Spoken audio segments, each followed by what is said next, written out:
And we're live, Pep Talk UK, for the watch along tonight for Kanzu versus Lee Wood. Look, please subscribe to the channel on the road to 20k. Look, it's going to be a good night tonight. Fight camp week 1. It's me, J Alby. We're going to get Joe Pugh on later this evening. And look, please get into the comments and let me know what you're thinking about tonight's show. Are you looking forward to it? Are you not looking forward to it?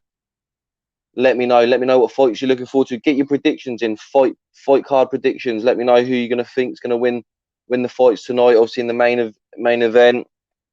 Also in the co-main event, you've got Tommy McCarthy versus Chris Billam-Smith, which is for 3 titles. Which look, I think that's going to be an absolute banger. To be fair, I think it's going to be a bit of a war, a bit of a grudge match, a good British domestic grudge match. Also for quite a few decent titles. So look, I always love the British title. It's one of my favourite titles.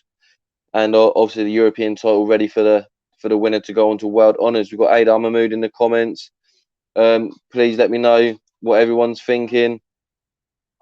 Also, to the other cards tonight, we've got Cullen versus Yildirim, which is an absolute crazy fight. We spoke about it a few times on the show, and that we're like what we're thinking about it and everything like that. So let me know what you think about that fight. Obviously, Campbell Hatton, 3rd professional outing. How do you think he's going to fare tonight against his opponent? Let me know in the comments. Also, if you don't mind, let me know what you're thinking of the big fights in the future. Obviously, we want a few ideas to talk about certain things during the breaks of the fights and that. So, look, get your topics in. Anyone got anything to say, please let me know. So, yeah, I'm not quite sure when the first fight is going to kick off. Not too long away, hopefully not. So, yeah, please get in the comments. Wood, Cullen, Billam-Smith, Fowler going to win, in my opinion, from Haydar Mahmood. Yeah, no, that's a great call. I think Lee Wood's got a great chance tonight. I know that it's a big jump up in levels for him. I know he's I think it's 1-1 in his last 2 fights. He's lost 1 and won 1. Obviously coming off a win. He's with Ben Davison, which is look, he's a great trainer. So I believe that Lee Wood could pull up an upset tonight. He's got the power. We all know that he's got the power, and it could be intriguing. Fight Camp throws up all these crazy scenarios and stipulations. So yeah, no, look, let's see what's going to happen tonight. Please get some more comments in. We're really looking forward to this. The DAZN show will be really lively tonight, and let me get it on there. So we're on there now. Obviously, Tony Bell using the studio, Maya Jammer.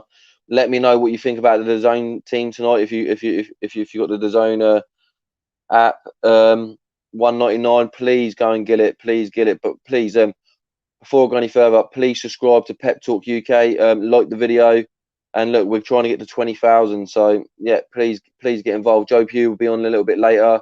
I think Ken's jumping on for reactions as well after the main event. Maybe Jay from the United Stand, who was on last night.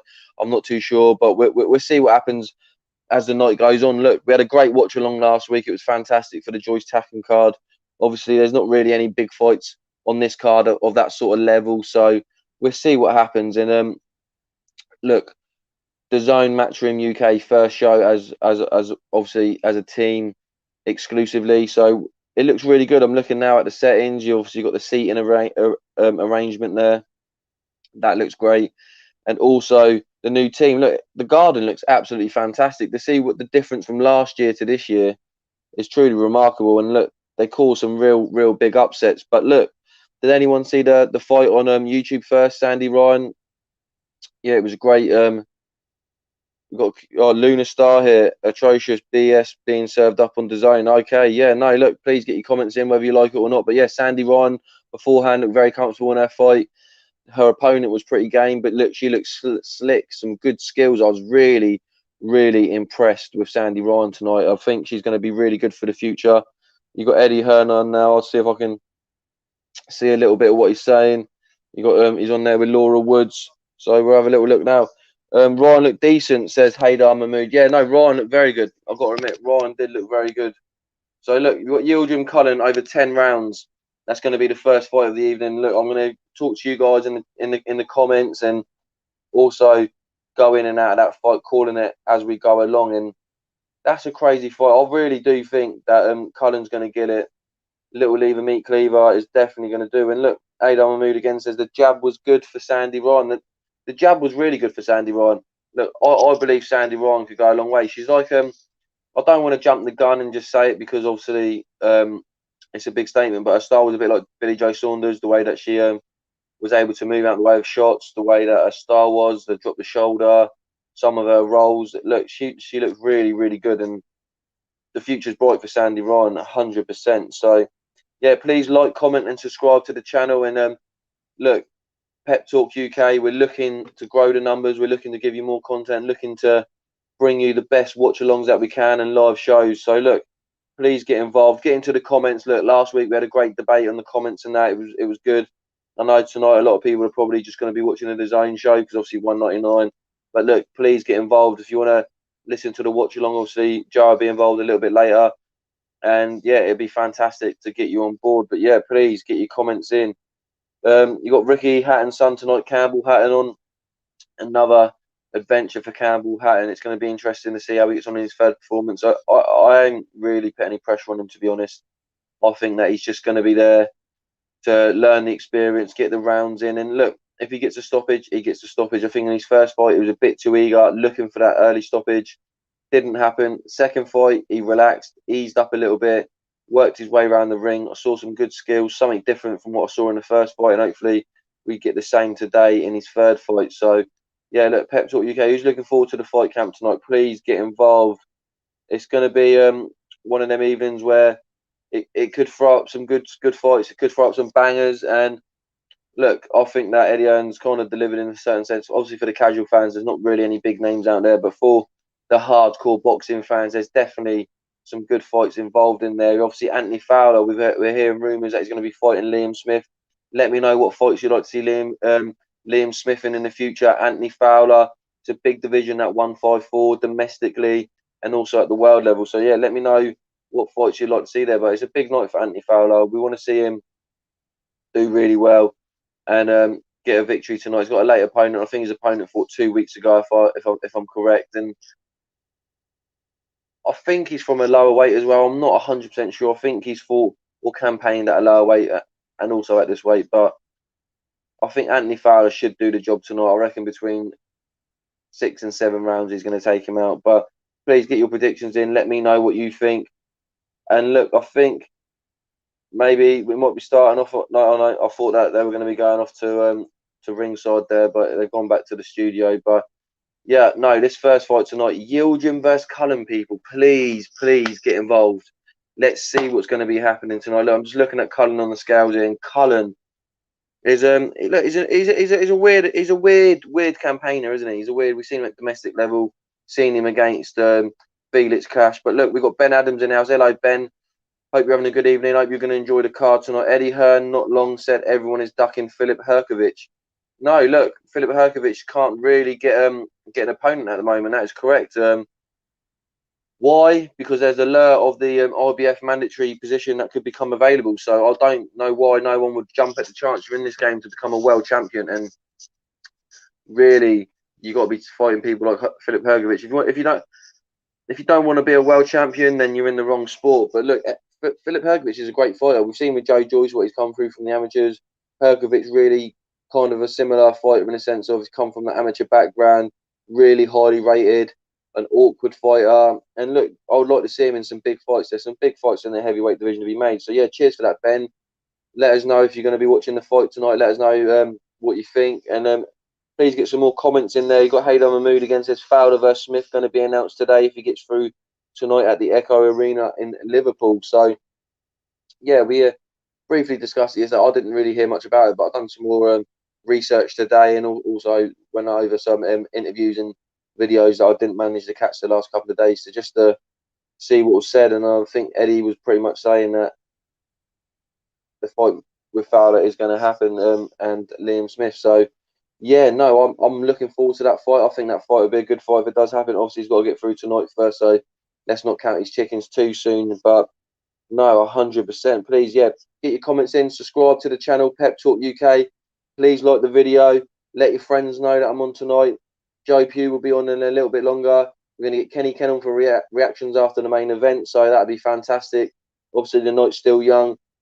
Obviously, hopefully a lot more of you will join us later in the show. But look, Ben Adams is here. I was going to, bro, but Conor Bennett, I'm gutted and have a great weekend too. Yeah, look, no, that's fair enough. But look, the card's still a great card. If you enjoy boxing, look, there's a world title fight in the main event. You've got 3 titles on the line: the Commonwealth, British title, and the European title in the co-main event. You've got Campbell Hatton, Ricky Hatton's son. It's a great prospect to watch and always interesting. Obviously, then you've got Anthony Fowler versus Muller, and then right now, David Diamante is now calling out the fighters. We've got Yildirim versus Cullen coming up next. Please, everyone, get into the chat. Let me know how you think this fight's going to go. Ben, get involved. Stay with us for the rest of the evening if you can. People, look, let's get involved. Let's get some debates going. Last week we had some good debates. I know a lot of people could be busy this evening, but look, I want to interact with the fans. And look, Cullen's coming out now. We'll see what happens with Cullen.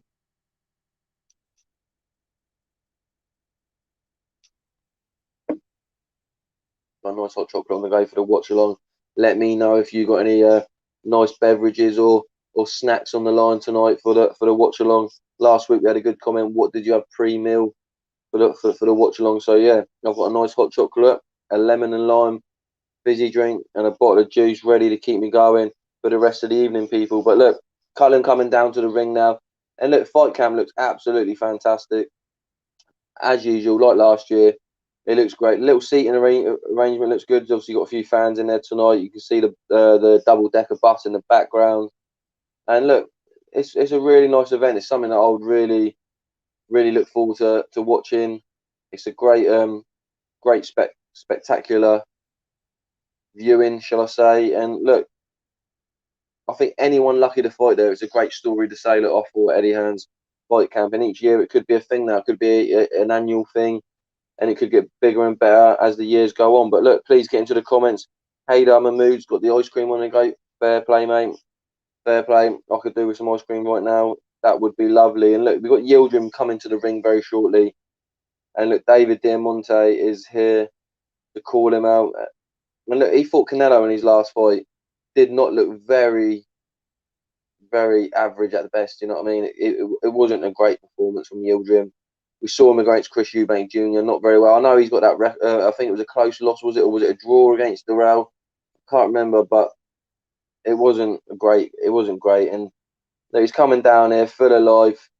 Got the towel on him, and I think he's looking past Cullen. I'll be completely honest here, people. I think he thinks he's going to walk straight through Cullen, and he may do. He may do. I've gone for a Cullen win, but look, Yildirim, he's fought at a high level.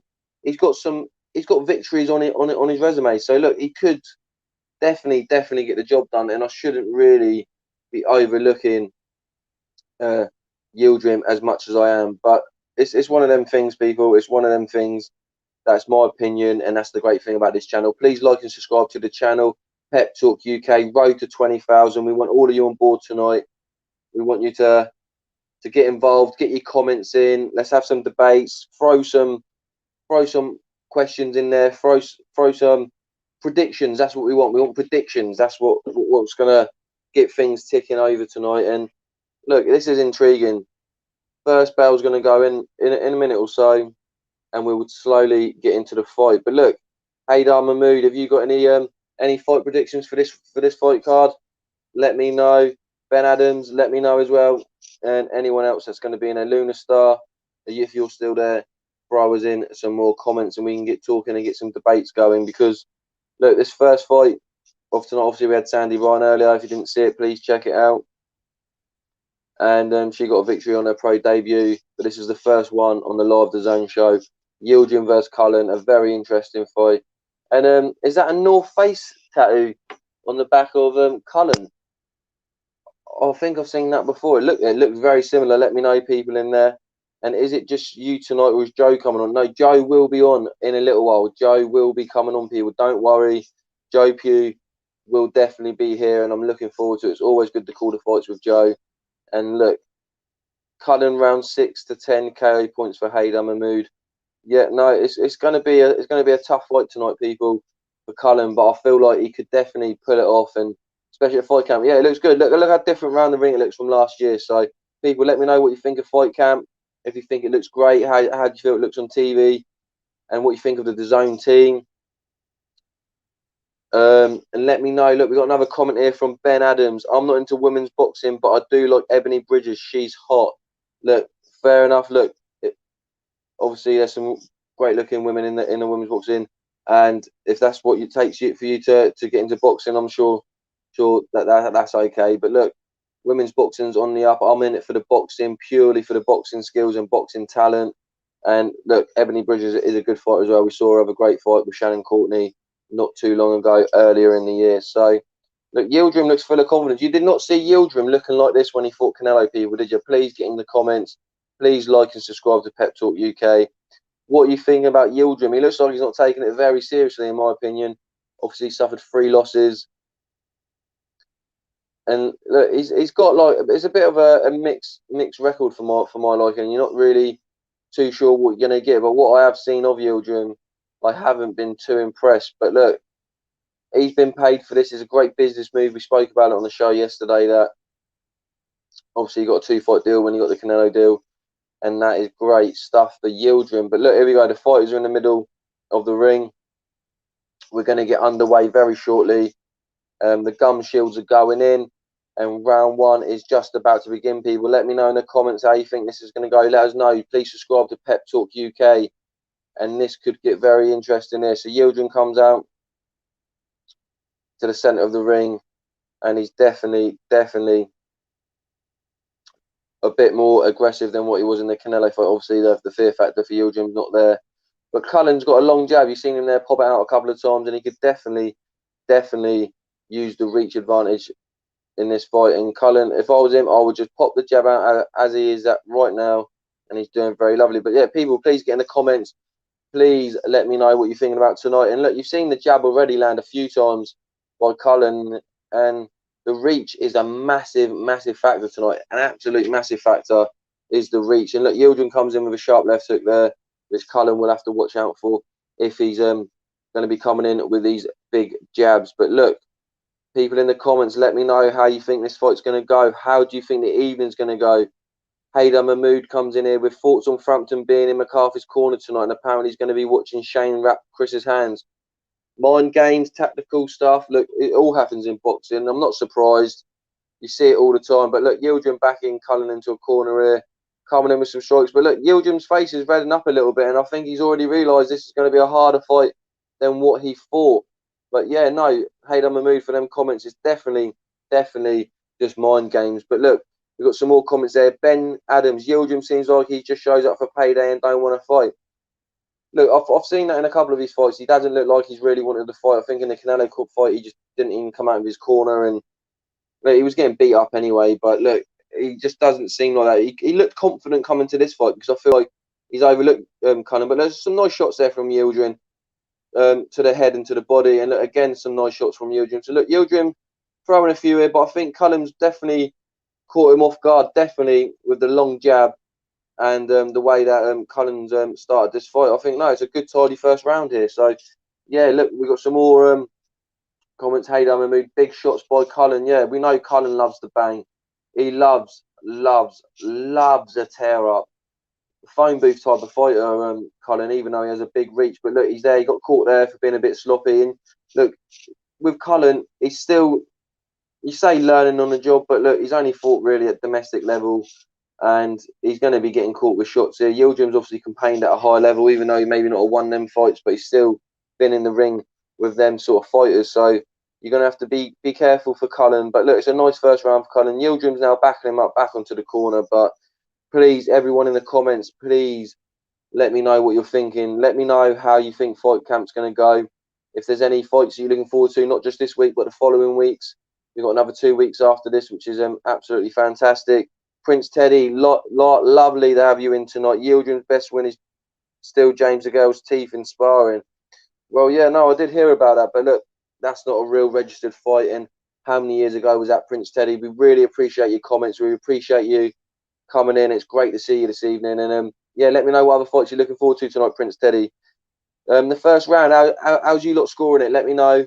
I'm going to go for Joe. Don't like me scoring even rounds. He thinks that I shouldn't score even rounds, but because of that, I'm going to go an even round for that one. I thought Cullen maybe might edge it on some people's scorecards and that.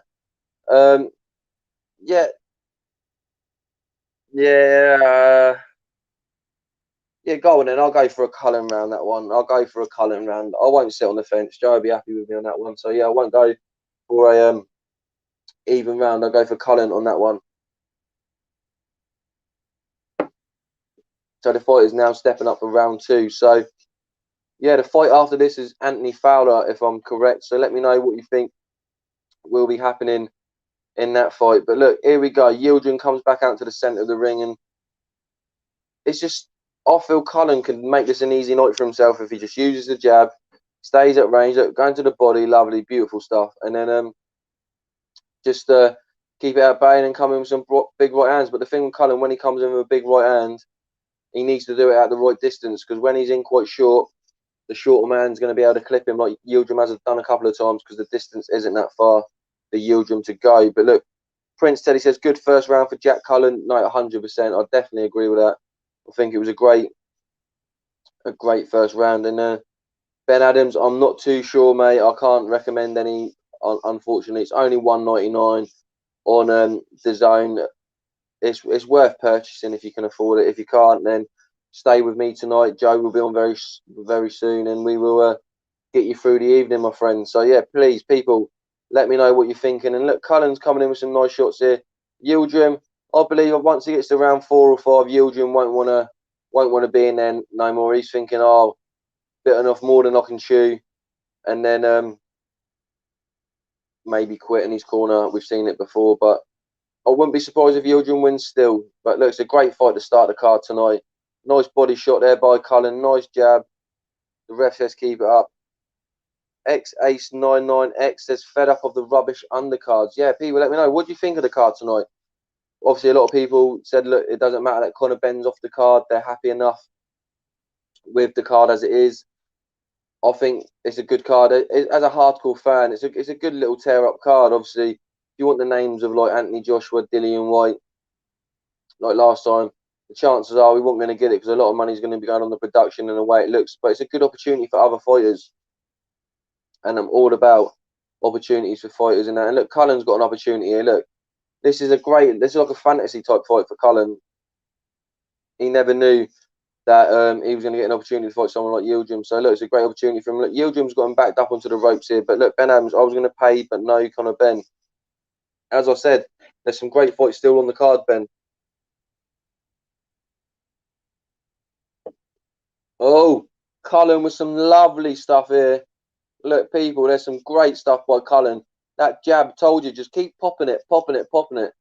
Everyone knows my favourite shot is a jab, because you work off the jab. Everything comes off the jab. So if you don't have a good jab, then you're not really going to lay a good shot unless you just wing a big right or left hand and you knock someone clean out. But look, Haydar Mahmood says them jabs as well. Them jabs were solid, people. Let me know what you're thinking of Cullen's performance tonight. Cullen is absolutely performing well. Oh, and he's look at that. He's pushed Yildirim down, showing the strength in that. And Yildirim, look, he's feeling sorry for himself already. People, let me know in the comments, what do you think is going on here? And look, Prince Teddy says Jack Cullen's tattoo must be a bet, surely. Look, obviously I've got North Face here, and I swear that is on the back of Jack Cullen's um, um, back right now. So yeah, if he's gone for that, if he's got that for sponsorship, then fair play to him. But no, I do think that is probably for a bet, or he could just really like that sponsor. But yeah, Haydar Mahmood says 2-0 Jack Cullen. Obviously, I picked Cullen for the last round, and I would go for a Jack Cullen round there again. Look, Yildirim hitting and missing, and look, Cullen's fighting beautifully. Nice body shot, maybe a bit below the belt, but yeah, definitely 2-0 Cullen. Yeah, sorry people there, just enjoying my hot chocolate. Let me know what beverages you're having tonight. Obviously, Haydar Mahmood's having your ice cream. What's everyone else happening? You got snacks going? Have you got drinks going? Let me know. But look, what you got this round? Have you got this round going to Cullen or Yildirim, or do you think that it's going to be one-way traffic for Cullen going forward? But Yildirim comes out with a solid right hand, people. A big right hand. And as I said, Cullen's got to be careful of them winging shots. But yeah, let me know, people, what you do think of Jack Cullen's tattoo, the North Face tattoo. Do you think it's a bet, or do you think that he was done for serious matters. Or if you actually do know, please let us know. Ben Adams is having a few red stripes. Fair play, mate. Have a few for me. I hope you enjoy them, and that'll be fantastic. But look, Cullen again. It's a bit more cagey this third round. But oh, the big left hands are definitely getting to Yildirim. And look, I think it's not too long before Cullen takes this guy out. To be fair, I think Cullen's going to take Yildirim clean out, and yeah, just there admiring a bit of Cullen's work there, because you got to admire his work. He's doing some lovely stuff. He's fighting the fight of his life. Do you know, if Cullen wins this fight, I think in a couple of bodies, world organisations, he's going to be in the top 15. So for him, that's a great achievement to be ranked that highly in a couple of governing bodies. So for Jack Cullen, this is a big opportunity for him for bigger and better fights. But Haydar Mahmoud Yildirim thought Cullen was a journeyman. Yeah, he definitely didn't do his research on Cullen, and I knew it'd be hard fight. But look, Yildirim's still there. He's still coming through with some shots, and as we've seen in boxing, anything can happen. And look, I like the attire tonight for Jack Cullen. I like the purple, the nice colour. Obviously, you've got Yildirim here in the black and the red trunks, and yeah, it's Cullen. Look, the long levers are just getting through. It's just a pa pa pa. That's all he's got to do. Keep it simple. It's for the IBF International. So yeah, IBF International. I think Yildirim's pretty high in the WBC rankings. Obviously, he's just fought for the mandatory for the world title. So Cullen's obviously going to go in for that, I would presume, as well. And look, this is some great stuff by Cullen. People, let me know what you're saying. Please like and subscribe to the video, please, and to the channel Pep Talk UK. It's a great fight happening here. Absolutely fantastic fight happening. And no, I don't know quite what's happening at the moment with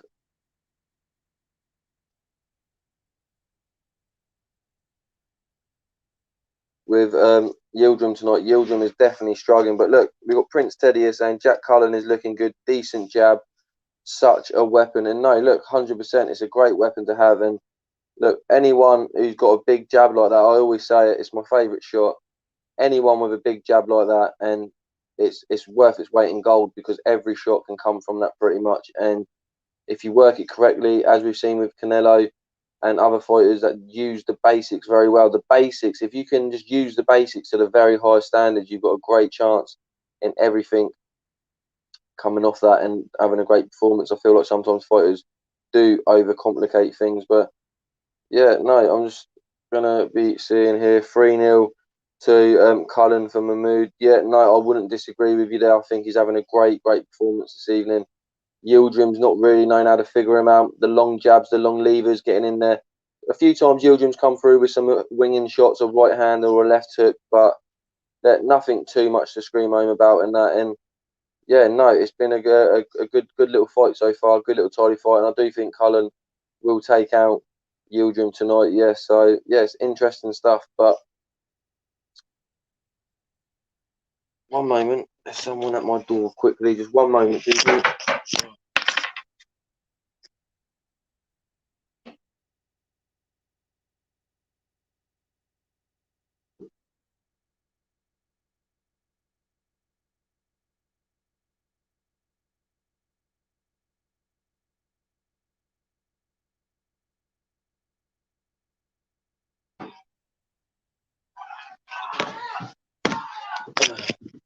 Sorry, people. Sorry about that. I am back. I am back. But yeah, obviously Cullen's here giving Yildirim a really hard night's work here and that. So yeah, and yeah, I don't know what's quite happening here with Yildirim tonight. Look, Canelo really probably he took his soul. I would have thought in the last fight, and I believe that Cullen will take out Yildirim in maybe the middle to late rounds here. It's going to come a lot sooner than what I think. But look, Haydar Mahmoud says Yildirim looks gassed. Look, I do not disagree with you. I think Yildirim definitely does look gassed here, and he looks out of ideas. He looks like he's feeling sorry for himself. He feels like he doesn't know what to do, if he should be there or not. And look, it's crazy stuff going on here for Yildirim. But look, he's trying to close the gap a little bit. And look, Jack Cullen is just doing what he's doing, using the space well, and just just look, he's tight in a corner, Cullen here, but it doesn't really matter because, like I say, he's just using the space wisely, taking a little step left to right, and then coming in with a shot and using his jab well. And look, I'm really impressed here. And look, the bookies had Cullen as favourite, which a lot of people were like laughing at, sniggling at. But no, I totally agreed. I think that he definitely was the favourite for this fight. But look, Yildirim's still coming in with some big shots. Still coming in with some big shots.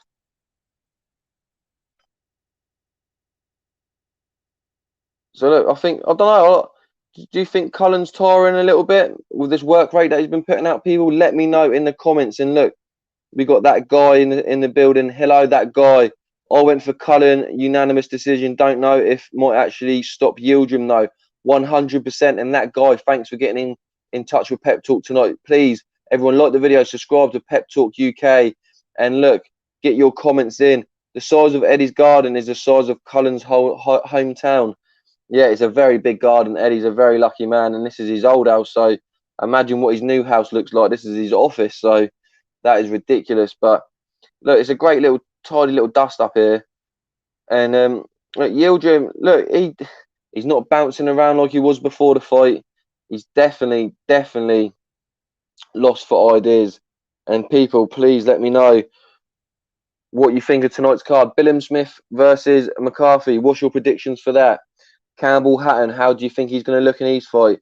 And also, let me know how you feel Anthony Fowler will get on against Muller. But look, everyone in the comments, please get involved. Let me know what's going on. And look, we can have a great debate and a great conversation like we did last week. And look, Haydar Mahmood says 4-0 Cullen again.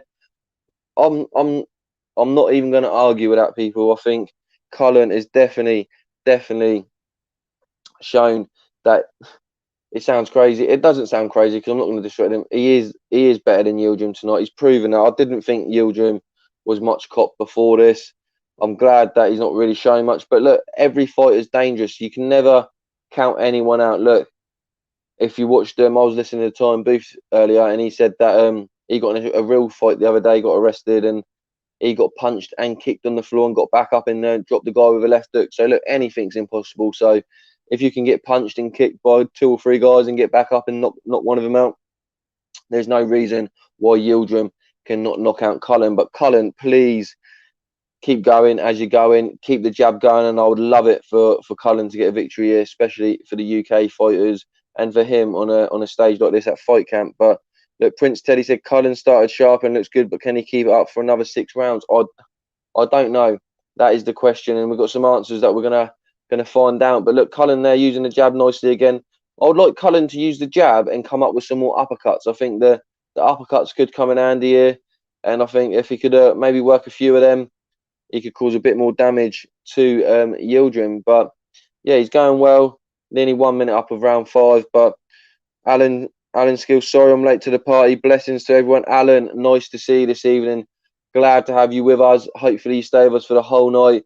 Obviously, Yildirim versus Cullen right now. Let me know how you're seeing this fight. Let me know what you think of the other fights that are going to be on tonight. So, yeah, look, there's so much going on tonight at Fight Camp. So many fights that we're going to see. Obviously, this is the first one of the evening that's live on DAZN, and it's a nice little fight. Yildirim still pushing Cullen back. Do you know what I mean? He's been the aggressor, even though he's been getting popped off. But can Cullen keep this work rate up? Look, a winging shot there by Yildirim. But look, please get into the comments. Pep Talk UK. Please subscribe, like the video, get on board. Road to 20k. You've got Pro B's doing some great interviews. Shaz doing his thing. We've got Joe Pugh doing some great interviews. He's going to be with us later on. Hopefully not too much later for the Anthony Fowler fight, most definitely. Ken's going to come on for reactions afterwards. And look, we've got a great night in store. And look, let me know, people, what do you think of Cullen's tattoo? Is there any other boxers out there that you know that have got weird tattoos, crazy tattoos that you've seen before, or just any weird tattoos in general? But that is a really crazy tattoo. Blood, DAZN is live, loving this thing. Yeah, no, DAZN is live. It's a great fight night here. Obviously a shame Conor Benn couldn't make it to the party due to COVID, but hopefully we'll see him soon. I'm hearing it's going to be in September at Headingley. So look, Will Kenny have a vest on? Look, Kenny, if you're watching this, we're all debating it. Will you have a vest on? And not just a vest. Let's throw it in the comments to you lot. What colour vest will Kenny have on if he's got a vest on tonight? So if you do think he's going to wear a vest, pick yes and what colour, and we'll see who is correct. And if you think he ain't going to wear one, just pick no. And obviously you'll win if he just comes in with just a t-shirt on. But look, Ben Adams says, do you think Zach Parker would do a better job than Billy Joe Saunders did against Canelo? I'm not too sure, because one, you just don't know in boxing, but I don't know. I don't know. Look, Parker could get beat in the 10th or 11th round, but have a battering all the way through. Obviously, it was quite a tight fight with Billy Joe Saunders until he got his face smashed in by Canelo. But look, I think Billy Joe Saunders is an elite fighter, so I wouldn't like to compare the two. Zach Parker is a very good fighter, and he's one for the future. But look, Cullen needs to check that overhand right. Been caught a few times now from Alan Skill. I don't know if it's Alan's Kill or Alan's Skill. Let me know, Alan. Let me know. Or is it just Alan's Skill? Or Alan, we'll call you Alan. But look, that's a great time. I said that he's been winged by a couple of big overhooks, big right hands, a couple of left hands now and again. Yildirim's put the pressure on. He's always come forward. He's put the pressure on. I will give him that. But he's definitely underestimated Cullen here. And Cullen has shook him to his boots. And look, Prince Teddy says, Cullen with the worst tattoo I've ever seen on a boxer. Yeah, I've worn my North Face hat tonight, and I forgot that Cullen has that as a sponsor and a tattoo, should I say, not a sponsor. And yeah, it was right there. So yeah, no, definitely not. Ben Doris boxer, forgot his name. He has a chain as a tattoo round his neck. I'm not too sure. Is that Spike O'Sullivan? Let me know, people, in the comments. But yeah, there's some crazy tattoos that are definitely out there. And Alan Skill says, I think Kenny will go with that, with a khaki coloured vest on, because he's a bit of a trendsetter. Alan Skill. Oh, it's Alan Skill. I love it. I think that's good. So you're going for, he's definitely going to wear a vest, and it's going to be a khaki vest. So Ken, please let us know if you're going to be on later. I think he is. I messaged him earlier. He said he would definitely be on. But please, Kenny, throw a vest on and let everyone guess what colour vest you're going to have on this evening. That is great. Call me Al. Full name makes me feel like I'm in trouble. I know the feeling. I know the feeling. But look, let me know round 6. I've missed a bit of round 6 because I've been interacting with you guys, which I find fantastic. But yeah, is this going to be 6-0 Cullen? And Cullen definitely could win the fight here, really.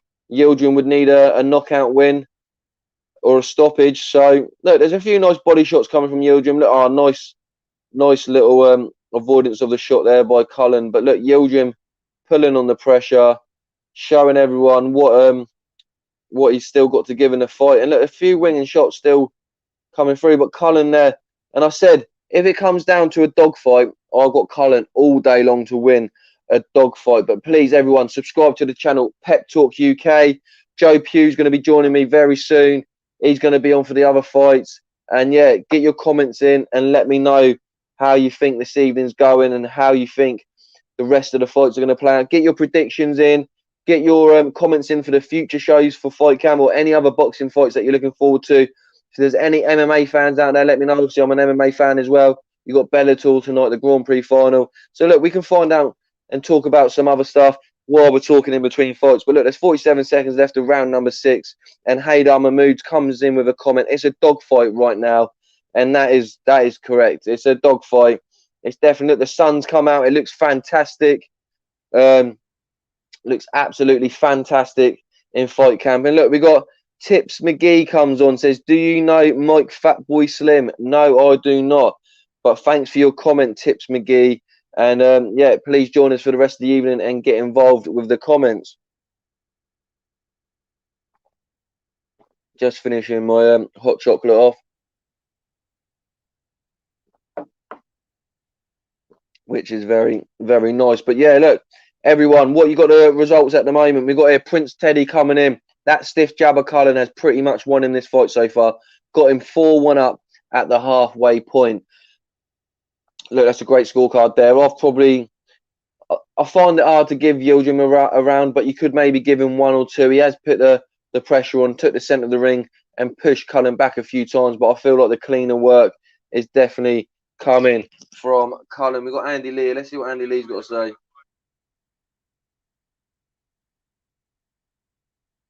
Yeah, he's just saying that Yildirim's looking to tire Cullen out. He's looking to put the pressure on, and he's looking to make Jack get tired and maybe take him out in the later rounds. But look, Andy Lee doing a great job. I think Andy Lee's a great commentator, a great pundit. The knowledge in the game, obviously, was working with Emmanuel Stewart as his coach, and he's been in with like Booth and other Haymaker Jim and been around some great fighters. So Andy Lee is a great man to have in the corner. And look, we've got Ben Adams, Mike Conlon. That's his name. Check his tattoo out. Okay, no, I will do. I like Mike Conlon as well. I've not really seen. I have seen his tattoos, but I've not really paid it attention. That North Face one where it's there on its own for Jack Cullen. There's no missing it really, is there? To be fair. Prince Teddy said thought Yildirim may have taken the 4th round. That's a good show. I wouldn't argue if you give Yildirim a couple of rounds, but I definitely would have Cullen winning. And look, some nice shots there coming in from Cullen. Yildirim now trying to throw the pace up. I think, look, Cullen just needs to stay calm, work off the jab like I keep saying, and look, maybe throw in an uppercut here and now. I think an uppercut could be a great shot here for Cullen on Yildirim. The smaller man, just as he's coming, as he's ducking down with the force, come in. And that's what we're saying. Tips McGee says Campbell Hatton should be main event. It's a disgrace. I think Tips McGee may be a little bit tipsy tonight, and he doesn't really mean what he's saying. He's just having a little bit of a wind up. Obviously, Campbell Hatton would not be main event. Maybe Ricky Hatton, but not Campbell Hatton at this moment in his career. But look, yeah, same here at Alan Skill from Prince Teddy. So look, Adam Mahmood's got him up 6-0. So, look, everyone, I think, is definitely in agreement that Cullen is winning this fight. Yildirim still putting the pressure on, backing Cullen up. And, look, I'll tell you what, I've seen worse results where, imagine if the judges give this to Yildirim. What would you guys think? That would be, it wouldn't look good for boxing and it wouldn't look good for the first fight at Fight Camp. But, look, hopefully the judges are having a good night tonight and they do not make a mistake, because like I said, I've only seen Cullen losing 1, maybe 2 rounds so far. Look, he's just sharp. Look, throws it. If he does a triple jab, or if I was him, I'd do a triple jab, feint with the right hand over top, and come with a left to the body, and then also a short, sharp uppercut. If you get, look, there we go. You saw him there with a short, sharp right uppercut. Great shot, and that's the shot I've been asking him to throw. So, yeah, everyone, please get your comments and subscribe to Pep Talk UK. Please like the video, and look, we're on the road to 20k, and look, I love talking to you guys in the comments. It's a bit of I know now that lockdown's happened, obviously a lot of you are going to be out at the weekends and that, but I do appreciate everyone that was on the watch along last week and all the other watch alongs and all our shows and watches our videos, and also to the people that are in the comments and also watching this evening. And look, some great shots here. 25 seconds on my clock for the rest of round 7, and we'll get through to some more comments. What are your thoughts on Shane McGuigan training KSI? Prince Teddy, I've not heard this. That's great news for me. I love hearing great news. Where have you heard this information? If you can let me know a little bit more of what you've heard and what you're saying. And yeah, no, look, it's great. Obviously, he had Vidal Riley as his trainer, and he couldn't have him all the time because Vidal is obviously a fighter in his own right, and he's had like 4, maybe 5 fights, and he's looking to progress on there. And Shane McGuigan's definitely a good trainer. Obviously, we're going to see him tonight with Billam Smith. Oh, look, he's on the screen right now. Shane McGuigan. He must have heard us talking about him. So look, definitely a good link up for KSI if he's done that. And Tips McGee says Hearn will turn Hatton into a millionaire, probably match him with one of the Sidemen idiots. Definitely on a banter tonight, Tips McGee. Keep throwing him our way. I'm happy for a bit of a laugh.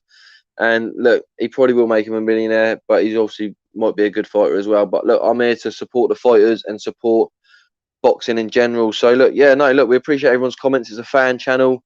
We love everyone's opinions. We love everything that you guys want to say. Obviously, keep it nice and tidy, nothing too offensive, and we will always try and read your comments out. So look, we've got Adam Mahmood saying there's a video of KSI's channel, him training with Shane a few years ago. Check it out. Yeah, I don't know. Obviously, a few years ago is a few years ago. Obviously, things could be a lot different now. Obviously, I'm not too sure. But look, round number 8 is definitely just kicked off for Cullen Yildirim. 2:42 on the clock, and I've got Cullen up maybe 8 or 7 rounds up maybe, and Yildirim's got to look for a big KO, people. So look, I have no problem with KSI linking up with Shane. He will keep him busy and hopefully stop KSI releasing music. That's from Alan Skill. Look, I actually like KSI's music. I'm not going to lie. I'm not going to say that I don't. I do. I've listened to a few of his albums, and yeah, I like it. If you don't like it, that's your own preference. And look, that's your own opinion. Like on this channel, with all the comments about boxing, it's your own opinion and your own comment. And look, we're all entitled to that, aren't we, people? So look, we need KSI to defeat Jake Paul. Yeah, hopefully Tyron Woodley does that for us in August. And look, Jay looks good in the gym. He's giving it. But look, Cullen here with a busted up nose. So look, this is turning into a bit more of a war. So look, that's going to affect his breathing. And look, this is where Yildirim, it will be devastating for Cullen to run out of gas now and Yildirim to stop him and him lose this fight, because he's fought ever so well, Cullen, and he's doing some great stuff. And look, Prince Teddy says, I'm a big fan of KSI's music. That's great. Like I said, I like listening to it too, and I appreciate your comment there, Prince Teddy. And look, Tits McGee says KSI is a genuine threat. Have you seen the footwork and the power? He could win the British title. Yeah, Tips McGee, I think you versus KSI will be a great fight, and I would predict KSI to finish you in 2 rounds. Only joking. No, look, he ain't going to be fighting for a British title or anything like that. He's obviously going to be just fighting YouTube fights. He might have a mega fight like Logan Paul did, but obviously he's earned the right with the name that he's going to generate that. Obviously people don't like them sort of fights, but his name's that big that it generates that sort of money, and obviously it'd be stupid not to take that sort of money. But look, this fight is an absolute great fight. It's big bombs being thrown by both guys. They're standing off each other at the moment. But look, if I was Cullen, I'd keep the action going. I know he's probably trying to pace himself. The adrenaline that he's thinking, I'm definitely 6 or 7, maybe 8 rounds up, and he knows that if he gets to the end of this fight, he's going to get the victory. But look, Yildirim's definitely not showing me anything. Look, if I was Yildirim, I'll retire after this fight. Obviously, if you lost to Canelo, you're not at that level. You're getting beat by, no disrespect, Jack Cullen. He's probably a British domestic level fighter. And you've been peppered, really. That jab's just peppered your face off all night. And I don't know who you could come back against. Obviously, Chris Eubank Jr. murked him a couple of years ago. And yeah, it's definitely not a good evening here for Yildirim. But look, let's get back to some comments then. We got Prince Teddy says Tommy Fury was calling out KSI last year and Jake Paul. That's correct.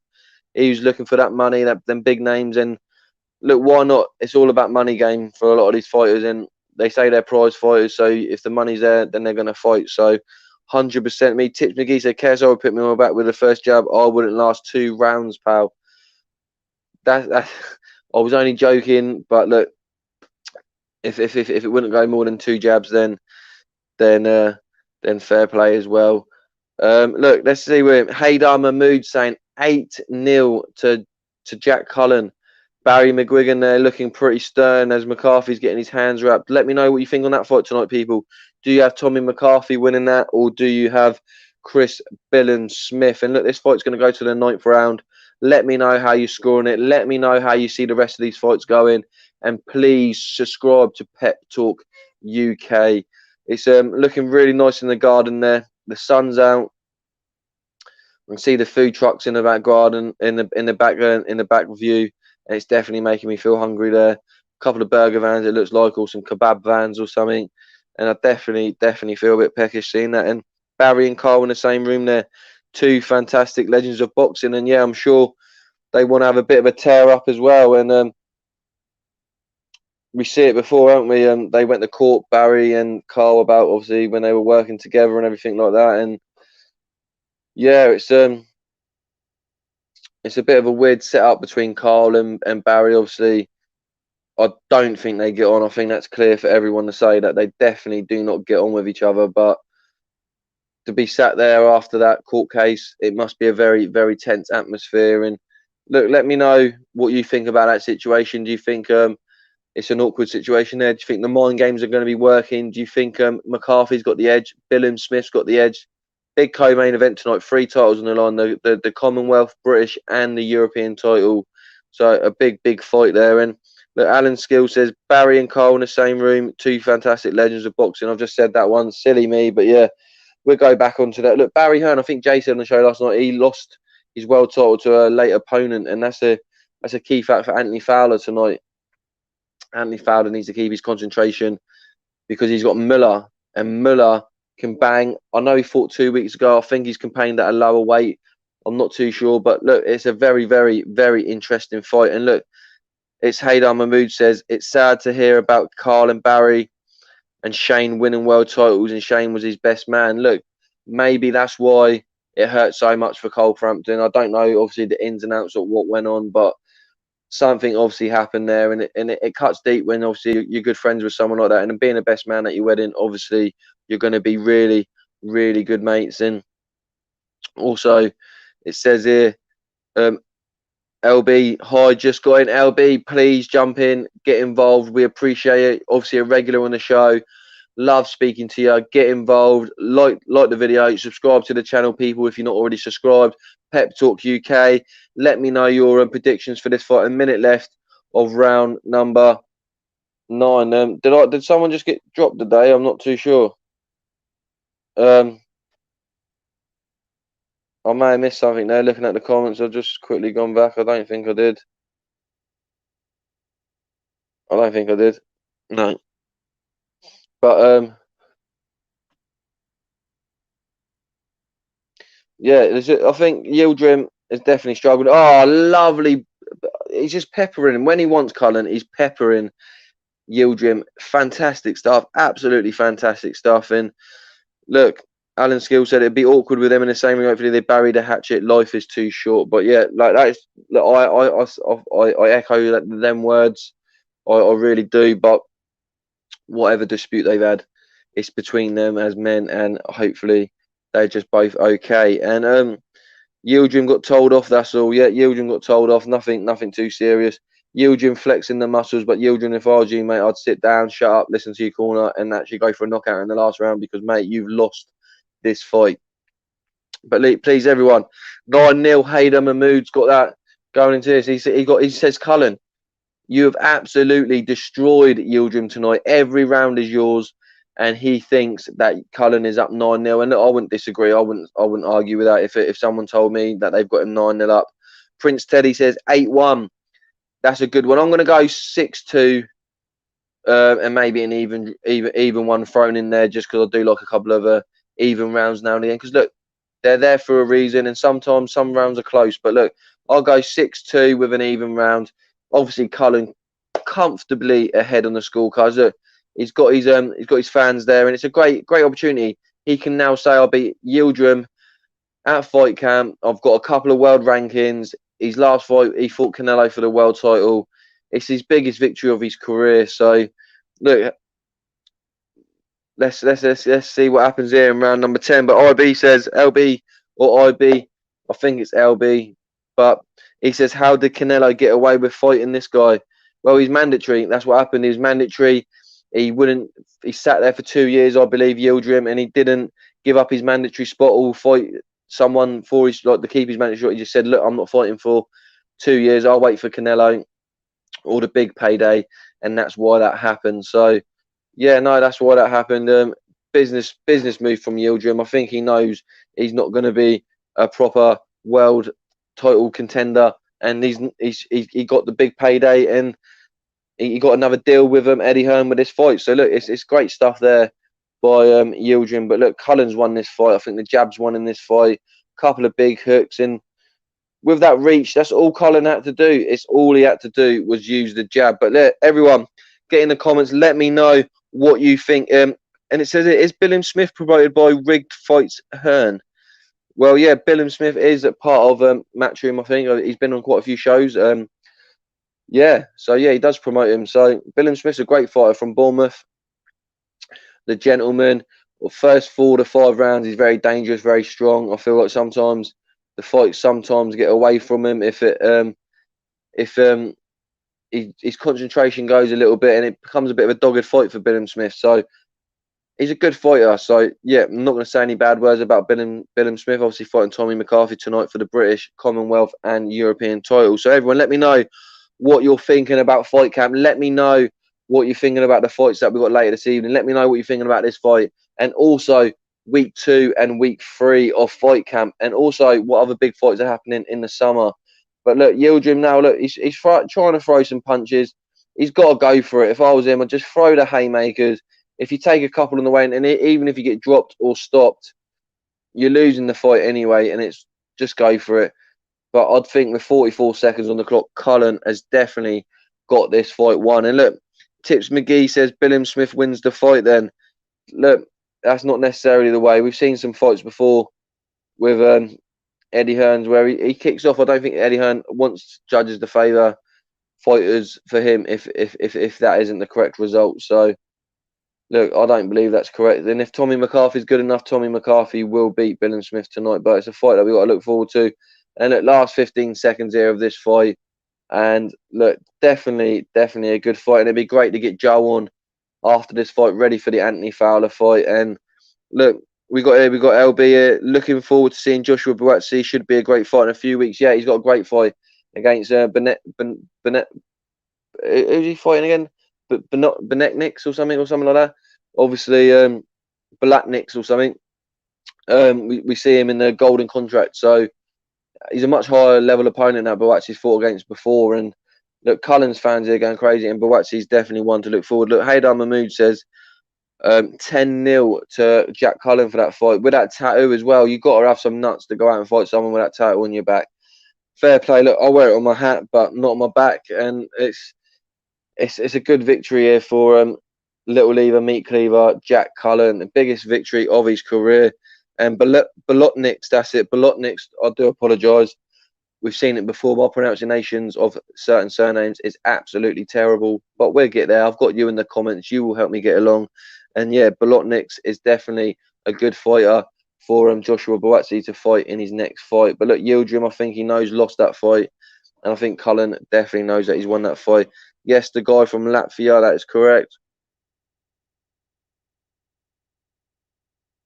That is correct. Thank you for that. Please get in the comments. Let me know what your thoughts are on this fight. Look, if Yildirim gets the win here, this will be very, very controversial. And that guy says Yildirim is going to look nasty tomorrow. Look, he got peppered with a jab all night long. Absolutely peppered with a jab. The size difference was completely an advantage for Cullen, and he used it to his advantage. He used the jab. He used the long hooks.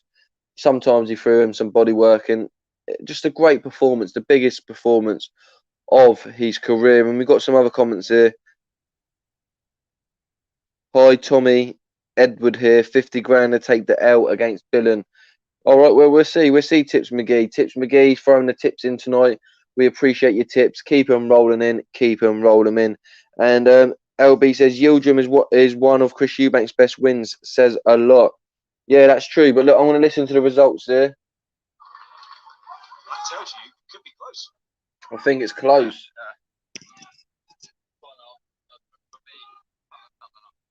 I think Cullen's done enough, but it's going to be close. I think, is it a split decision? Eubanks KO'd. What did everyone expect? Tips McGee. Yeah, that's true. Eubanks did KO Yildirim, and that's why I thought that Yildirim would lose this fight. If the judges give this fight to Yildirim, obviously I won't leave stream, but I would feel that devastated that I wouldn't feel comfortable with that result. Just say that I've been on here before where there was a crazy one. Remember Adelaide against Sokolowski? That really was a bad one. 100. 98 to 92. 97. It's not close. It's not a close fight. Unanimous decision.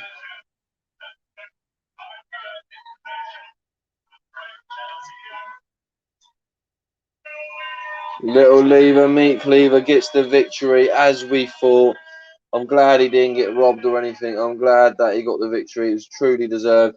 Yildirim looks devastated, but look, what do you expect? It was a great performance there. Cullen there with the IBF international title. 20 wins, 2 losses, 1 draw with 9 KOs. Or was that 20 wins, 2 draws and 1 loss? Look, Cullen there, great performance. I think that was a lovely, and I expected it. I said it. I thought he might have stopped him, but that performance was all he needed to do, and it's absolutely fantastic. And yeah, in the comments, congratulations, fair play to Cullen. He's improved from Prince Teddy, and yeah, I think it's just literally the length of his arms against someone like Yildirim. When I saw the height difference, it's all you had to do. Boxing can be very simple if you just use the basics, like I said. And when you've got such a big height and reach advantage, that's all he had to do. And Yildirim is very basic. And I'm very disappointed in Yildirim in the sense of, like, look, you got to put up more than that. You got to do a lot more than that. But look, obviously that's the level that Yildirim's at now. Yildirim, or has always been, shall we say? But look, we've got the machine on now, and the machine is going to obviously have a great fight against Muller. Or hopefully Fowler wins, because I'd love to see the Liam Smith fight. But please, everybody, like the video, subscribe to Pep Talk UK, and look, Joe Pugh will be on very shortly. Can't wait to speak to Joe. Be great to get him involved. Great to get you guys involved as well. Can't see this not being a good night tonight for some of these fights. The first fight there was a great, entertaining little fight. And look, we've got Joseph Kennedy. I can't find the fights on my dodgy box. Gutted. Anyone else? Well, it's on the Zone. I don't know. I didn't know the Zone didn't do them on your dodgy boxes, but $1.99 for the app if people can afford it. If you can't, then please join us on Pep Talk UK for the watch along tonight. And Prince Teddy said, Jack Cullen has proved himself tonight. What a fight. A great fight by Jack Cullen. Look, he definitely fought his best fight of his career. And I said that before. I said that I thought that Jack Cullen would pull off a great victory with the tools that Jack Cullen possesses. I knew that it'd cause Yildirim lots of problems. But look, please get in the comments. Please get involved. Please look. Pep Talk doing some great stuff at the moment. Pro B's doing some great interviews. Got Joe Pugh doing some great interviews. Got Shaz, who does interviews as well for the channel. Got Kenny Ken coming on for reactions later this evening after the main event. And obviously, like I said earlier, I threw out there, what vest is Kenny Ken going to wear this evening? What colour do you think he's going to wear one? And if so, what one? And look, Haydar Mahmood, value unbiased. I'm not really listening to what value and the team's doing tonight, obviously, because I'm with you guys. And look, Tix McGee, one this fans want would have ice skates on, but of course the fight won't be rigged, folks. Yeah, that guy that he thought that was an ice skates, that was funny. That was a bit circus like, a bit of a comedy sketch act. And look, I don't think we're going to get any of that tonight. And look, LB says, just seen from the chat above how awkward it is with Carl and Shane. Oh my god. Yeah, no, that is a very awkward situation. People, let me know what you're thinking. Carl Frampton and Shane and Barry in the same dressing room as hands being wrapped and all that sort of thing. It's all a bit of needle. I think what it is, it's seeing Cole there has really maybe unsettled Shane a little bit and unsettled Barry a little bit, and obviously that might go on to the fighter. And look, it makes it all a little bit interesting. But Maya nodding, but has no idea what value is talking about. Look, it'd be good to get Kenny Ken's opinion on this later. Kenny, if you're watching this, my friend, let me know when you come on later what you think. Obviously, he was big. He was saying before when Maya Jama got announced that he wasn't happy that she was going to be involved, and he didn't see what the point and where it was going. And obviously, let us know, Ken, later how you think the production and how they're all doing. Also, in the comments, let me know how you think the team's doing. If you're watching that, obviously listening to me, I'm not really listening to it, only for the big things, like obviously the winners announcement and also some big interviews. I'll listen in, but apart from that, I won't be hearing much of the broadcast team tonight. So yeah, look, everyone, please subscribe to Pep Talk UK. Look, we've got some t-shirts just behind me this side. We've got t-shirts. If you want to go look on Pep Talk UK, we do t-shirts, do hoodies, do masks, do loads of merchandise. So it'd be great for you lot to get involved and support the channel. And look, let's get it. So you've got Kanzu or Zucan. Let me say it, Zucan versus Lee Wood. I want to say it right. Zucan versus Lee Wood. Who do you think is going to win that? A world title fight. It's like a Rocky story for Lee Wood. Plucked out of nowhere. He's had one win and one loss in his last two fights. He's now fighting a monster in the featherweight division. Not for power. He's only got 3 knockouts. But for the volume of punches, I think he set the record of over 1,000 punches thrown in one fight in a featherweight division. So look, very interesting for that main event. Let me know what your predictions are. And look, LB says, Maya Jama, I like Maya Jama. She's a very good presenter. You don't need to be boxing hardcore to do a good job. Look, I totally agree. I think Laura Woods is good. I think we've seen a couple of presenters on here. I watched the build-up show. There's some great presenters on there that I didn't expect to be there, and they're doing fantastic stuff. And look, she's there to be the host, and she's the person who's meant to have the knowledge is Tony Bellew. So look, that's what we're doing. But I'm surprised it's not Maya Jama interviewing the fighters like we see here. We've got Laura Woods interviewing Lee Woods. I thought that she would be doing what Maya Jama is doing. So yeah, no, I'm interested by the layout of that. I thought it would be the other way around. But some of the comments you see about her is not needed. We're in the 21st century, or well, we're in 2021. Women know their boxing. Thank you, LB, and that's correct. And look, I think Joe's here now. Hello, Joe. Jay, how are you, mate? All good, mate. All good. Ready for these next few fights. And that was a good little tear up that last fight, wasn't it? Yeah, really good. Proved me wrong, big time. Big time. I thought Cullen would be in for a rough night. I had it a very close fight, but I'll be honest. I think I thought Yildirim might have been a bit too much for him. His experience said that he fought at a higher level, albeit losing against Eubank and had beat some higher tier opponents. Most likely, I think Aaron Pryor. I think he beat. And the little meat cleaver done him tonight. Yeah, I had it. I had it 6-2, 7-3, something around there. So around that mark. Yeah, no even rounds tonight, Joe. No even rounds as of yet, mate. No even rounds as of yet. Sorry. 6-4, 7-3. Around that mark, you could have given Yildirim a few of the rounds just for the way he come forward. But you can tell that those rounds, Jack Cullen was taking his foot off the gas and paced the fight really well, in my opinion. He looked really, really good, and big things for Jack Cullen now. What a year he had. Obviously, the final week of fight camp last year, he fought Zach Chelly and got a draw, which he was lucky to get, in my opinion. And since then, he's come back, fantastic win as the underdog against John Doherty, the Doc, who I really did rate as a fantastic prospect from Scotland. And he's proved me wrong again tonight. Well done, Jack Cullen. And I really can't wait to see what's next for him. No, definitely. He might go on for a European shot. I don't know if you can log back in and log back out, Joe. You're freezing and... Yeah, you're freezing and coming across a bit muffled and that, mate. Okay, hang on. I'll try and sort that out. The Wi-Fi has been a bit dodgy, I think, today. Oh, yeah, mine's been like that as well. I was having nightmares earlier. No, that's all right, mate. No, definitely, like Cullen, like you said there, is definitely that big win against John Dock. That was a big victory because John Dock, I think, Sky at the time, obviously, and Eddie were looking at big things for John Dock. And yeah, stopped in quite nastily. And yeah, look, Joe's going to be back with us in a minute, people. Do not worry. Mr. Pugh will be back in the house. Just a couple of technical issues there. Obviously, he was coming across a bit muffled and a bit jaded. And obviously, you guys want to make sure you can hear what we're talking about and getting it right across. And look, we'll go back to some of the comments. We've got LB here saying Maya Jama, one of the best presenters in UK TV. Definitely, I agree. She's fantastic. We know Joe Pugh is a very big fan of Maya Jama and her Instagram.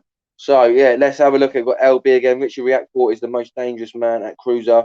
He's training with AJ's coach, but I think he's had some issues that are stopping him from boxing at the moment. Yeah, if anyone knows any issues, Richard Riakporhe went on a really great run.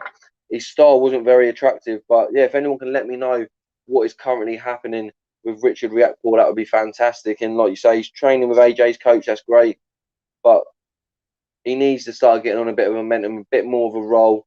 And look, he was there for maybe European up until world honours, but look, he's a great cruiserweight. We've seen that he beat Billum Smith in a close fight, and look, David Diamante, is now ready to call out the next fight. It's going to be Anthony Fowler versus Muller, and look, people, please get involved in the chat. Look, we're going to be here till the end. We're going to get Kenny Kennel for reactions at the end. Please, please get involved. Fowler's up next. And look, Haydar Mahmood says something to do with White, maybe a court thing, not so sure. Maybe, yeah, because he was part of the management team. And look, Joe's back here now. Yeah. You all right there, Joe? Is it any better? That is a little bit better. Yeah, no, yeah, we'll carry on. And if there's any issues, I'll let you know, Joe. But yeah, that's a little bit better. Cool. No, that's good. Big issues, let me know. I'll have to give me a Wi-Fi boxing kick. Oh, yeah, you're gone again, Joe. You're going again. All right, 1 second, mate. All right, mate. No worries. That's cool. I'll just keep talking to the viewers that's watching at the moment. Look, Miller's come down to the ring. Get your predictions in. Fowler versus Miller. Fowler wins this fight. I think it's going to be announced he's going to be fighting Liam Smith, or there's talks of him fighting Liam Smith. Look, Tips McGee says Richard Riekball taking a 2-year break, needed a rest, might fight in another 2 years. Obviously, Tips McGee coming in with the banter as usual. And look, no, that's great, because Richard Riekball is definitely a fighter that I was really interested in watching. As like I said, he fought Chris Billum Smith and some other good fights before his sabbatical, shall we say. And look, Miller's in the ring. He's only fought 2 weeks ago, Miller. So Miller could be very liable. It's not like a late opponent who's had like a week's training. This guy had obviously a camp and then had a fight a couple of weeks ago. But here comes the machine, Anthony Fowler. And Stone Cold Chicken 1, nice to see you in the house tonight. Lovely to see you. Please get involved in some more comments. He says, is it me or is there limited people there? Yeah, there's only a limited amount of people there. It's obviously in Eddie's back garden. You can't have too much going on in there. And obviously, it's just limited to certain people. I think later on it'll build up a bit. Look, Fowler's had a baby this week. His first baby. He's got to snap back into fight mode. Let me know if you think he's going to win here. Will it be a knockout win? Will he look fantastic? And someone written here, Stone Cold Chicken saying Laura Wood is buff, Maya Jama is buff. Thanks for your opinions. Like I said, it's a fan opinions channel. Keep throwing them in. I will keep letting everyone know what you've got to say. We love getting the fans involved. And look, we got Tips McGee, Miller KOs, Fowler in 3, Fowler retires. Wow, that's a big statement, Tips McGee. That is a huge statement. I do not believe that's the case. I believe that for Fowler wins. If Fowler does lose with a big KO loss, it's not impossible that does happen. But I believe he can bounce back and fight Achievement or someone like that. LBJ, have you been watching the Olympics? If so, what do you think of Ben Whittaker and Caroline Dubois? Yeah, I've been watching some bits of the Olympics. I think Joe's been watching a lot more than me. When Joe comes back on, we'll get his opinion on it. But yeah, I've seen Caroline Dubois looking good. Whittaker looks fantastic for me. We've seen McCormick get beat up today. But we're going to get a few medals, which is great. Maybe a gold or 2 and maybe a silver and a couple of bronze. That's fantastic. And there's some other great fighters from some other countries, and they're the next generation that's going to get through. But yeah, Joe told me a fact earlier, you know, Ramadar Ali, who's on the 258 management team for AJ and has had a couple of professional fights for Matchroom already. She lost in the Olympics. So quite shocking for me that she did lose that. But like, it's 2 different sports, as me and Joe spoke about earlier, and the Olympics is definitely different to the professional ranks. But Mark Bailey says, 700 for a ticket, I heard, for this event. Yeah, this event tonight was £750 exclusive tickets. Like, obviously, they said complimentary food, which I would definitely expect for that sort of price. But it's just limited. Like we said, it's just limited people, and it's just that was the price they were going for. So it's definitely an expensive event to go to tonight. And look, DJN, nice to see DJN 1 tonight in the house. Please get involved a lot more. I don't like Fowler. He seems like a proper bellend, to be honest. That's your opinion, mate. Like I said, we'll read out your opinions. We're a fan channel, and we definitely don't mind comments like that. Obviously, we're not going to go too far and be horrible to fighters, but that's your opinion. You say you think he's a bellend. That's fair enough. And look, it's not the faults of the channel. It's the faults of DJN1. And look, Prince Teddy says, hope Fowler just beats that guy so we can get the big fight. I totally agree. Tips McGee, Mahmood, wake up. Warren actually has a brain. So look, yeah, look, get involved between yourselves in the comments and that. Haydar Mahmood, Tommy will be fighting on Jake's undercard. DJN1, what's good, mate? LB, yes, all she just got out worked like a sprint. The Olympics, the prize more of a marathon. That is correct. But look, 2 fighters going. head to head in the ring. The ref's giving his final instructions. Obviously, McGuigan's there. He's got a couple of fighters on the bill tonight. So we'll see how he gets on. Obviously, we've got Cole Frampton in the building as well, and they've had a bit of an issue in the past. But look, DJ says, sorry, mate, Justin. That's cool, my friend. That's cool. Just stay with us all night. Get the comments in. Like I said, we'll get you all involved. But round one's just about to go. Prince says, Fowler's been linked at British level too long, waiting for the Fitzgerald fight. These are his prime years. I totally agree. And look, round one has begun, people. And I will get us started while Joe is sorting out his Wi-Fi connection. And he might have to go back to the hotspot. I remember a few weeks ago, he had to go to the hotspot to get a connection. Sometimes I get issues with the Wi-Fi as well. And yeah, that's just the way that it goes sometimes. And Joe will be back with us shortly. He's just sorting out his Wi-Fi. But look, here we go. Let me know what you think early on here for Fowler. He looks a lot bigger than his opponent. I think, like I said, I think this guy come up from a lower weight, and yeah, he's a lot smaller. He looks to me personally than Fowler, but Fowler's just there with a jab, acting nice and cool, calm. And for Fowler, it'd be nice for him to get a nice early KO and look out for the big fights. Get home to his family. Obviously, he's got a young family. Like we said earlier, he's a partner, had a baby last weekend. So for him, get in there, professional victory, don't suffer too much damage, and move on with a W, and look forward to the big fights ahead. But yeah, people, subscribe to the channel, Pep Talk UK. We've got merchandise just behind me, t-shirts. Go on to Pep Talk UK. There'll be some links in the description for hats, masks, hoodies, and t-shirts. And I know a lot of you in the comments are regulars, and I know that you would like to get your hands on some of that gear. So please get onto that gear. But mostly subscribe to the channel as well. That does really help. But look, Tips McGee says, here we go. Hey, the bar boxing on Jake Paul undercards, August 29th, Benson tweeted. And so yeah, there's a few comments going in here saying stuff like that. So look, that'd be interesting if that does happen. Also, LB I don't get Dubai right now, not even a star in the UK yet. But look, it's getting his name out in America, isn't it? So to Frank, that's a good business deal. Tips McGee said, Mahmood, if that happens, I will eat this presenter's hat. So look. Oh, big left down there by Miller. So, look, what do you think of Fowler in the opening round? Do you think he's had a good opening round? What do you think of Miller? Miller's in there. I think he's got a pair of Adidas trainees on. I'm not too sure. But, yeah, everyone, please get in the comments. I love engaging with you. Like last week, we had some good debates. Look, Ken's going to be on afterwards for the reaction show. I threw out a little question out there. Do you think Kenny will be on with a vest? If so, what colour? That, hopefully, we'll find out later at the end of the show, after the main event. But look, we've got some more comments. Robert Brown, nice to see you in the house tonight, Robert Brown. Please get involved for the rest of the evening. He says, I want to see Cheating Fury KO'd. Well, as I said, and I'll always say, we appreciate all your opinions, and I will always read out your comments if they're always not too disrespectful, and we can get away with saying what we've got to say. So yeah, look, please get involved. Robert Brown says the UK should be ashamed of Fury. Look, oh, he's going straight in here. Tips McGee, Adidas trainers, ha ha ha. It looks like it. It looks like it. Miller looks like he's come with it.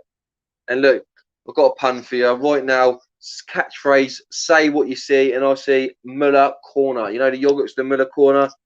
A cringy little joke there, but that's what I saw. You're doing catchphrase right now. What is that? Miller corner. But yeah, if anyone else has got any jokes out there, throw them out there. But look, Prince Teddy says Fowler just isn't a likable person, in my opinion.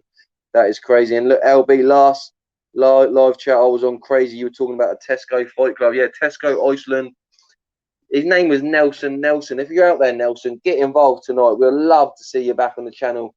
Offering everyone out, saying he'll have you out in Iceland car park, all sorts. So that was fantastic. But look, truth be told and watch unfold. Nice to have you on the channel for $1 billion and £800 a ticket. The Zone UK launch is like a Mick Hennessy card. Wow. Wow. Big statement there. Truth be told and watch unfold. But look, round number 2. Would you go for a Fowler to win that first round? 1-0 up to Anthony Fowler. Paul Young says, Eddie consistent with his weak cards. Well, yeah, that's another opinion there. Prince Teddy says, I'm still waiting for Nelson. Does anyone have Nelson on Instagram or any form of contact for Nelson? Get him to come onto the live stream. He was fantastic last week, and he was stirring a few things. But look, if any of you lot in the comments think you got any good debates you want to get going in there, that would be fantastic. Look, Müller throwing in a few shots there. Fowler responding with a couple. Müller saying to him, "Come on, let's go." Müller's definitely going for this here. Just subscribe now. Great show. Cheers, Lucy. Thank you very much. Do appreciate that. And look, he's coming forward aggressively, but not really throwing anything or doing anything to Fowler. He's wasting more energy, just bouncing on the spot, getting pumped up for the fight. Tips McGee says, "You think Hearn will let Fowler get sparked down?"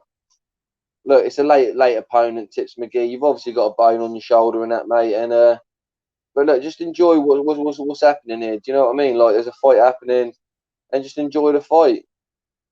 Obviously, it's a bit of a mismatch, but it is what it is. But look, LB, it's kind of the truth. Matchroom don't have to mask any watch fighters outside of AJ. Eddie needs more quality fighters.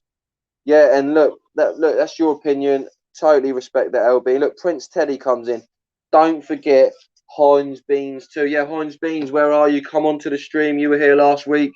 You were throwing some good comments about, and it was really great to speak to you. Look, Joe's still sorting out his Wi-Fi at the moment. Hopefully, we're getting him on not too long. Obviously, nearing the end of round 2, Anthony Fowler and Müller. Let me know how you have the rounds going so far. We've had Cullen beating Yildirim on a unanimous decision. We had Sandy Ryan on YouTube winning her professional debut. But look, Müller's coming some shots in, but I just don't think anything's going to trouble Fowler. Fowler looks so calm, and I feel like he could probably step it up whenever he wants to step it up, to be fair. And look, LB says that Joe's got Tesco Wi-Fi. Look, LB, don't get started on Joe tonight. I've seen Joe sparse. Told you, didn't I? If we get to 20k subscribers by the end of August, I will release Joe's sparring footage for everyone to see on Pep Talk UK socials. We're on 19,200. Another 800,000. I'm losing my words here. Another 800 subscribers, and we'll be able to release that spar. And look, Alan Skills says Heinz Beans won't be on. He got canned. Look, they're the jokes that I'm looking for. That was fantastic stuff there. I absolutely love that. Thank you, LB. Presenter doesn't like the truth. I love the truth. I love it. Look, I'm just here and I have an opinion, the same as you have an opinion, and we all have an opinion. And look, I've just heard negative stuff from Tips McGee tonight. Show me something positive, Tips McGee. Say something positive about tonight's show, about one of the fighters on it, without it being a joke, and then we'll see what's happening. And look, here we go. Truth be told, and watch unfold. Ben got tickets, sold them, then pulled out. Eddie Epstein will use them as a ticket seller on some other card. Wow, some big opinions about Matchroom coming here. And look, fantastic. I don't mind if there's opinions against Matchroom. Like I said, it's a honest opinion channel, and I have no special loyalties to anybody. So look, you need to get permission, Jay. Need to get permission for what? Haydar Mahmood. I'm lost on that one. Let me know, Haydar Mahmood. I need permission for Anthony Fowler's 30 years old. Since turning pro, he's only made £145 4 times. Okay, Prince Teddy, that's a good one. And that guy says this guy Fowler's fighting is a late replacement. No, yes, he is a late replacement. A week's notice, I think, 10 days, something like that. He's a late opponent. So yeah, you can only deal with what's put in front of you. Miller's apparently can whack, but I think he's a lower weight by looking at the size difference. So I'm not 100% sure that with the size difference, if it was a good fight for Fowler, but he's got to keep ticking over. If he wins this, he's going to fight Liam Smith. And Tips McGee says a rig Matchroom card, and he wants me to be positive. Look, I've already said it. I don't mind most of the fights. Look, Miller's come with a big couple of punches there on Fowler. And look, I think the man's here now. You right there, Joe? I hope I'm all right. How is it? Reminds me of one of them old Jet Li films. Oh, you speak, and then a few seconds later, your mouth moves. But look, we could try and work with it. Have you caught any of the fight or anything, Joe? You might have to go to your hotspot. No, I haven't. I haven't caught the fight. I'm gonna go and sort something out, or something else out. I think. Um, Hang on. That's all right, mate. That's all right. No worries. We've got some questions going on in the chat anyway, and this fight's starting to warm up a little bit. We've got Haydar Mahmood says sparring footage of you. I've said that obviously if we get the 20k by the end of August, we said last week in the chat that we'll get that going. So a few people in the comments are looking forward to that. They're asking for Nelson if he's looking for a fight in Tesco car park tonight. But so yeah, look, and Alan Skills asks, how's it rigged? Also, yeah, Tips McGee tonight. He's coming for a bit of a wind up, Joe. He's having a little dig here and there and that, but we'll let the comments unfold as it's going on. Look, the comments are now coming in. There's a few people watching now, and we really appreciate it. Please subscribe to Pep Talk UK. And this fight is definitely livening up in the third round. I've got Fowler 2-0 up. This fight this round a lot more closer. But look, we've got LB saying, Tips, it's not rigged. That's unfair to say about the fighters that are giving it their all. Yeah, no, look, everyone's entitled to their own opinions, Joe, as we always say on the channel. So we don't mind people saying that. And look, Prince Teddy says Jack Cullen's tattoo is better than Anthony Fowler's opponent. What did you think of the tattoo, Joe? I've got a North Face hat on. I didn't do it because Jack Cullen was fighting, but obviously, what do you think of that tattoo? I noticed it after the Doherty fight, and during the Doherty fight, and yeah, it's funny, isn't it? It's that's got to be a bet. That's got to be a bet. It's got to be a bet, Joe. 100%. It's got to be a bet. And look, and W. Riles says area level toss BT card was levels above this bunk. I got to say this card's better than last week. The only fight better is the Joe Joyce Takam fight. That's the only fight I think is better from the cards. What do you think, Joe? Yeah, there was one early on in the night, and I can't remember the fight now what it was, but that was really good on the BT card. Shiraz. No, it wasn't the Shiraz. I think it was the Bork fight. I think it was the Chris Bork fight. That was a really good fight. Yeah. Shiraz just looked good. Obviously, you need to level up an opponent, someone like Anthony Fowler, who's obviously fighting at the minute. But yeah, obviously it looks very different. It looks like it should be an AJ fight, doesn't it? Like the actual aesthetic of it just looks fantastic. Yeah, like it's just missing a big name fight in it. Really, I think it's got everything it needs for a big fight feel. I think obviously that Matchroom think Conor Benn is that big name, and to them, it was obviously the right platform for him to go tonight. But yeah, no, it looks fantastic in Fight Camp Joe. It looks absolutely unbelievable. And look, we'll get to small comments on that. We've got the LB says, Tips, I agree about the level of this card, but it's rubbish, but it's not rigged. It's definitely not rigged, people. But look, we've got a Matchroom card, Queensbury from Haydar Mahmood, and then Menace Society. Nice to see you in the house tonight in that. £750 for a ticket, no main event, dead show. I wouldn't pay £7.50, Joe. So yeah, a few people in the comments not very happy with the pricing for this card, or maybe the other card. So what do you think about it, Joe? I just think that it's one of these exclusive events. It reminds me of, do you remember the Monaco shows they used to do before COVID?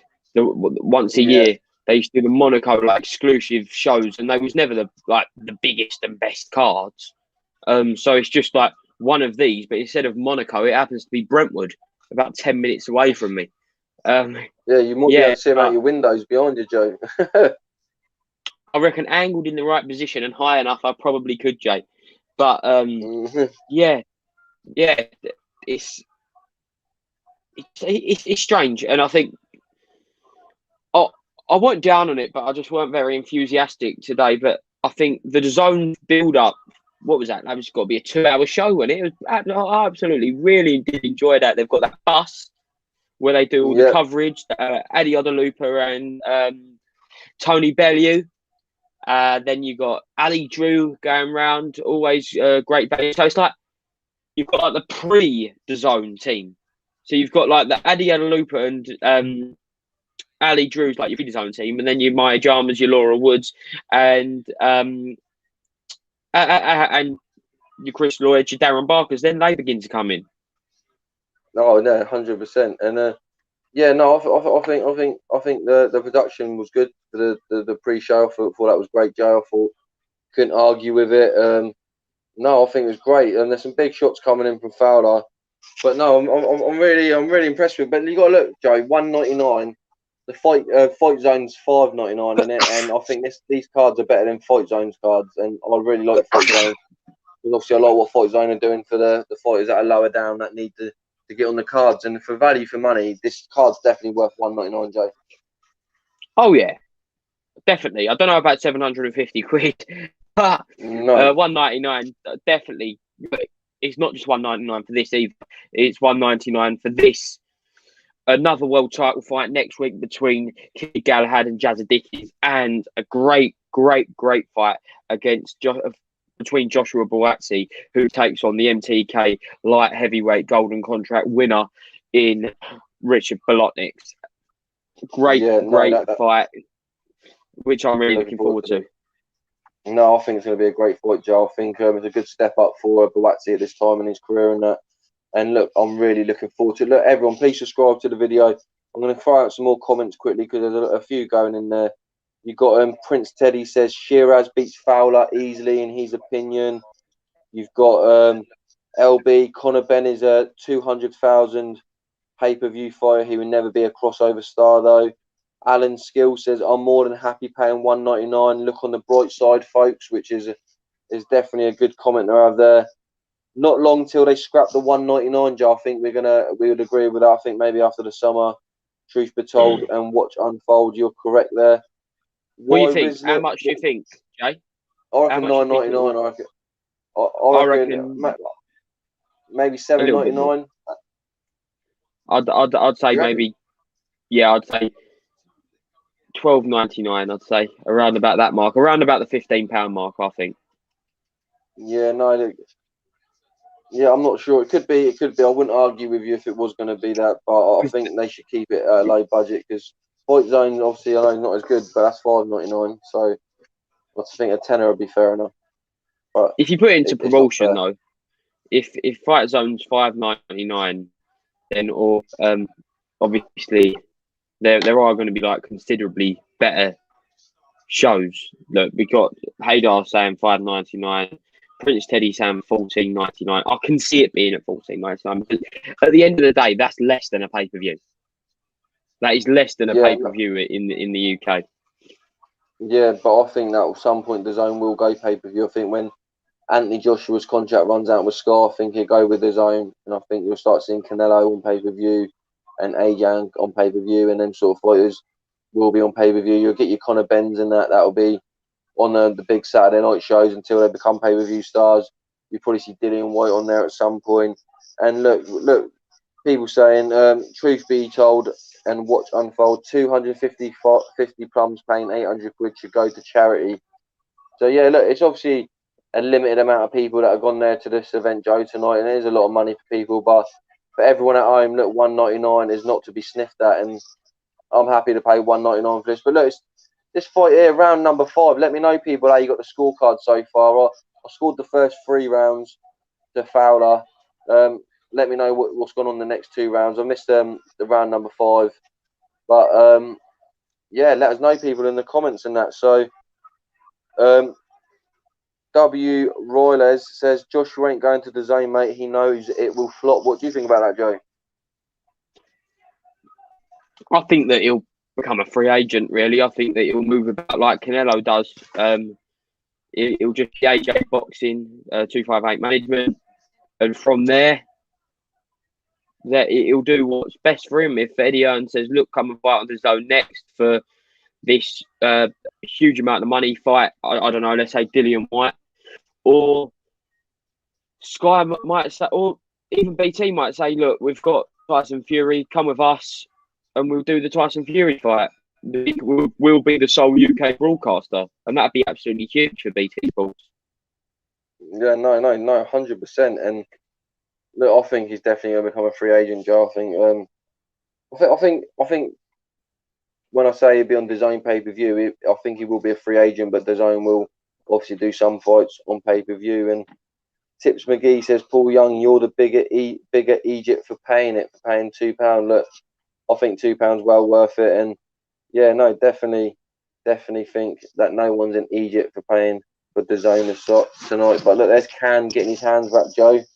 1,000 punches this guy's thrown in a featherweight fight, I believe. A record. I think 1,500. I think it might even be 1,500. 1,500. Look, so but he's not really got punch power. 3 KOs, but look, them volume of punches obviously will stop the opponent getting their shots off. Smother. Exactly, he's going to smother Leewood, and I'm expecting an Olympic-style matchup over 12 rounds. The way Kanzu comes forward, throwing all them shots like we're watching at the Olympics, but instead of over 3 rounds, over 12 championship rounds. Yeah, no, definitely. I think it would be very interesting. That Warrington fight would be a high-volume punches, wouldn't it, Joe? What's that, the Warrington-Lara fight, did you say? Yeah, well, no, if Warrington beats Lara, him versus Can, I said that would be a lot of punches thrown in that fight, wouldn't it? Because Warrington throws quite a lot. 100%. And obviously, you mentioned that Zukan or Kanzu or whatever is still... he's only got a limited amount of knockouts. And the general consensus is, which I disagree with, by the way, is that Josh Warrington hasn't got the heaviest hitting punches. But when these two styles come together, I'm expecting to see 12 brutal, exciting rounds if we do get that fight, because Warrington has got to come through Lara and get the revenge over the fighter that completely and utterly destroyed him last time out. And I can't actually think of a fighter avenging a loss straight after where he completely and utterly got destroyed and had no success whatsoever. You talk about AJ Ruiz. AJ did have success in that fight. He did knock down Ruiz. I can't think of a fight where the losing fighter, after being destroyed, has come back and got the revenge. I'd love people to tell me in the comments. No, that's a good point, Joe. It's a difficult fight for him. I think a few people in the comments there saying that Warren ain't winning that fight, mate. Hearn is serving him up. It's a monstrous fight. Tips McGee says, can't wait. What a step up. I think that's I think he's on about Franklin versus Dillian White there in the comments. But look, Warren needs to win that fight. It's all or nothing. And look, Fowler's looking good in this fight, Joe. Sorry to cut off from the comments now, but Fowler is unleashing some lovely shots here. But yeah, Fowler drops his right hand quite a lot, Joe, I noticed. Someone in the comments said that as well. And that's a bigger, like someone with a big punch is going to come unstuck. He looks more looser and light on his feet than previous fights, which I like. Obviously, he might be working with that since working with McGuigan. Yeah, he don't look as static as he has done in previous fights. No, 100%. I thought that in his last fight as well, Joe. I think since he's been with McGuigan, like you say, he looks a lot looser, looks a lot more composed. Before he was a bit erratic. Sometimes when he gets popped, he still has that amateur mentality. Like, I've been here, I need to score one back, which in the pros you don't have to do. You've seen a lot of amateurs. I think Amir Khan used to do that. You saw Amir Khan when he used to take a big shot, he used to always rush back in because his mentality was, I've been here, I need to try and get that point back. But in the pros, you've got longer rounds, you've got more rounds to go. And if you get it, it doesn't really matter. Just compose yourself. But yeah, Fowler like tear up. That's his probably his biggest weakness. Yeah, definitely. When he gets dragged in, he forgets to put up that left hand sometimes to defend it. He's looking for that big uppercut or left hook, which which obviously is a weakness. But the way he's moving his shoulders, the way he's moving around, looks like he's improved a lot. No, 100%. And obviously Shane McGuigan says that he wants the rounds for Fowler as well. And look, LB's got a comment in the comments for you, Joe, if you want to read it out. he's personally put your name in there, so I'll let you respond. Joe Pugh, you also have to remember AJ has physical gifts that he can work with the likes of heights, super strong, that Warrington does have. What does he mean by that, Jay? Am I being silly? You have to remember AJ has figures that he can work with, like heights. Basically saying that AJ's got more tools than what Warrington has to win the rematch. Like when he fought Ruiz, yeah, he's got better tools than Warrington. Yeah, exactly. Obviously, I really do hope that Warrington wins. I love Warrington. He's one of my favourite live fighters. Brought some fantastic nights against the likes of Carl Frampton, the likes of Josh Warrington. Obviously, that controversial one with Kid Galahad that I believe he won. Jay doesn't. Yeah.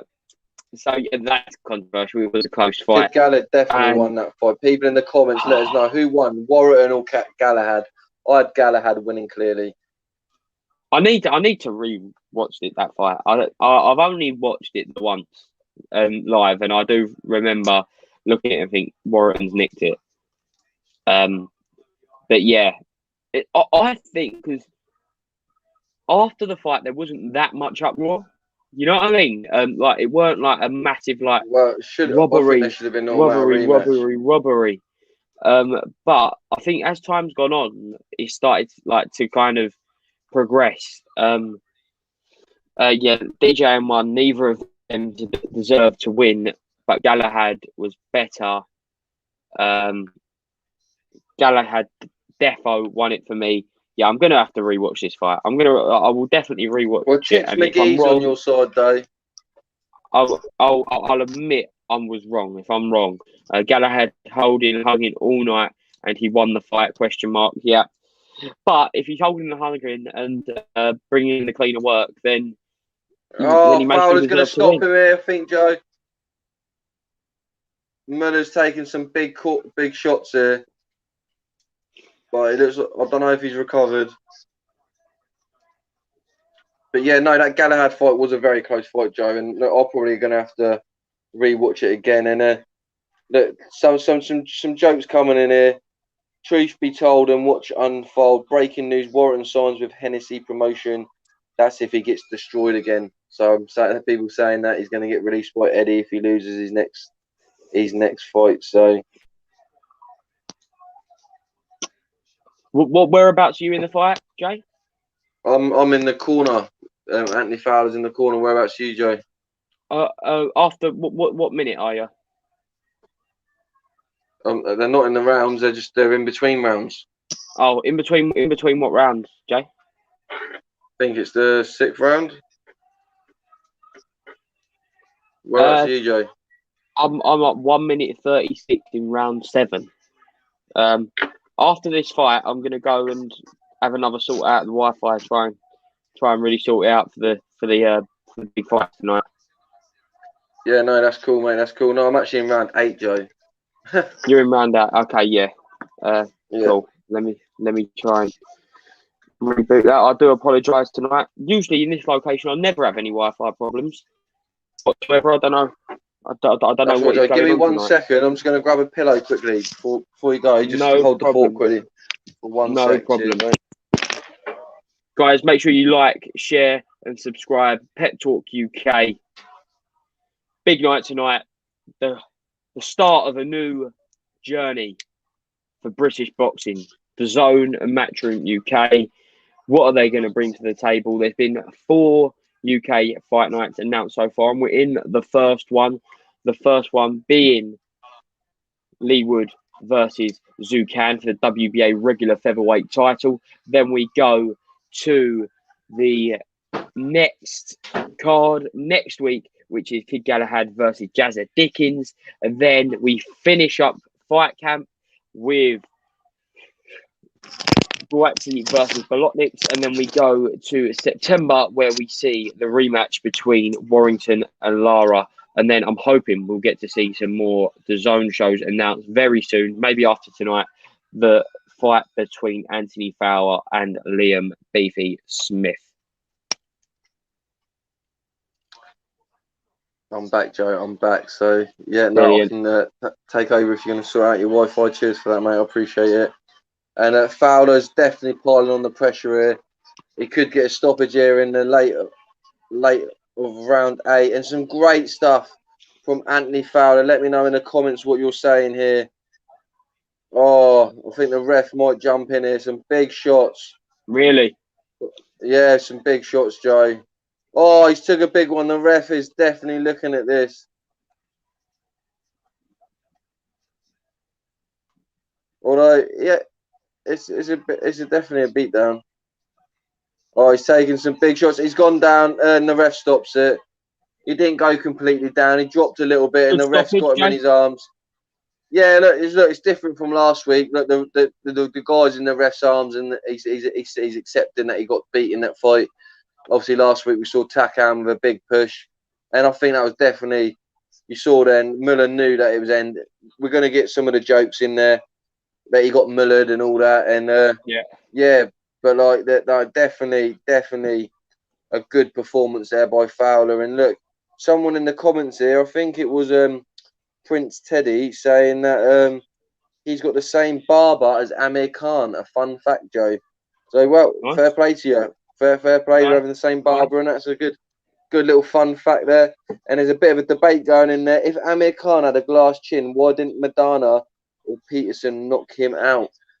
That is a good point, but Amir Khan did have good skill. There were certain elements. Like I said to you, The his biggest speed of Amir Khan is fantastic. exactly, and his biggest problem was when he got planted. Like I said, his amateur style kicked in, and he liked getting involved in too much of a scrap, and that was his downfall. He wanted to fight too much. And Jack Napier says Muller's got licked. That's a good one there. He definitely took a beating. He took some big shots there. His face looks absolutely horrible. And look, Prince Teddy says Amir Khan was the quickest boxer ever. Fowler Smith getting announced for October the 9th in Liverpool Echo Arena. So the 9th, is that the same night as Fury and the same night as Lyndon Arthur? And wow, What's the Lyndon Arthur one, Jay? Apparently, I read the other day that Frank Warren wants Lyndon Arthur versus Yard on October the 9th to be the warm up for Tyson Fury on BT Sport. You know, like how Joyce and Takam was going to be.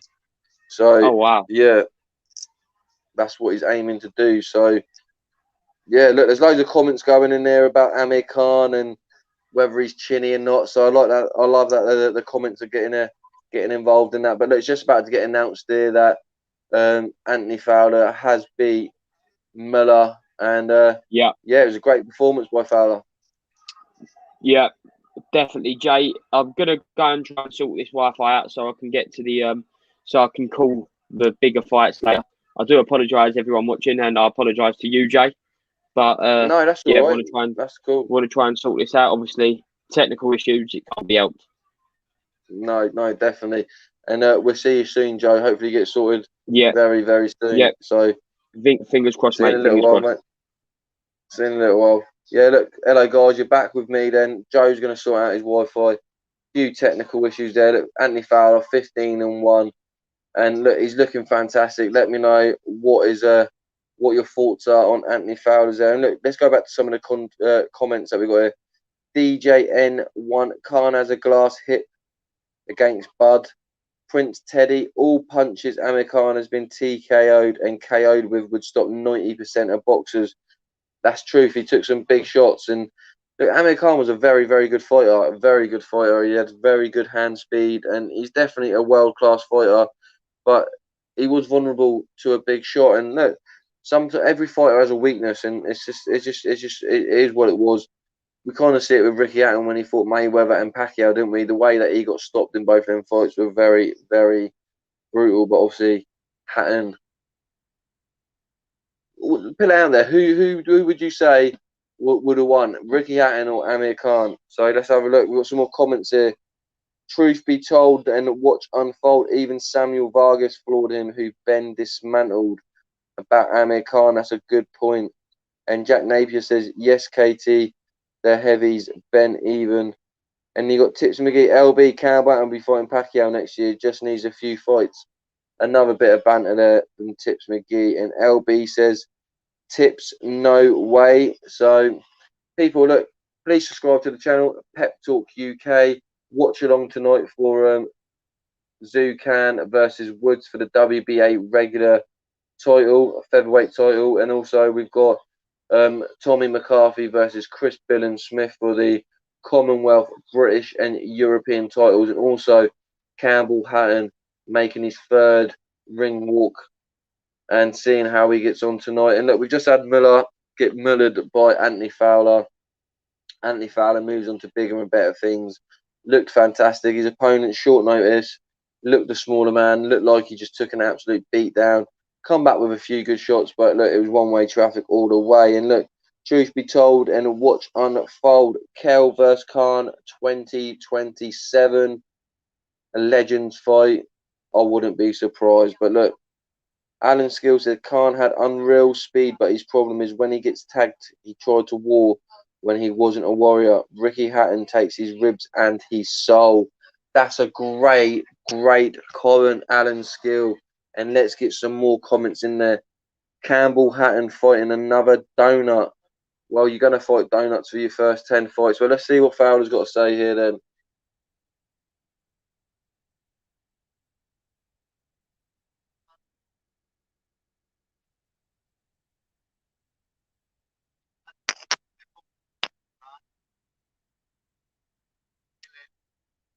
So he wanted rounds, Anthony Fowler, people. So Fowler is saying that he wanted rounds and he could have stepped on it a lot faster. And in his career, he's not really had rounds and he just wanted a few more rounds. So if you feel comfortable to do that, that is fantastic.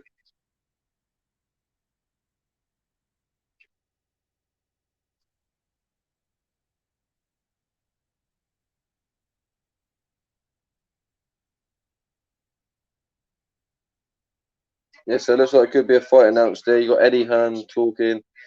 And let me know what do you think. And why is he fighting donuts on primetime TV?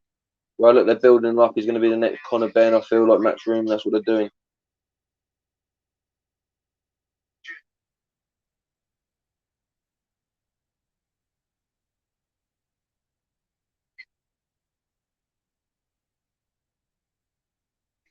Fowler Smith is announced. Yeah. So W. Roylez says Fowler full of it. Fitzgerald would stop him again. Campbell should be the free fight on YouTube. Look, I'm not arguing with that. I don't disagree. But he's been given this opportunity, and I will support Campbell Hatton.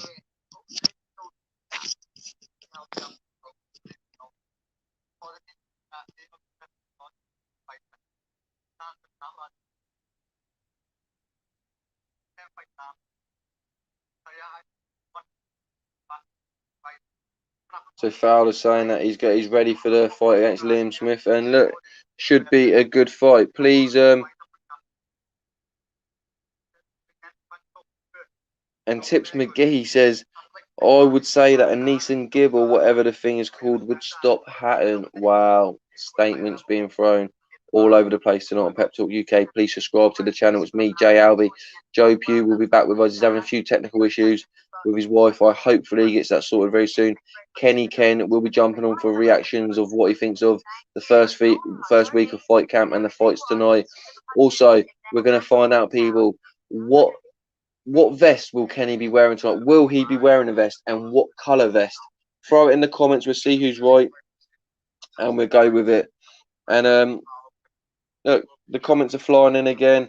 Obviously, Tony Bailey's now back on the screen with my Gemma. We'll mute that a little bit just because obviously I'm interacting with you guys.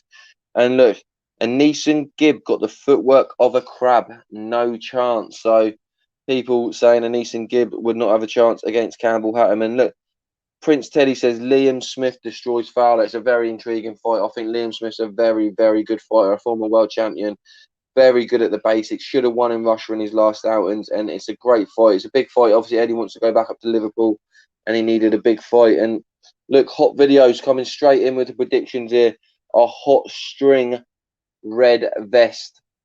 Very, very sexual, that one. A string red vest. Look, these are predictions that I want. Anyone else?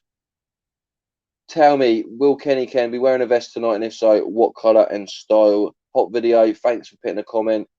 join us all night. Please come in with some more comments, and it's great to see you this evening. And also, Prince Teddy, you come in with some comments. You've been here all night. We appreciate it.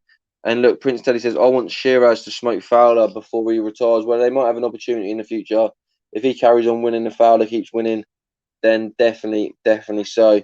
Truth be told, is it not Barry Epstein? So let's go back. Our Beefy will roast him. Well, we will see. But look, Campbell Hatton's on next. Obviously, they're talking to him now. Ricky Hatton's son of a legend. And let's see how he does on his third fight. He's just a boy, and he's just a novice starting his career. Not too much pressure on him.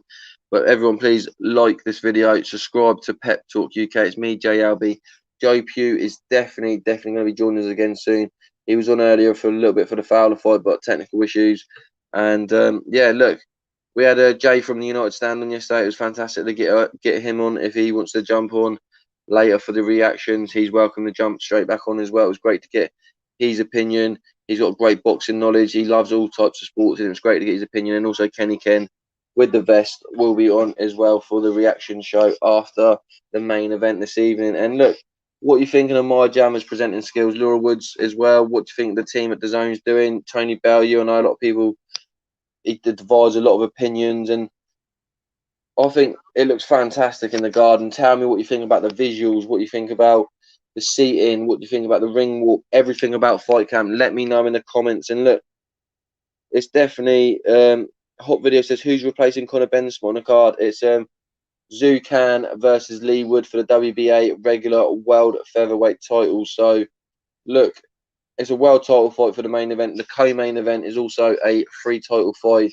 for the Commonwealth, British and European title between Tommy McCarthy and Chris Billam-Smith. And look, everybody, Jack Napier says, let's get Maya educated on the sport of boxing with some love heart smiley faces. I think Jack Napier is a fan, which is fantastic. Also, we'd like to find out from Kenny Ken tonight what he feels about, obviously, the Zone presenting team, my Jammer in particular, as he was not much of a fan of hers a couple of weeks ago when he got announced for the team. But look, Lakowski is coming to the ring now. Ricky Hatton's son, Campbell Hatton's opponent. And look, we'll see what happens. Like, they don't look much to him. Obviously, these are a lot of weights in that. But Campbell Hatton should win this fight, in all honesty. And look, DJN1 says, I like how Sky basically abandoned any news on boxing other than AJ. Look, that's just the way it is with these fights. Do you know what I mean? You don't hear no BT Sport news for their boxers really on Sky Sports and vice versa. So I'm not surprised, but Sky really needs to put it out, and hopefully they get back in the boxing game. But at the moment, it's the Zone, BT that do it for me.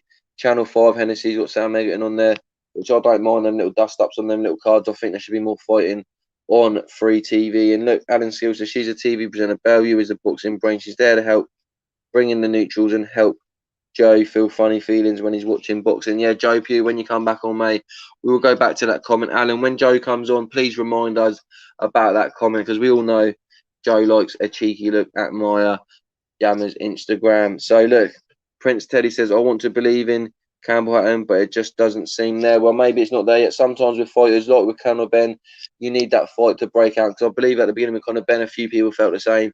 Wasn't really feeling him, wasn't really feeling he could go anywhere. But you've seen recently, the guy's an absolute animal. He's smashing it down the gym, smashing it. Just ask Tony. We're crushing it. We're crushing it. So look, that was a terrible impression. I'm not good at impressions. I do apologise. I promise I haven't been drinking. This is not vodka. It is just lemonade, and I will not do that again. But look, Hot Video says Eddie should have hired David Hay. Now he's jobless. David Hay's a great pundit anyway, great commentator, great knowledge of the game. One of my favourite fighters of all time. I used to love David Hay until obviously Bellew ended his career, and it was horrible to see. But look, I wouldn't rip David Hay. I think David Hay is a great man for boxing and done some great stuff. Conor Ben hasn't even won a British title, says W. Roy Les. No, that is true. He hasn't won a British title. Sometimes you find that with some fighters, just overlooks you. The opportunities didn't come. He wanted to fight Chris Jenkins. 3 or 4 offers were made to Chris Jenkins, and I don't think Frank Warren wanted to make the fight. So, look, He's tried getting the British title, and if it doesn't come your way, you've got to move on to bigger and better fights. And look, LB says we don't need more interviews, we need good fights. I could not agree with you any more there. And I'll just have a bit of me non-vodka.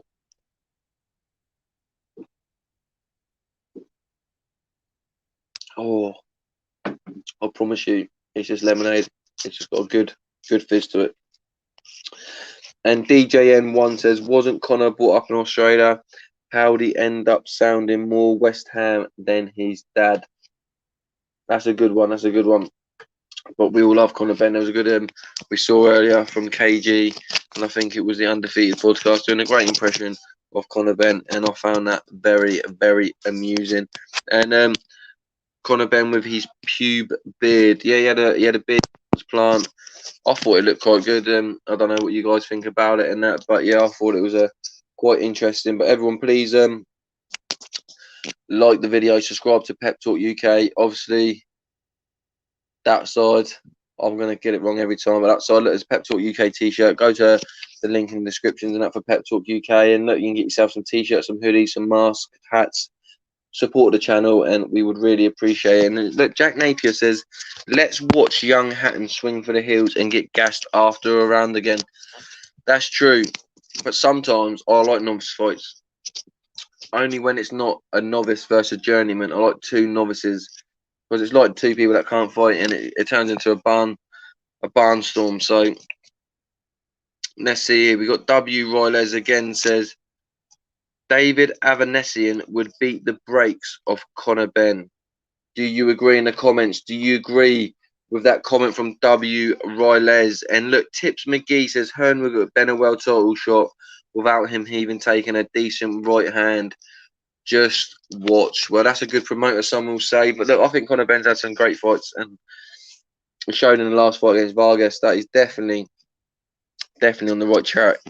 And did you know that Nigel Bent is Paul Ince's cousin? Heard Ince say it on TalkSport. I'm not surprised, because obviously I think they're from the same area. That's a great bit of knowledge. That, and no, you get a lot of sporting families, don't you? And yeah, no, I'm not surprised. But look, here we go. We've got Campbell Watton ready for round number one. Hopefully, Joe Pugh can get on there. Hopefully, his Wi-Fi is working. If not, get onto your hotspot. That worked fine last time. We want to get you back into the chat, Joe, and get you involved. But look, round one started, people. Let me know. Campbell Hatton in the white shorts with the light blue trim for Man City. His opponent, Lakawoski, is also in the white trunks with the black trim. And Campbell Hatton starting fast here, centre of the ring. And look, he's come in there with a nice shot there. And yeah, let's see what happens with Campbell Hatton tonight. So everyone in the comments, please throw your comments, like the video, subscribe to Pep Talk UK, road to 20k. Let's go. And we'll get into the business end of the card tonight. We've got Ricky Hatton's son, Campbell Hatton, now fighting now against Lakawoski, shall I say, before the co-main event. And look, we've got JM. Nice for you to comment tonight, JM. Love my boxing, but these fights are dross. Well, hopefully I'm not too dross for you. Hopefully you're enjoying listening to me. Joe Pugh will be on soon. As I said, pre-fight, after the main event, we're going to do a reaction show with Kenny Ken to see what he thought about the show tonight, see what he thought of the fights and of the Zone presenting team. And look, we've got Tips McGee says, let's go, Campbell. Yippee, yahoo. That's nice positive there. Look, I told you, be positive as well, and it's great as well. So that's a great positive one, Tips McGee, and I really appreciate everyone in the comments. Great watch along last week.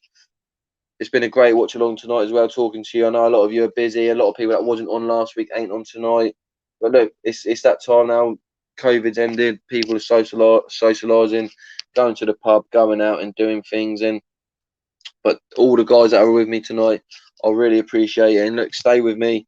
We've got some big fights coming up. Hopefully, Joe will join us shortly. But look, there's a few nice shots here by Campbell Hatton. Oh, a nice little double jab there. And yeah, some nice stuff. I just said I just want to see progression with Campbell Hatton. No pressure from me. And it's just nicely done. But let's have a look on here. We get some more comments coming. JM says, I've only got the Zone for Costello. Here we go. How are hello, we? Joe. Yeah, that seems a bit better, Joe. Yeah. Yep, no, that seems better than before, mate. Cool. I've had a location change. Just Yeah, you shifted had a low. me and the family. Just Oh, right, swapped so from upstairs to downstairs. so a little swap Yeah, there, but you got the fight on. How far are you in, Joe? We could, I can easily pause it there I after am this round. 28 seconds left, or 26, 25. I've got 18, so I'm not too far ahead in that. Look, Cool. I'll I'll, quickly I'll, refresh it. I'll see if I can refresh it first, Jay. okay, mate, that's cool. Yeah, there's a few comments flying and a few people saying they've only got the zones for Costello, like yourself, Joe. Obviously, not just for Costello, but obviously a fan of Costello. Massive So fan of Costello. he's not on tonight, though, so it's a bit unfortunate. Obviously, he's at the Olympics. Alan Skill says, Joe, you missed Maya Jammer. There's been a few little cheeky jokes tonight, Joe, about you and Maya Jammer and Alan Skill. All right, I'll catch you up tonight after the live. Yeah, he catch up tonight. He said he might even have a cheeky look at our OnlyFans as well, so it might be a good night for Joe tonight. Look, we got Hatton's accuracy is atrocious. Yeah, what do you think of Campbell Hatton, just in general, Joe? He's a work in progress. Yeah, he's gonna have his critics. He's gonna learn. He reminds me of just a young raw novice fighter. And if he didn't have the name Hatton, I don't think anyone would be complaining about it at all. No, definitely. Look, I definitely see similarities between you with your spar in the back garden and Campbell Hatton here. A couple of shots that look very similar. So no, I totally agree with that. And look, you've got the experience as well, Joe, from that spar to give your opinion on this fight. Experience whatsoever. No experience whatsoever. And look, the fans will see that fight when we get the 20K. Look, we've only got 800 subscribers to go, Joe. So look, by the end of August, we will be there. But look, Maya is taken by a basketball player. Sorry, Joe, says LB. Oh, wow. I bet he's a bit taller than me then. Yeah, he might be a little bit taller there, Joe. Yeah, and maybe a little bit richer. I'm not too sure. Basketball players, I think they get a lot of dough. Basketball players, but yeah. So Alan Skill says Campbell's learning from scratch under the bright lights, so we need to give him some slack. I said that. I said there's no expectation for me, Joe. It's just if he improves from his last fight, really. Wow, I'm just looking. Obviously, I've just set up reset up downstairs at Campbell Hatton's fight here. Campbell Hatton coming forward now, but Campbell Hatton looks like he's fighting the West Ham right back Vladimir Kufal. That is a good shout, Joe. That is a great shout. Wow, he's a ringer for him. I wouldn't want to fight Vlad Kufal though. Vlad Kufal, it looks like one hard SOB. But yeah, maybe it is him. Maybe he's under a different name. Maybe Laskowski is Vlad Kufal in disguise. Well, I heard, Joe, that this is his pre-season. Yeah, fitness. He's S&C. Yeah. This is how he does his pre-season. He has a couple of spars and a couple of tear-ups. So yeah, no, I heard he might be going to Arsenal, Joe. That'd be a big loss for West Ham if he leaves West Ham to go to Arsenal. So. I'll be gutted. Yeah, no. Apparently, he's not happy with the contract he's been offered at West Ham. So yeah. Okay. Yeah, no, I would really be gutted. But Kufal looks like he's got a decent jab on him. He's got a decent jab, Kufal. Yeah, obviously, Hatton swing missing again. I think he's winning the rounds just on pure pressure. He's putting pressure on. He does land those body shots. I just see him come in with a nice right body shot. But in your opinion, what does Campbell Hatton need to do to improve over the next 4 or 5 fights? Work off his jab. He's not worked off his jab very well. He just looks for the big shot. Look at that big right hand. He's just missed with him. I say it all the time, Joe. If you have got a good jab and then everything comes off it, but he's just throwing very soft jabs, not working off the jab very well. When he lands a body shot, it's just literally just thrown as a body shot. Which I always say it's dangerous when you throw single shots because look, then he's just throwing a wild left hand, and I don't know whether it's the pressure because he's Ricky Hatton's son and where he is, but look, I'm not really impressed with him tonight, Joe. To be fair, I've not seen no improvements from the last fight, and he is very novicey. So look, if you want to get some of the comments up, Joe, and we'll go through some of them whites at the end of the round. because it's going off in the comments. 100%. Joe Hatton swinging and missing again. Good man, Joe. That's Tips MC McGee. He's been very vocal tonight, old Tips MC McGee. I'm just seeing now. Chris Billings Smith in the changing room with Shane and Barry McGuigan, boxing royalty, a family that go down in certainly Irish boxing royalty. We see there Tommy McCarthy. Wow, yeah. A fight that I'm really looking forward to, aren't you, Jay? No, 100%. It's going to be a right barnstormer. And yeah, we've obviously got some other comments here. Got to say, Campbell looks like Chesney. Coronation Street. Yeah, Alan Campbell. Oh. That's class. That's class. Here we go. Chesney versus Kufau. God, that'd be a charity fight. Yeah, that would be a charity fight. Jab will take you around the world. I'm sure. I agree. Obviously, it's hard to get your jab off because this guy is a lot bigger than Campbell Hatton. Yeah, he's facing a lot of tricky styles, Campbell Hatton, early on in his career. Obviously, he had a very tricky debut, but these are learning fights for him. No, they are, Joe. But like, you could use the jab differently. You can jab to the chest, jab to the body. He's not doing any of that. Where the guy's like longer and that, you could go for them shots. Oh, we're catting it in with a good left hook there, but he's just winging his shots in though, Joe. He's not really setting anything up. He looks a bit erratic. I think this is his best round though. I think obviously he gets caught on the way in there. Campbell Hatton.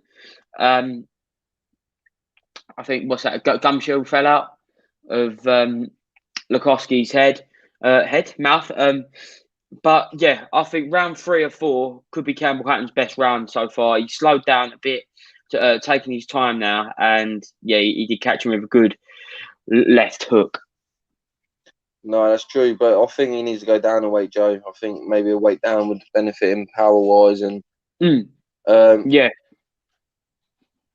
We got LB there saying he lacks power, but again, it's about finding your technique with power. When he plants his feet, it's about getting the timing right. So he may have the power. It's just learning how to enroll that power. Something that Ben Davison's been very vocal about with Lee Wood, which I'm interested to see tonight. It's about how to use the power. I might have the biggest power in the world, but if I don't know how to use it, then I can't show it.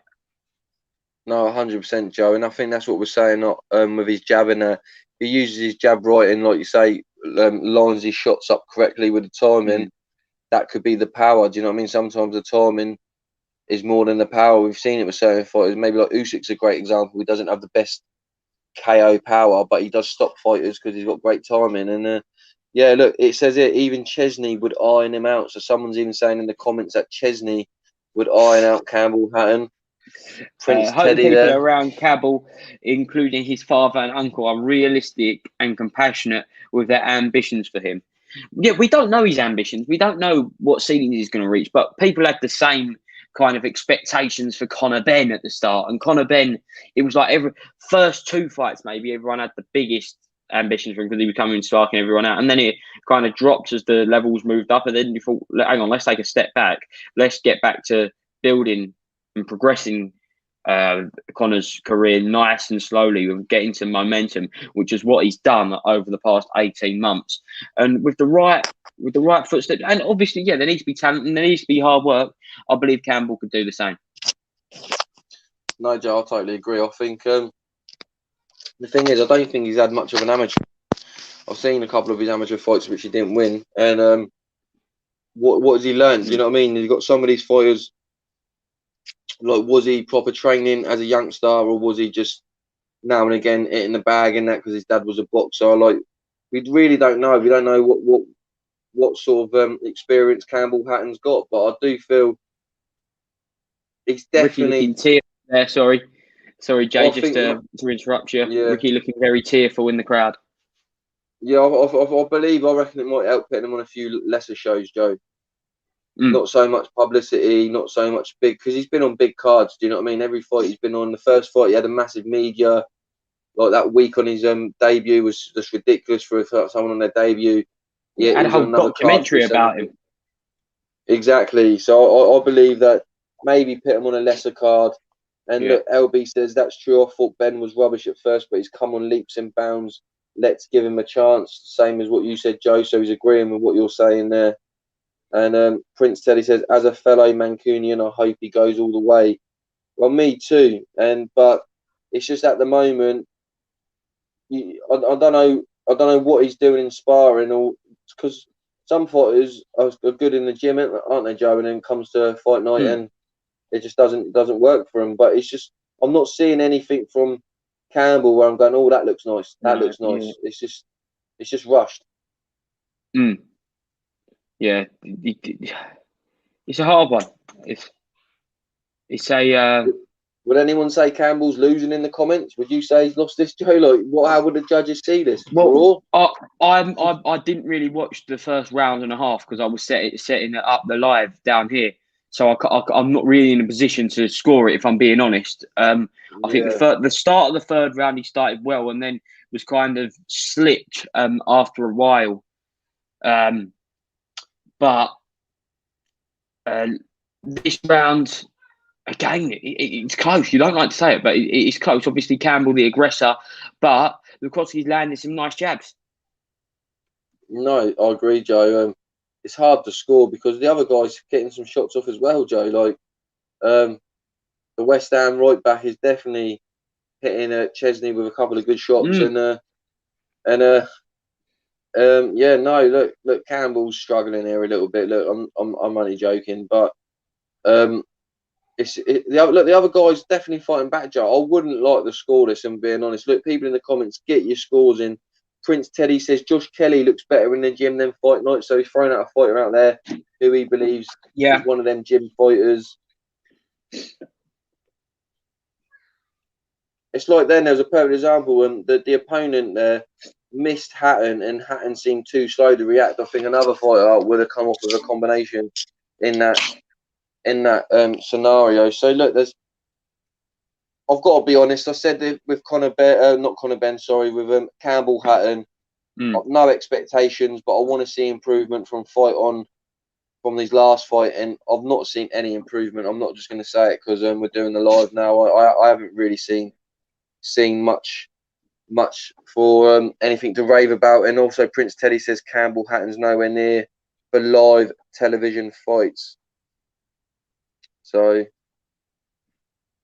yeah, I'd like to see him maybe just like who's up there in Manchester. Maybe stick him or maybe like a Pat Barrett small show. Just at like a small hall Pat Barrett show, maybe, or even like potentially just like Fight Zone show if Eddie just lets him that just to get some more experience, some better fights. Look, we see Ricky Hatton, father of Campbell there. Obviously, no need to even mention that. But yeah, for you, Jay, because I'm in two minds really. Would you rather Campbell Hatton fight every few weeks and get the experience, or would you rather have less fights and really work on his craft in the gym? well, there's a great comment come here from Jack Napier, which I'll go straight on for, and it's because Campbell needs to go to America for some sparring, and I think that's a good comment, Joe. I think he needs some solid sparring, and I think he needs a few non-televised fights, to be honest. Maybe not non-televised because obviously the name now is a brand, so with Matchroom they're going to have to keep putting them on there, but maybe some lesser big name shows. I don't know if Matchroom's going to be able to do that, Joe, but it's just difficult. I'm not really seeing anything to write home about, but he is young, and like we said with Conor Ben, there could be a change in the circumstances where he has that big fight where you say, look, he's learned something. But look, Paul Young says should get Pat Barrett to show him how to jab. Yeah, and that's another thing. Obviously, Matthew Hatton is an inexperienced trainer, so maybe they bring someone else in, like Xavier Miller, brought Harold Knight in to assist Dillian White, and we go to the scorecards now.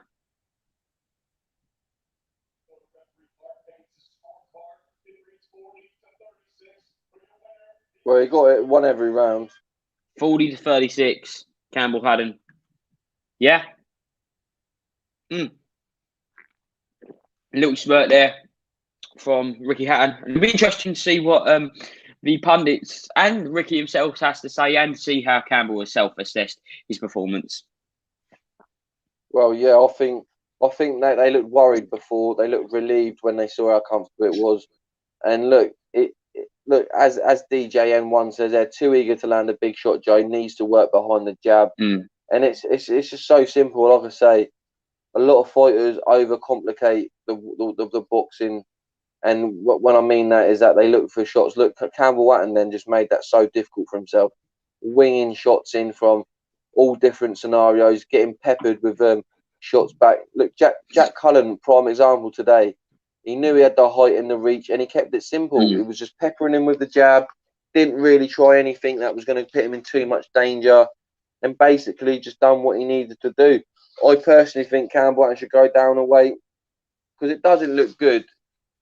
Because with fighters, you see a lot of early knockouts in their career, and when they step up in level, the KO ratio goes down a little bit. But obviously, if you're a good world elite fighter, the KO still carry on. But it'd be concerning if he's not stopping journeyman or these type of fighters, because when he gets to world level, it gets even harder because obviously them fighters have got a bit of metal about them. But look, there's loads of comments going in, Joe, and I'm enjoying this. Can't wait for the next fight. Yep, guys, make sure you smash that like button, hit the subscribe button, road to 20k if you want to see that. I'm not even going to call it sparring footage. Me messing about with my mates in a garden on a Friday night footage with some 10-ounce gloves on and no head guards. It's not. Well, it's under that new promotion, isn't it, Joe? BFB, barefoot boxing. Remember what I said? Oh yeah, so, barefoot boxing. What half the round weren't though. No, half the 1 minute 30-second round. I was wearing pink Lyland Scott sliders. Great that's your exact, yeah, exactly. In me, I think I was in my champion shorts and a Hugo Boss top. So yeah, proper gear. But look, we got a great fight next. Great fight. The domestic trio, they call it, the Commonwealth, the British, the European, Bedham Smith versus McCarthy, and I certainly cannot wait for it. Get your predictions in for this mammoth fight. Yeah, Joe, look, there's some comments going in there. I think they're saying that the presenters on the zone aren't really saying how Campbell's performance is, and they're feeling a little bit let down. And look, we want to know. We done a big show on the zone when Sky moved over there, and what the broadcast team would be like. We've done a show for when they announced the broadcast team.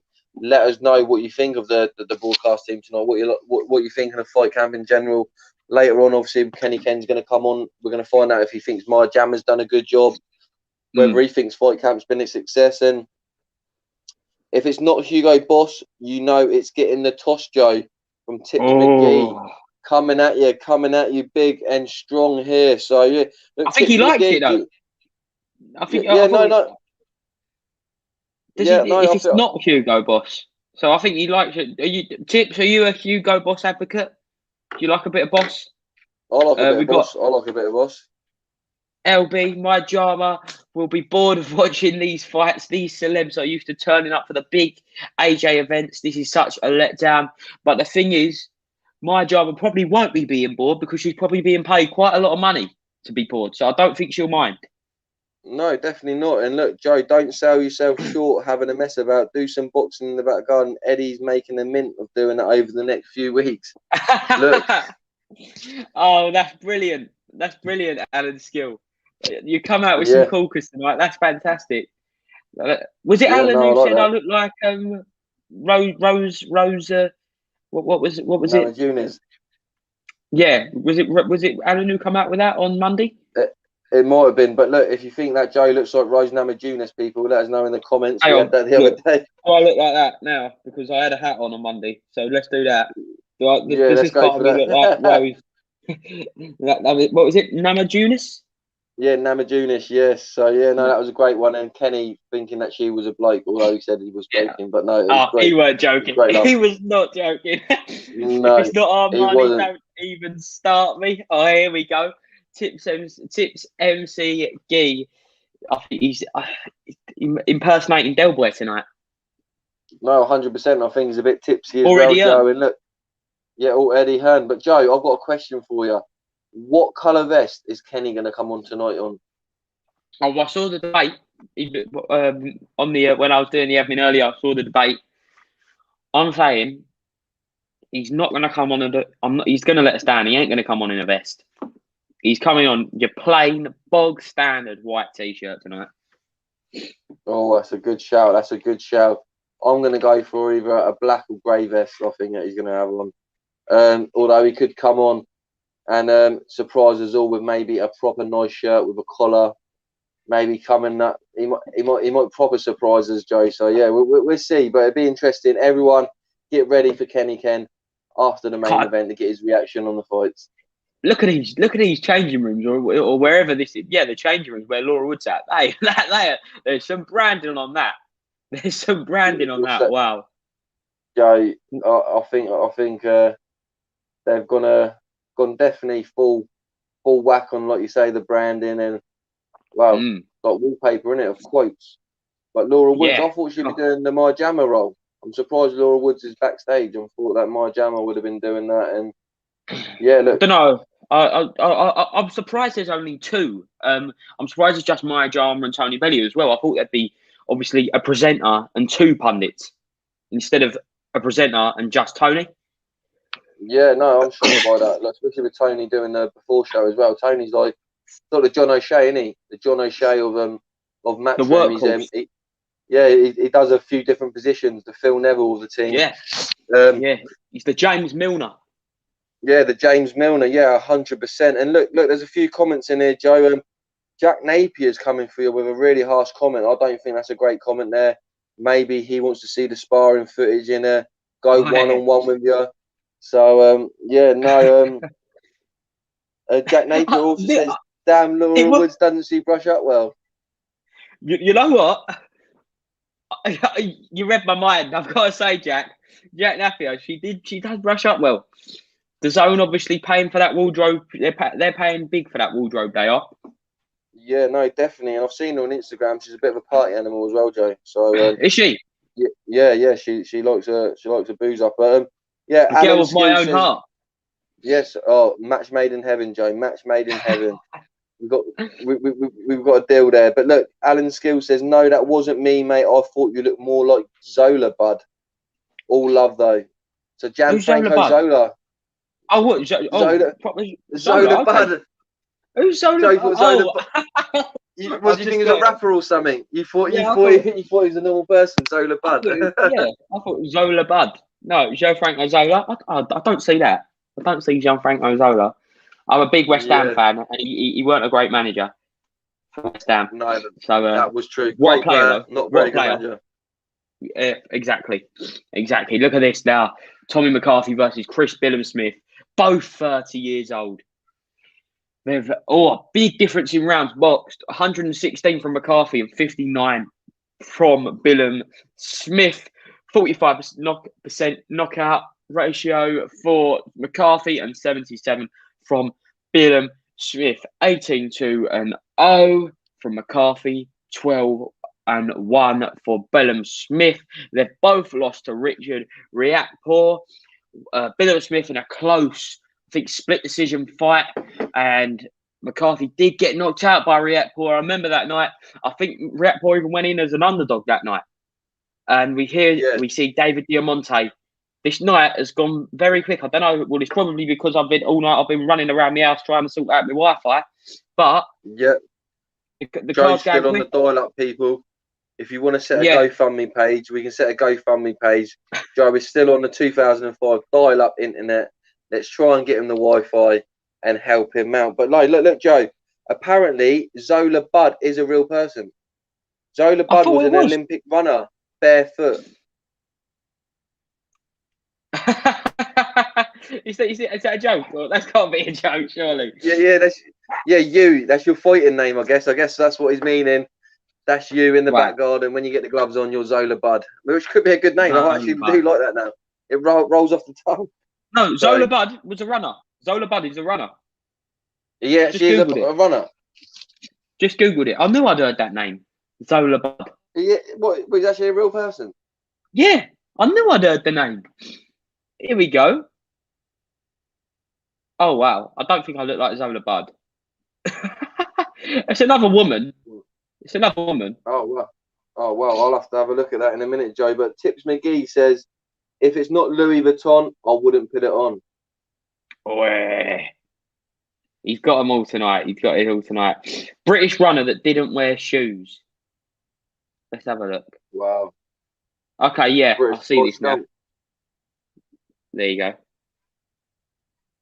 Oh, okay. That's Zola Bud. Wow. Wow. So fair play and not wearing Do you shoes. see that one, Jay? Do you see the resemblance for that one? Well, yeah, you definitely had bare feet. You had bare feet in the sparring and barefoot there. Yeah, so look, it is a close look in that. And look, J Alby, Billy Joe's long lost brother. yeah, I've had that a few times. So I've had that a couple of times. I think it's because my beard don't grow properly. A few patches around here and there and that. But look, I've had a few as well. Don't let's not get it wrong. I've been called Charlie Sloth, Canelo, Billy Joe Saunders. So look, it's all fun and laughs and that. And Yeah. Alan's Tommy barber McCarthy. says, Good. "Hi Alan's guys." barber. So, Hi, Alan. hello, Alan. Get your comments in. Let us know what you think. Billy Smith versus Tommy McCarthy. Let's go to it now. Like, let's focus in on Billy Smith, Tommy McCarthy, because it's a lot of I'm going to people's score fight this one, tonight. Joe. You're going to I'm score actually this one. down. Yes, I'm writing Brilliant. down the scorecard.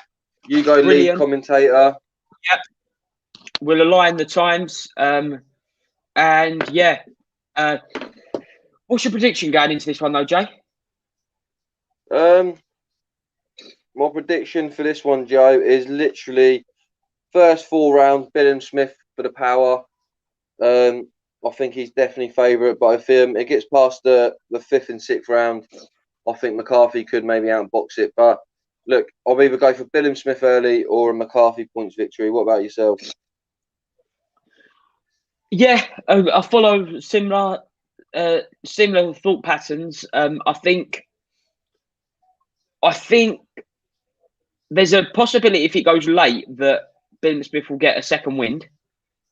Because if I remember rightly, he did against Rapport. Yeah.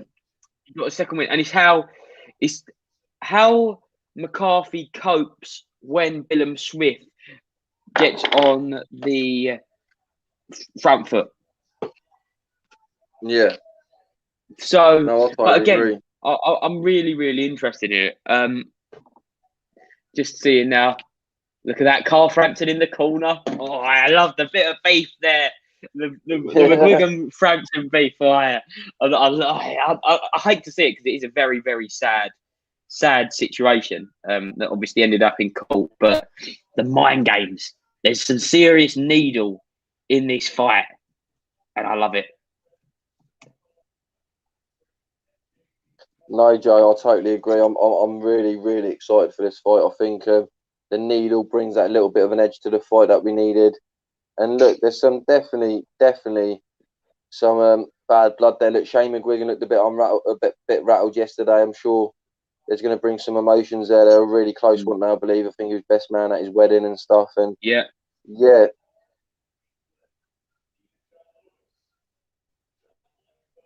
We've got Ian John Lewis, John Lake, Mark Lyson, referees, obviously known, experienced referees. And we've got Victor Lachlan, one of my favourite referees, might I add. He's going to do something bad now. Now I've said that. He's going to do something. I'll just know that now. Now I've said that. Yeah. Something bad's going to happen. But, you know, Victor Lachlan, I really do think he's a great ref. Oh, no, definitely. I think the steady ref for this sort of fight, Joe. Do you know what I mean? He's got the experience and that. So, yeah, people, look, please subscribe. We're going to do this fight. I'm going to score it. Joe's going to go lead commentator. We'll see. I don't know how far ahead of Joe I am of you or you're ahead of me, but we were refreshed now just before the fight. Yeah, I'll give it one as well.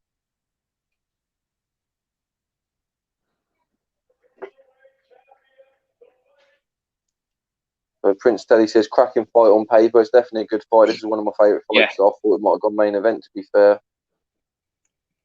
Yeah, no, I think they had to give it to the world title fight if it weren't going to be Ben, I must admit. But yeah, because as well, Kanzu, although no one's seen him, I think everyone's heard of him just because of the talk, obviously, of the Warrington fight. It had been spoke about for so long in British boxing. No, most definitely in that. And I think that in the comments here, Prince Teddy says, Bilham Smith walking out the Kano means I'm rooting for him. Unless McCarthy went with Getz, which he didn't go with Getz, I don't think. So obviously he's going with Bilham Smith for this fight. But look, it's just about to kick off, Joe. I've got the camera on McCarthy now, Bilham Smith in the corner. So I don't know whereabouts you are, but I'm ready to go. I think I'm probably I think I'm probably about 2 seconds behind you. Yeah, the bell's gone for me, Joe. But no, the bell. I'll tell you when the bell goes. Right, well, I'm pausing it for a second, Joe, so you catch the bell's just gone. Oh, okay. So I'd unpause now.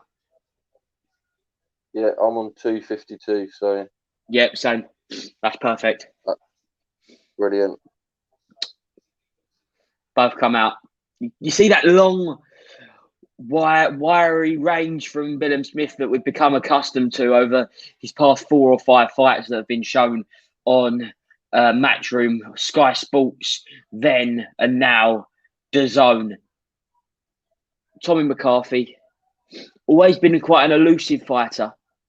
Skill fight when he lands a lovely, crisp jab, which kind of leads Bilham Smith to come in, hold on, and McCarthy trying to use his strength early on. No, definitely, Joe. They're tying up here. Tying McCarthy up, but obviously a lot's been made of maybe Bilham Smith being stronger than McCarthy in the build-up, but McCarthy's showing his strength here well now, and yeah, he's trying to put shots in the clinch, but as they break, Bilham Smith lands a nice, clean, sharp uppercut. Yeah, it's a bit sloppy at the moment, Joe. If we're being honest, it's a bit sloppy. No space to work at the moment. I think that's the tactic by McCarthy, just to hold on tight to stop the power of Smith.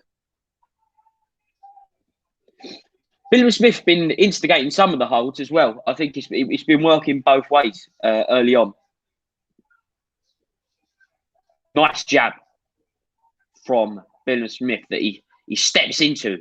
He's got clear intentions with that jab, but a lovely 1-2 coming from McCarthy. This is cleaner work followed by 1-2 from Bilham Smith with a lovely bit of body work coming on from a hold from now Bilham Smith, tucking those right hooks to the head and then goes down to the body. McCarthy holding on. Victor Loughlin now breaking them up. Yeah, Joe. So it's very sloppy for me. I'm not enjoying this first round. I know it's the first round. It's a bit cagey, but they're not giving each other any room to work from. And I agree, both guys are the ones initiating the hold, Joe. It's not really one to the other, but hopefully it'll start picking up soon. Oh, big right hand by McCarthy. He's wobbled him. And he does wobble it. And a little smile there. He's coming forward on the ropes. Wow. This is big. This is very, very big. But he comes back, holding on, landing 3 or 4 big right hooks that kind of saves him there. But he walks on to another right hand now. Bilham Smith, and this has just changed around. The final 30 seconds of that round was a big change to the 2.5 before, which clearly turned the table. And for me, and I'm assuming you, Jay, gave that round to Tommy McCarthy. Definitely did. I've got McCarthy winning that round 10-9. I think that big punch at the end and the pressure at the end there just nicked. It was the footwork from McCarthy. It looks like that he just walked onto it there, Bilham Smith. But look, he just slightly moves his feet, and then he turns him. That is fantastic. That is great skill from Tommy McCarthy in the closing stages of the first round. It was beautiful, Joe. Beautiful. Look, let's go to some of the comments quickly. Alan Skill said Smith wobbled there in that first round, and DJN1 says that right was clean, as we just agreed then. So 10-9, we both agree for McCarthy that first round, Joe. Definitely. Bell goes for round 2. Straight for a Hold it tie-up, on Joe. straight away again. Hold it, but this time it's different because in the hold, McCarthy is getting the cleaner working, which is different from the start of the first round where Billum Smith was. McCarthy may gain confidence, but Billum Smith lands a nice jab. Loose hands now from Tommy McCarthy, like Billum Smith did early on in the in the fight. But now Billum Smith's a bit tighter now, trying to work from a tight defence, coming in nice fight, fast jab, not committing. Tommy McCarthy. No, he's on the back foot a little bit. Nice Little and jab calm. to the body. Probably the longest section. There weren't a hold, but now there is a hold. I was just about to say that. Yeah. Good uppercut coming in from the hold from Billum Smith. But again, the strength being shown from Tommy McCarthy's side. I think Billum Smith had a better round this round, Joe. I don't know what you think. Definitely. Another jab being landed clean on McCarthy's chin. I see it. But he returns a nice jab there, McCarthy. Is so far the best shots in the fights have been the jabs, apart from that big right hand. And another great right hand over the top from Tommy McCarthy. I think Billum Smith maybe coming to try and hold, and he moves and lands a nice right hand over the top. No, definitely, John. I'm just going to quickly go. Alan Skill, we're on a round number 2, and I'm on 1 minute 8 seconds, mate. Just to let you know, I think. And I'm on 1 minute 10. Oh, okay, 1 minute 10. Oh, Billum Smith. McCarthy lands a great shot, but Billum Smith turns him after that shot and lands 3 or 4 big punches, backing up Tommy McCarthy into the corner. But McCarthy holds on well, leading Victor Lachlan to break them up once again. Victor Lachlan's going to be earning his money tonight. Swing and a miss from McCarthy leads Billum Smith to counter nicely. It's been a good round for Billum Smith, I think. 100%, Joe. 100%. Much better stuff.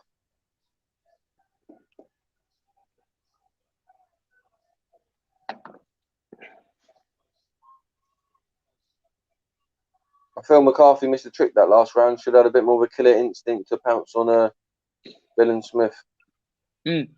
Yeah, obviously there wasn't long left, and I think Billum Smith recovered well under the circumstances.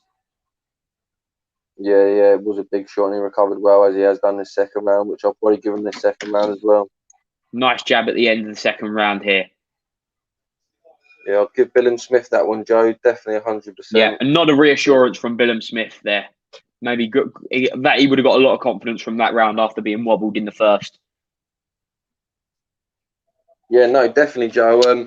I thought after being rocked in the first, he come back, kept his composure, used his jab well.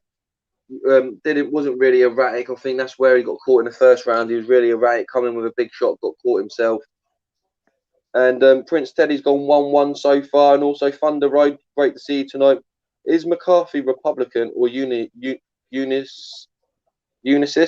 A unionist. Northern Irish. Yeah, a unionist. I think he's I'm not too sure. I don't really. He's from Belfast. Yeah, but I'm not a politician. I don't do, especially Irish politics. Wow, that does confuse me. Exactly, me as well. Yeah, but yeah, I just about keep up with English. Yeah, I'm Irish. Yeah, we're coming out for the 5th round now.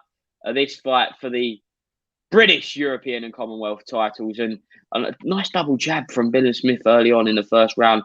But McCarthy comes with a nice jab of his own in the first 15 seconds of this third round of this 12-round fight. Another jab from McCarthy. Countered by Billum Smith. Lovely little right hook to the body. Big punches. Wow, big shot landed from Billum Smith. And now he comes back from Tommy McCarthy. This is the fight that we was looking for, isn't it, Jay? Yeah, some big blows coming now from McCarthy and also Yeah, Bilham Smith, but it's a warming lot up less lovely, Joe, holding. round 3. Good 1-2 from McCarthy. Then he's just sizing up Bilham Smith, but unfortunately he didn't get to connect. And then a nice jab, just Oh, missing the chin onto the shoulder of McCarthy. But Bilham Smith coming forward, applying more pressure now. Maybe McCarthy looking for a counter like he did in that first round. But don't put all your eggs in one basket, Tommy, and we return to the holding. yeah, I think Tommy McCarthy looks gassed a little bit already, Joe. I don't know, because he's always had that style where he's like passive in some rounds because he knows he's got the skill to evade the punches there. We see that little evasive head movement, just lifting his right hand up just to show that he is capable, and then he throws that right hand over the top. He drops the left hand, trying to bring in Bilham Smith. He's a counter puncher, but he is susceptible to Bilham Smith's jab. But Tommy McCarthy lands a good jab of his own there. Yeah, some nice stuff, Joe, with the jab there. But I think the aggression is definitely coming from Bilham Smith. Yeah. I like that there. Just a little kneel down. He could wrap McCarthy's right hand to the body, just misses it there. But yeah, it's certainly a more engaging fight now in this third round. A lot less holding and a lot more fighting at close range, which is what some people expected. McCarthy swings and misses, which leads Bilham Smith to kind of pounce on him, gets him to the ropes, but McCarthy turns him well. Stick a jab in, please, McCarthy. Be a bit more active in this third round.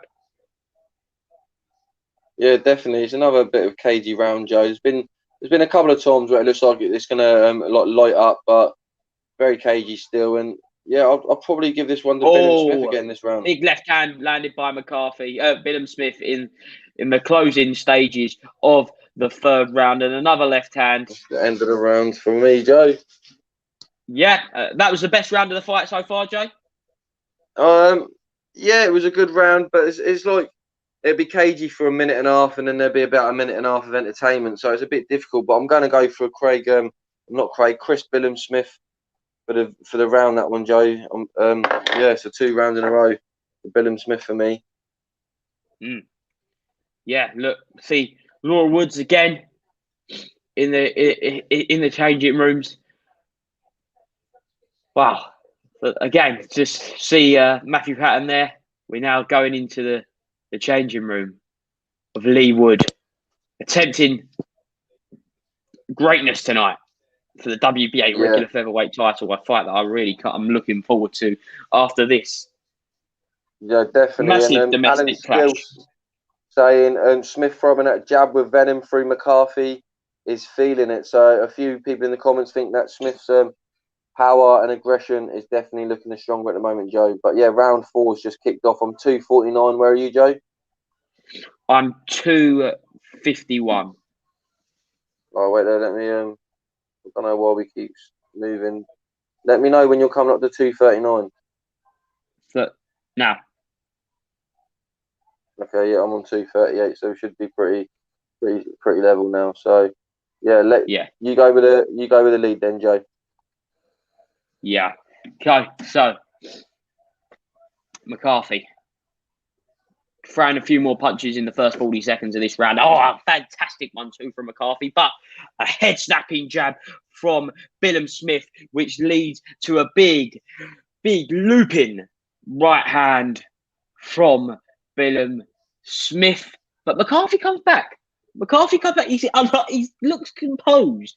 I like McCarthy, the way he looks composed, because Bilham Smith putting on some pressure and he's landing some very, very nice jabs, but a good body shot coming in from Tommy McCarthy here in the latter stages of the first part of the fourth round. Yeah, better stuff by McCarthy here, Joe. He looks better in this round. He needed to calm down. He's throwing a jab and sometimes a double jab, and it's setting Bilham Smith off track. But yeah, better round for McCarthy.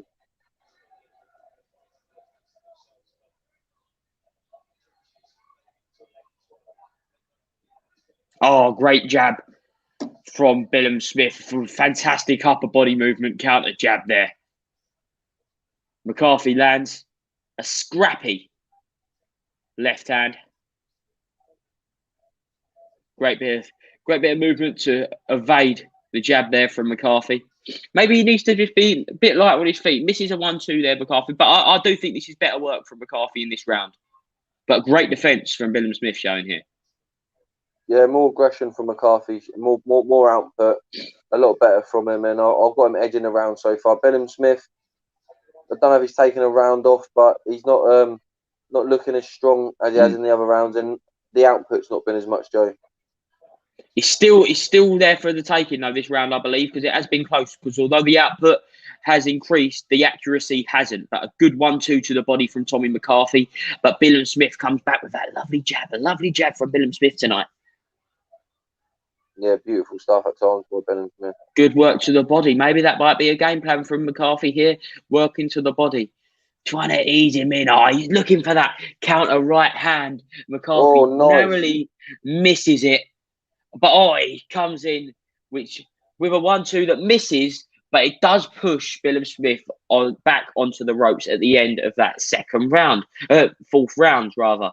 Who would you give the fourth to, Jay? Because that was a very close one. Maybe the closest round of the fight so far.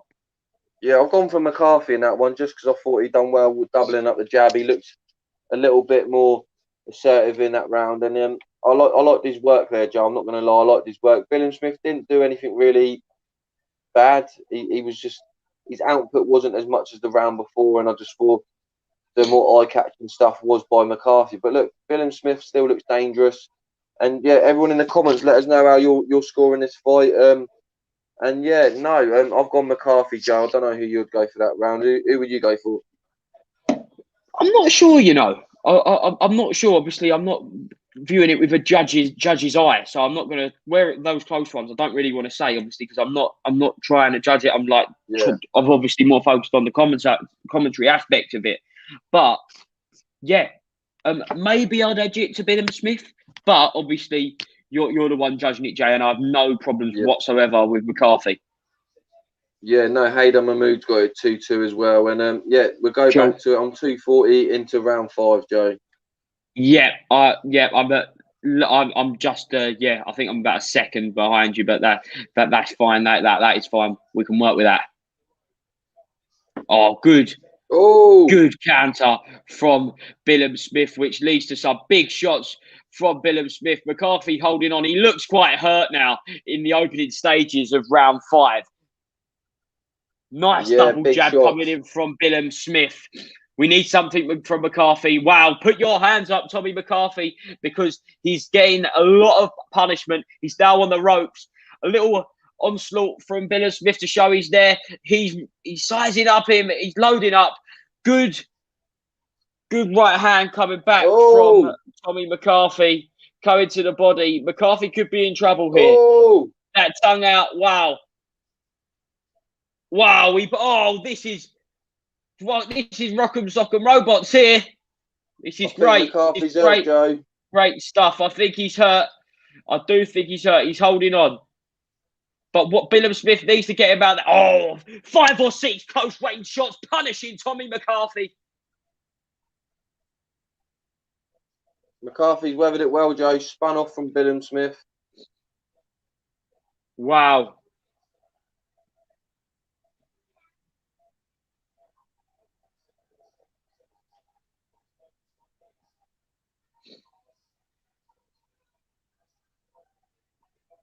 He's done well to survive that. He's done well to survive that, McCarthy. But he's still got a minute left in the 5th round.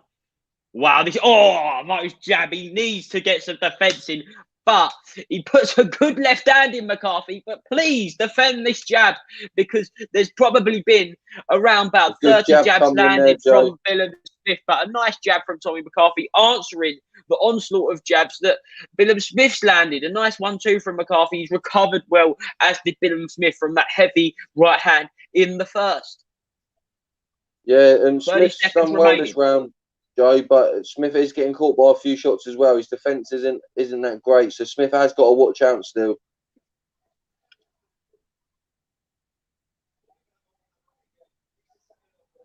Wow. This has been a great round. I've really enjoyed this. Yeah, it's been the best round so far, Joe. It's living up to Definitely. expectations now, this fight.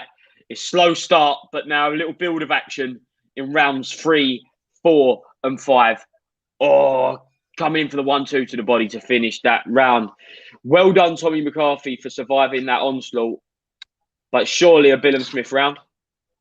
Yeah, I'll give it a 10-9 Billum Smith. I think it could have been a 10-8 round, Joe, if only Billum Smith's defence was a lot better. But there was a couple of times, more than a couple of times, McCarthy was able to respond with shots and actually connect with Billum Smith. So I'm going to go 10-9 to Chris Billum Smith. And yeah, after McCarthy won round 4, Billum Smith come on strong there and has taken round number 5. So I've got him 3-2 up now going into round 6, Joe. Haydar Mahmood's got it the same. And Alan Skill says, got to give McCarthy credit for staying in the round. So yeah, 100%. Prince Teddy's got 3-2 McCarthy. Wow, so split opinions here, Joe. He could have gave the fourth round to Billum Smith though. To McCarthy though. No, sorry, Billum Smith, yeah.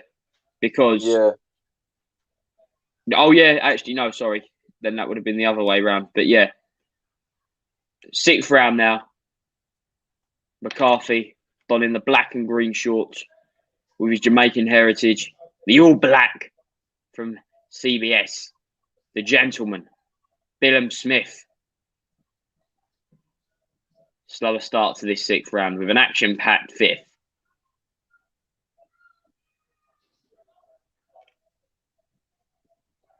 So far, Billum Smith the more accurate of the two, landing 33% of all his punches compared to McCarthy's 28%. Yeah, it looks like Billum Smith's just edging the punch output. But it's a close fight, Joe. It's a close fight. It's a great fight for all the belts in the domestic cruiserweight division. Nice right hand by McCarthy. Nice. Yeah, McCarthy lands a really good one too, which did have intent. But again, the jab from Billum Smith.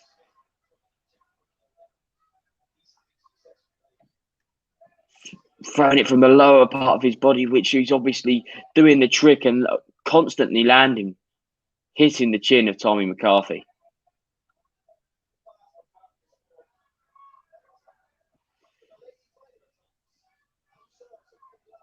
Yeah, not much action this round, Joe. Slowed down from the last round. I think that the tempo's probably hit both guys here. The lights are gonna. That you see, Billum Smith's quite sweaty, and I think the lights are going to be wearing him out a little bit. But yeah, the pace slowed down. I wouldn't like to call this round at the moment, Joe. Oh no! Wow! So good, solid right hand from McCarthy there. Didn't look like it hurt Billum Smith though. No, what didn't have the same impact as the punch in the first round, but it was a big slapping right hand to the back of the head, I think, or the side of the head there of Smith. But yeah, it's a close round, Joe. But I do like some of the work that McCarthy's done at times. Yeah, oh, fantastic. Little right to the body, leading to the left hook from McCarthy there. I like that. Just up and down, bouncing with his hands down.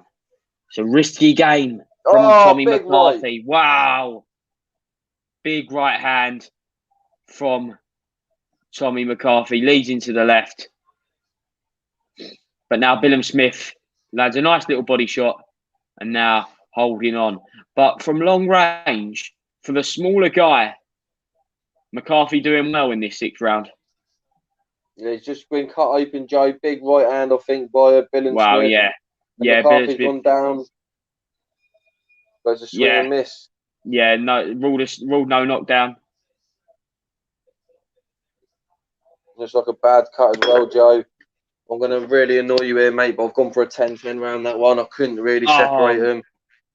I was edging McCarthy, but that late cut opened up there. Nice shot by Billum Smith, damaging that. I'm going to have to give it an even round.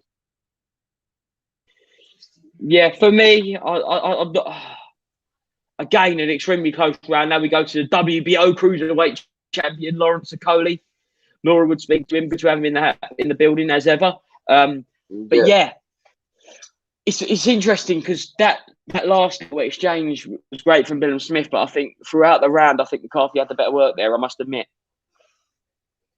Yeah, no, look, I wouldn't argue either way, Joe. It's a close fight. It's a really, really close fight, and it's difficult to call right now. And look, I think it's an interesting fight because I believe that each round is going from one fighter to the other. So yeah, it could go anywhere here. And yeah, in the comments, 4-2, 4-2. Ian Delios Santos, nice to see you tonight. Thanks for joining us. Subscribe to the channel, and yeah, I'll take it. I'll let you take over, Joe. Yeah, definitely. Andy Lee has got 58-56 to McCarthy. And nice little coming inside of Billum Smith now, McCarthy. But McCarthy planting a looping left hand at close range to the temple of Tommy McCarthy. Oh, great shot to the body from Tommy McCarthy here. Really good work. Really nice good right work. hand as well there, Joe, by McCarthy. Yeah, no, lovely right hand. But then Billum Smith answers it with a nice right to the body himself. Yeah, no, definitely. Alan Skill says Smith looking for that wide left uppercut to check McCarthy when he wings in with a big right. So check out for that, people.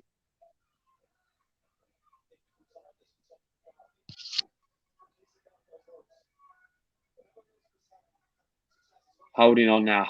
Planting that uppercut from the hold, which Billum Smith had to access it with in the opening 2 rounds of this fight. We're now halfway through the 7th round, and that eye is very bloody from Tommy McCarthy. Let's see if this could be a problem.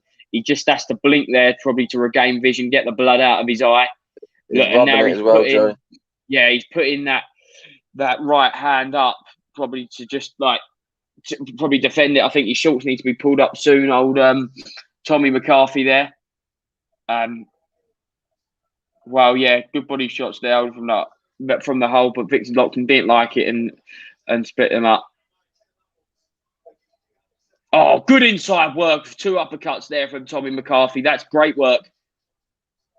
Yeah, lovely stuff. And a left hook there when Billum Smith comes in with a right to the body. Good work from both fighters here. McCarthy just turns Billum Smith, landing a right hand to the body. Comes in for the jab, but then 2 lovely jabs are landed by Billum Smith that backs McCarthy onto the ropes. But now McCarthy has turned Smith into the corner. Oh. Lockton breaking him up. They're coming in to the middle. Oh, clubbing right hands from Billum Smith, answered by one of his own from McCarthy. But now McCarthy pushes Billum Smith from the ropes, turned him, and now they're fighting at close range on the ropes, trying to use his upper body movement at the end of the 7th round, McCarthy. But he does get caught with one. Another very, very close round. Jay, what way do you give it to?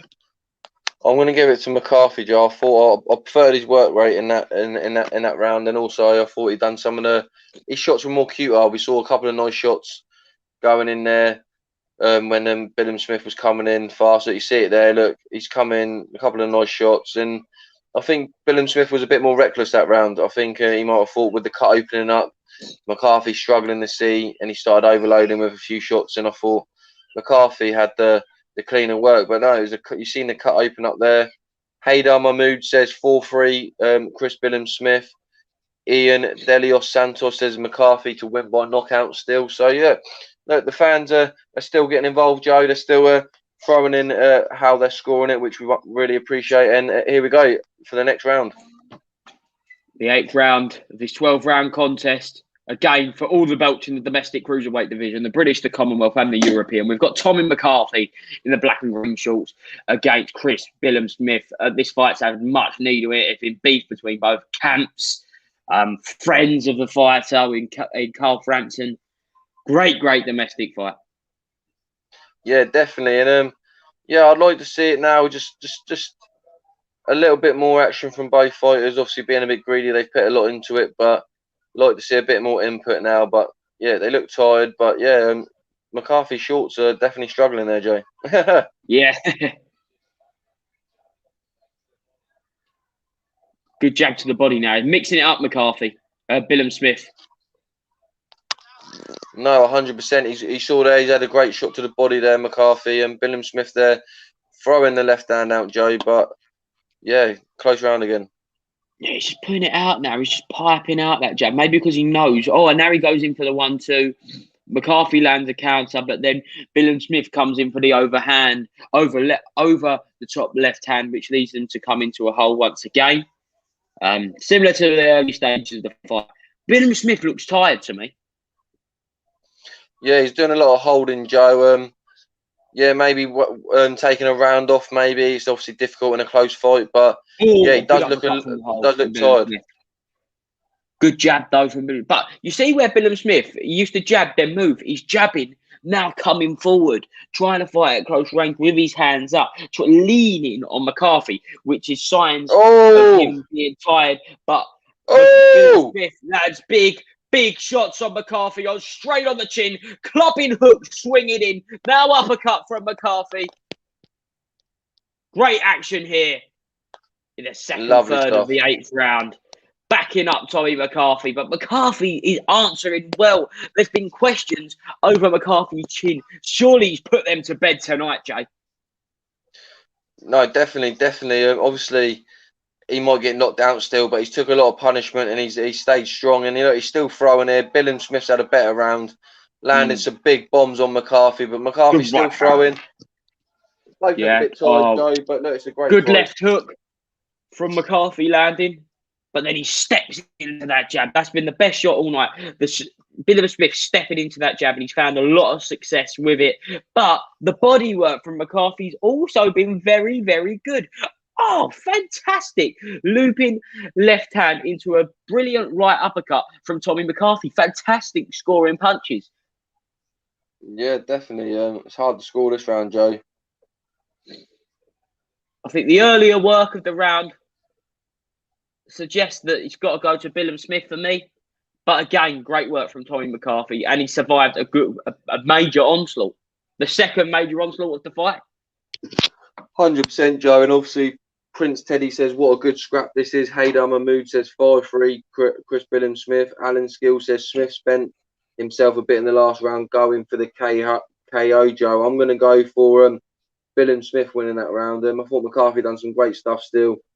But maybe for 2 minutes of the round, Billum Smith was having the better of it, and maybe the last minute goes to McCarthy. But obviously the duration was with Billum Smith. So I'm going to go 10-9 Billum Smith. But look, people, it's everyone's opinion. Obviously, Andy Lee's got a different scorecard. You lot, I want to appreciate your guys' scorecards going in there as well. And look, I've got it 1, 2, 3, 4, 5, 5-3.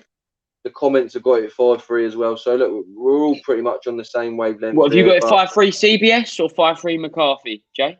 5-3 CBS, Joe. So okay, cool. I think I've got it 4-4 McCarthy. Obviously, I'm not judging it like you are. McCarthy. Is that a draw? Sorry, 4-4 McCarthy. No, 4-4 draw. Sorry.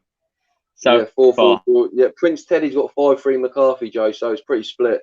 So you've got it even so far. I've got Billum Smith and Prince Teddy's got McCarthy. So look, it's a close fight, and that's what you get with great combo from Billum Smith, stringing at 2 double jabs there, and McCarthy looked like he took that. Look, he felt that, and he's feeling these punches now. McCarthy again. McCarthy looked a bit more tired in this round, and I think maybe where Billum Smith had a round off of moving and jabbing, he could look a bit more fresher as he is. But a fantastic shot landed from McCarthy, and he comes in at close range, but he isn't throwing anything. He isn't following it up. He's throwing that jab and moving in, but he moves straight back out again. Yeah, some big shots there by McCarthy though, but it's just single shots, Joe. Right hands, 2 over the top right hands that land perfectly on Billum Smith's temple.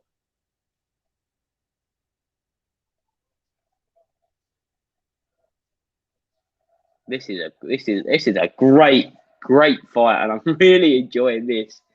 I'm sure Eddie Earn is laughing in his seat because he's put on a great fight.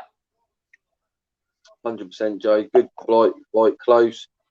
And it's Good body shot there McCarthy's from just throwing Billum Smith. single shots though, Joe.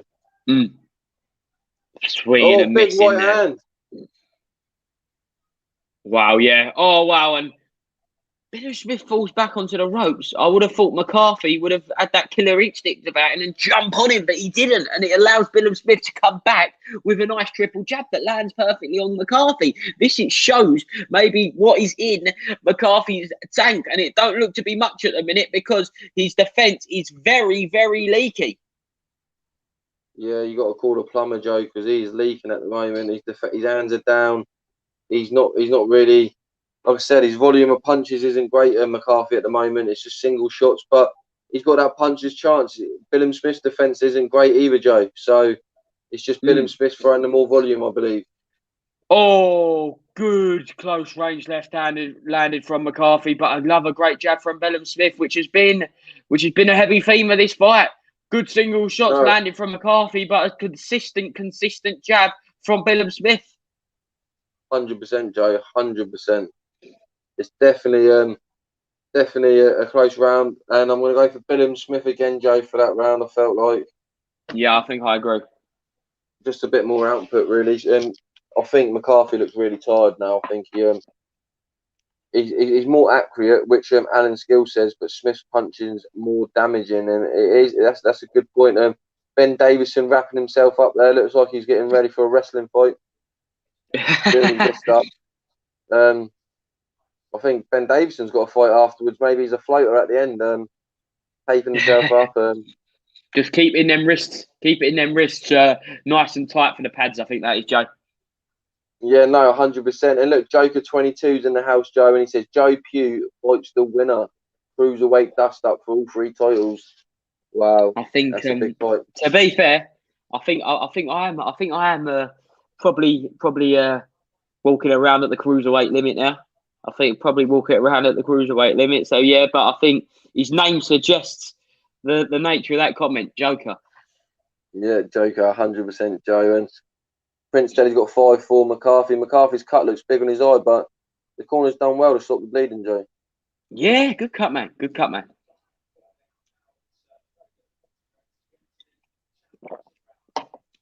Light on the feet from Billum Smith, suggesting he's still energised. That maybe that round off in round 8 gave him that second win. I did say, Joe, that Billum Smith could get a second win. Yeah, no, 100%, Joe. I think that's correct. I'm just checking out my scorecards, Joe. Oh, fantastic. Straight right hand from McCarthy there. And then goes to a nice jab. Great work from McCarthy in the opening stage of the 10th round. 100%. Yes. And you've got Andy Lee, 86-85. I think I've got 86-85 the other way. I've actually got it 5-3 to Billum Smith with 1 drawn round. Cool. I've got it 86-85 in Billum Smith's favour. So yeah, so you got Billum Smith as well. I think McCarthy needs to win these next 3 rounds to give himself a chance, really. It's so, pardon me, it's so tight though, Jay. At the minute, I wouldn't argue with it either being the winner because a lot of these rounds have been very close. Oh no, definitely. And look, even Andy Lee's saying that obviously Billum Smith looks a bit fresher. He's bouncing on the spot, and that could sway the judges. So it could go down to body language, but yeah, I feel like the output is better for Billum Smith. Oh, good crisp jab landing from Billum Smith, unanswered by McCarthy. But crisp head movement there from McCarthy, tucking in a little body shot. Another one on the counter. Definitely, and look, I think the cut's been it again there. I think that's giving McCarthy struggles now. Yeah, and I think that body shot is hurting McCarthy there. He had to take a little gasp that. Oh, good work there from McCarthy as Billum Smith got swings and misses. And really close round this, but I'm liking the work from McCarthy at the start of the round, and he's finishing it quite strong in my opinion. No, he is, Joe. He is definitely. And look, Prince Teddy says it's worth 199 Oh, on his great own. 1-2.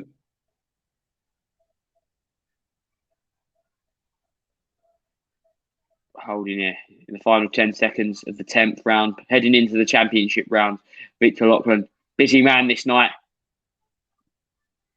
Jab landed, but countered by a lovely looping left hand at close range from McCarthy as he eats another jab. That's the end of the 10th round. Another close one. Yeah, I've gone Billum Smith again there, Joe. Prince Teddy says this fight alone is worth 199. McCarthy versus Smith. So, yeah, 100%. I agree with that. I've now I went got McCarthy that Billum. round. Oh, okay. So I think I've got it 5-5 at the minute. 5-5. I've got a draw going into the 11th round. I've got it 6-3 Billum Smith with a drawn round. So, yeah, look, it's could be a bit of controversy tonight, but I think the judges are going to go Billum Smith if it goes to points. And I think, yeah, I definitely think that McCarthy needs a knockout, in my opinion. Let us know in the comments. Santos has got 6-4 McCarthy. Oh, wow. See, look, it's a close fight. Andy Lee's got it even. He's got it even, the same as me. He's got it the same as me. 95-95. And I can't argue Slightly with that. different variations of the rounds as well. But yeah, good scoring from Andy Lee.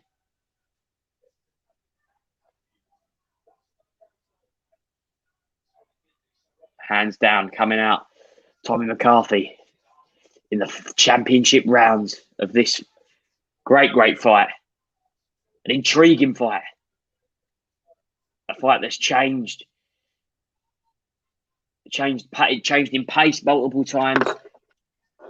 Oh, great 1-2 landed from McCarthy. Yeah, that was nice, Joe. Nice, beautiful stuff. But McCarthy's best work is when he comes inside Billum Smith's jab and then puts a jab in of his own and then slips that right hand in. And over the top, clubbing, looping right hand. That's where McCarthy's had that success. Yeah, just sometimes his volume makes him look a bit lazy during rounds. Sometimes that goes against McCarthy. But no, he's doing some beautiful stuff here during round 11. Yeah. Boxing from the outside there. Countering, just running around the ring, light on his feet. Comes through the outside there. We're trying to land that right hand of the jab. Misses, but nice work and fantastic upper body movement to slip McCarthy's shots, then turn himself, McCarthy. Yeah, no, not many shots landed.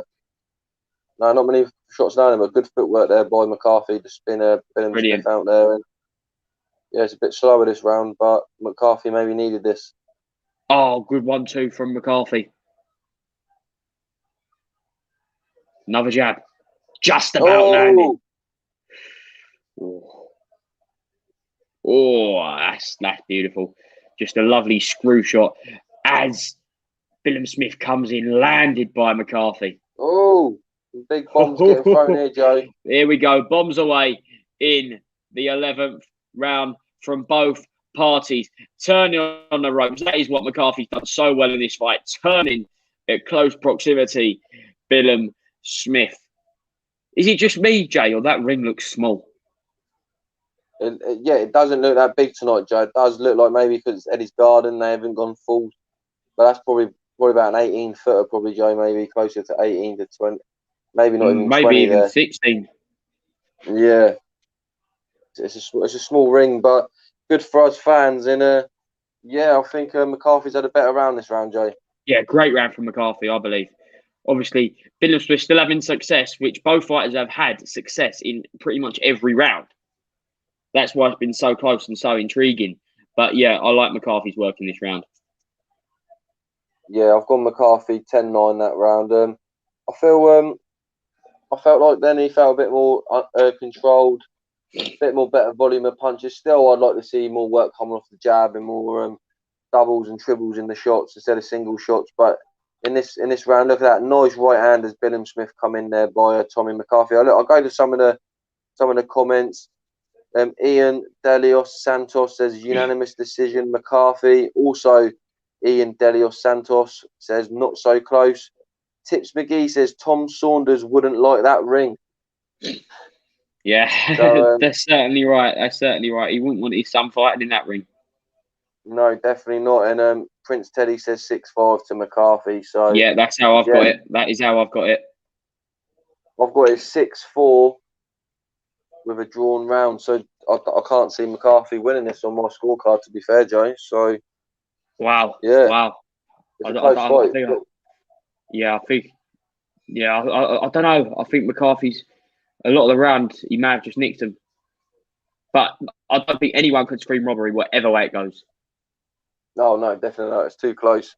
If you look at damage-wise, Billum Smith's put more damage on him, and that might help sway the judges as well, Joe. You never know. But yeah, round number 12 in this triple title fight, Joe. There we go. The final round. Many people said it'd go McCarthy's way if it goes the distance. We'll see. I think he looks a bit lazy sometimes, McCarthy, which he obviously isn't being lazy, but he's throwing some good shots here, Joe. But maybe that sometimes Good goes body against shot McCarthy. landing from both. Oh, good counter double jab from Chris Billum Smith. They both need to put it on the line because this could be the winning round for either one of them. Yeah, definitely. And Prince Teddy says Jay loves giving out a draw, and I've given one drawn round in this fight, and this is a very close fight. So, come on. I could have gone for at least 3 or 4 more drawn rounds. So, look, come on. I like your style, Prince Teddy. I like your style. Yeah, he's trying to poke the bear here a little bit, But look, is this what you call game changing, fellas, in the comments? So, look, it's a good last round here. They're giving it all they got. And look, some shots inside by Tommy McCarthy. Yeah. Billum Smith now the one holding on.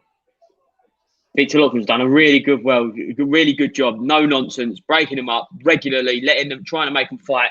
But good left hands coming in from McCarthy here, halfway through the 12th and final round.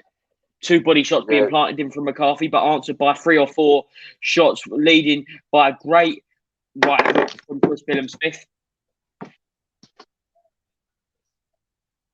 Yeah, definitely. Good 1-2 from Billum Smith, coming in from the uppercut at close range.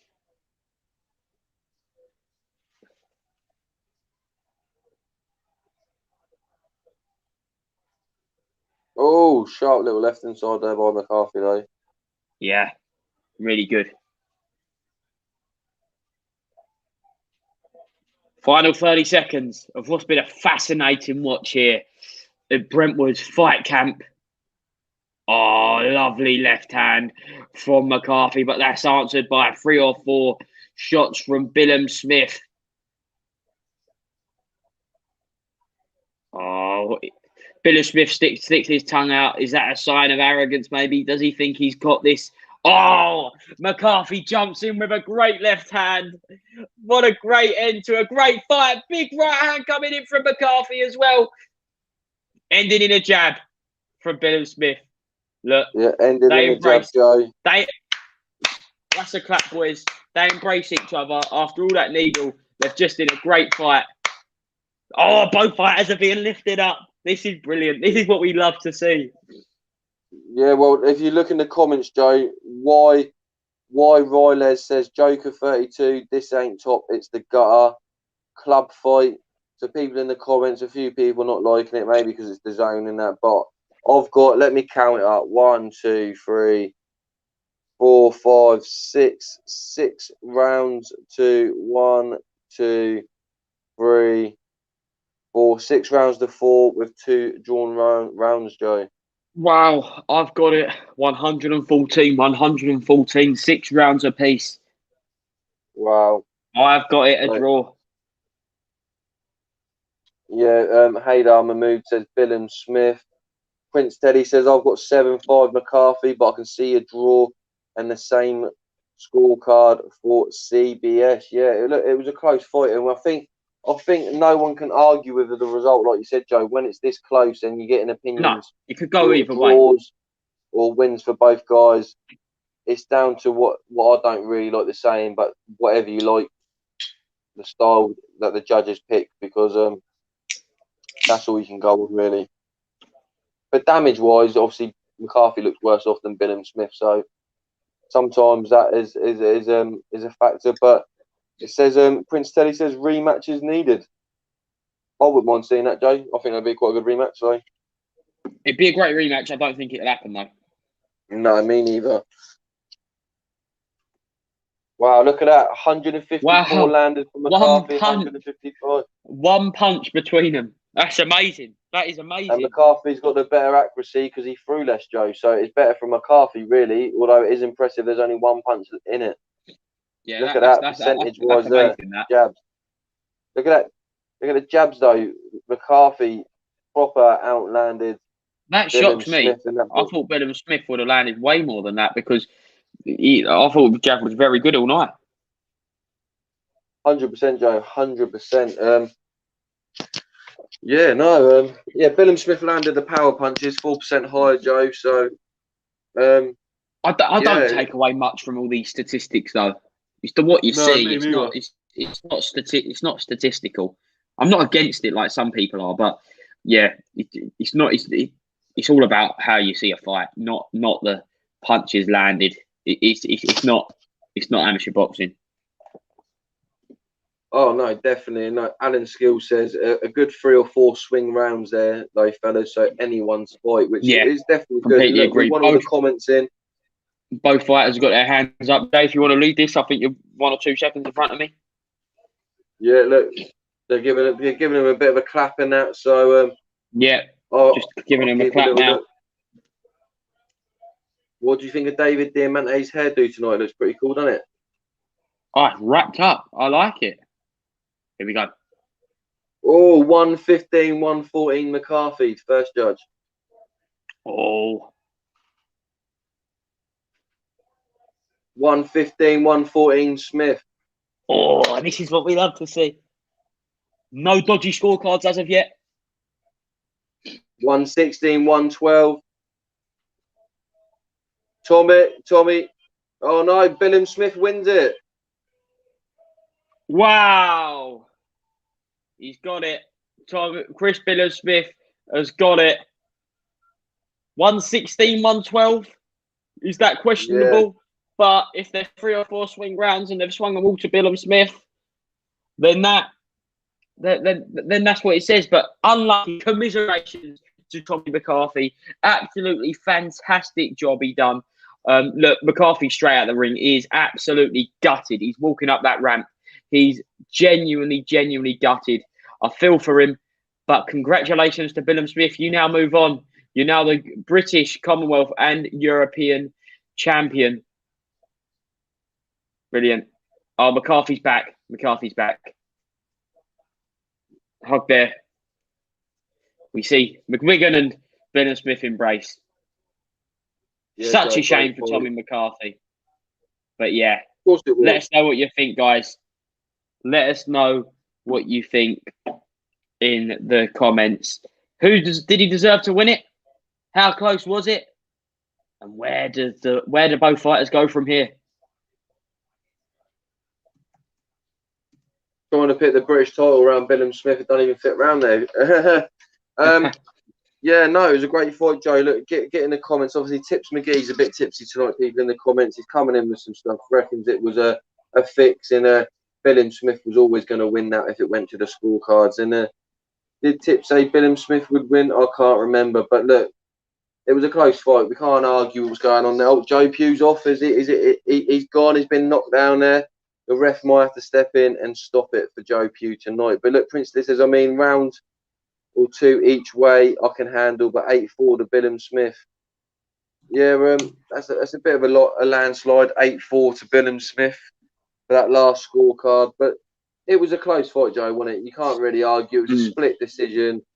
One judge had McCarthy, and then obviously 2 had Bilham Smith, but one of the judges only had Bilham Smith by winning by a round. So, look, yeah, it was a really good fight, people. Look, a really good fight. I've got to admit, Joe, it was a nice fight, and ready for the main event, which is Lee Wood versus Sukan, and yeah, really looking forward to it. So, yeah, get your comments in. Please subscribe to Pep Talk UK. We're on the road to 20k. We want to get Joe Pugh's little scrap out there, put out there for you fans, so you lot can see it. And look, if Joe's got any more nights out, get some more content for his Joe, get some more spars going, and yeah, we'd like to see that. Haydar Mahmood, Yeah, Eddie licking his lips. Yeah, no, I was out last night, Jay, and the gloves didn't come out. I'll be honest, the gloves didn't come out. But yeah, no. Never say never again. Time. I might come out of retirement. Yeah, that'd be good. That'd be good. I'm just gonna go for a quick toilet break, Joe, and I'll be back in a sec, and I'll see you all. No problem whatsoever, guys. Let us know what you think of that fight. That was a great fight. What a domestic dust up, and yeah, Haydar Mahmood's got it spot on. What a fight! LB says 7-5. CBSI scored. Fair result. We've got Haydar Mahmood, Eddie licking his lip. Alan Skill. If it was a fix, it wouldn't have been a split decision. Tips, yeah. Prince Teddy, come on, Lee Wood. Come on, Lee Wood. Can he do it? Can he bring it home for not only Nottingham, but the whole of England, the WBA regular featherweight title? And I'll be interested to get Jay's opinion on this when he's back, because obviously it's the regular version of the WBA title. But the super version, which is held by Leo Santa Cruz, he hasn't contested it for over 2 years. So there's questions over it. It's not like Gervonta Davis saying he's the world champion in the light welterweight division when he won the WBA regular, because Josh Taylor is so active. He's the super champion. He's active. He just unified the undisputed fight. So in my opinion, it's different, but it'll be very interesting to get your opinions on this, and I'll ask Jay when he returns. We see Laura Wood speaking to Bella Smith and Shane McGuigan. It'll be interesting to see where he goes next. He's obviously going to be put in the top 10 of most governing bodies. Will he go for that Lawrence Okoli fight, the world title fight? Will he go for Bradis? Will he go for someone like Dorticos? It's a stacked division, the cruiserweight division. But yeah, I'm really, really looking forward to this main event. The main event of the first Fight Camp Matchroom DAZN shows. Prince Teddy, massive task ahead for Lee Wood tonight. Can he do it? Has he got the power to put a stop to Zhu Khan's reign as WBA regular champion? We've got Zhu Khan is a world champion, even if it's the regular version. Exactly. And in the record books, it will go down as Lee Wood of being a world champion if he does win this fight. And he could get some massive fights. We could see him in with Josh Warrington. We could see him in a rematch with Jazza Dickens, because it was a close fight. If he comes through with the Kid Galahad fight, because that's a fantastic fight. We could see Lee Wood versus Kid Galahad even for the IBF title, a unification fight. An absolutely fantastic division, the featherweight division, that's only going to grow. Domestically unparalleled. You've got some big names. I don't write Tommy McCarthy off, because we all know he only lost by a razor thin decision, and I'd love to see him back with some of the best in the division. We've got deleted account. How long till the main event starts? I'd probably say maybe 15, 20 minutes, maybe. Yeah, about 20 minutes, I'd say. Looking forward to Sweet Caroline back. Look, we see Lawrence Okoli's now speaking to CBS. And Eddie was right. The fans are mingling for some of the biggest names in boxing. This is absolutely fantastic. I love this. I love this. This is Fight Camp at its best. This is what you're paying your £750 for. Lee Wood, come on.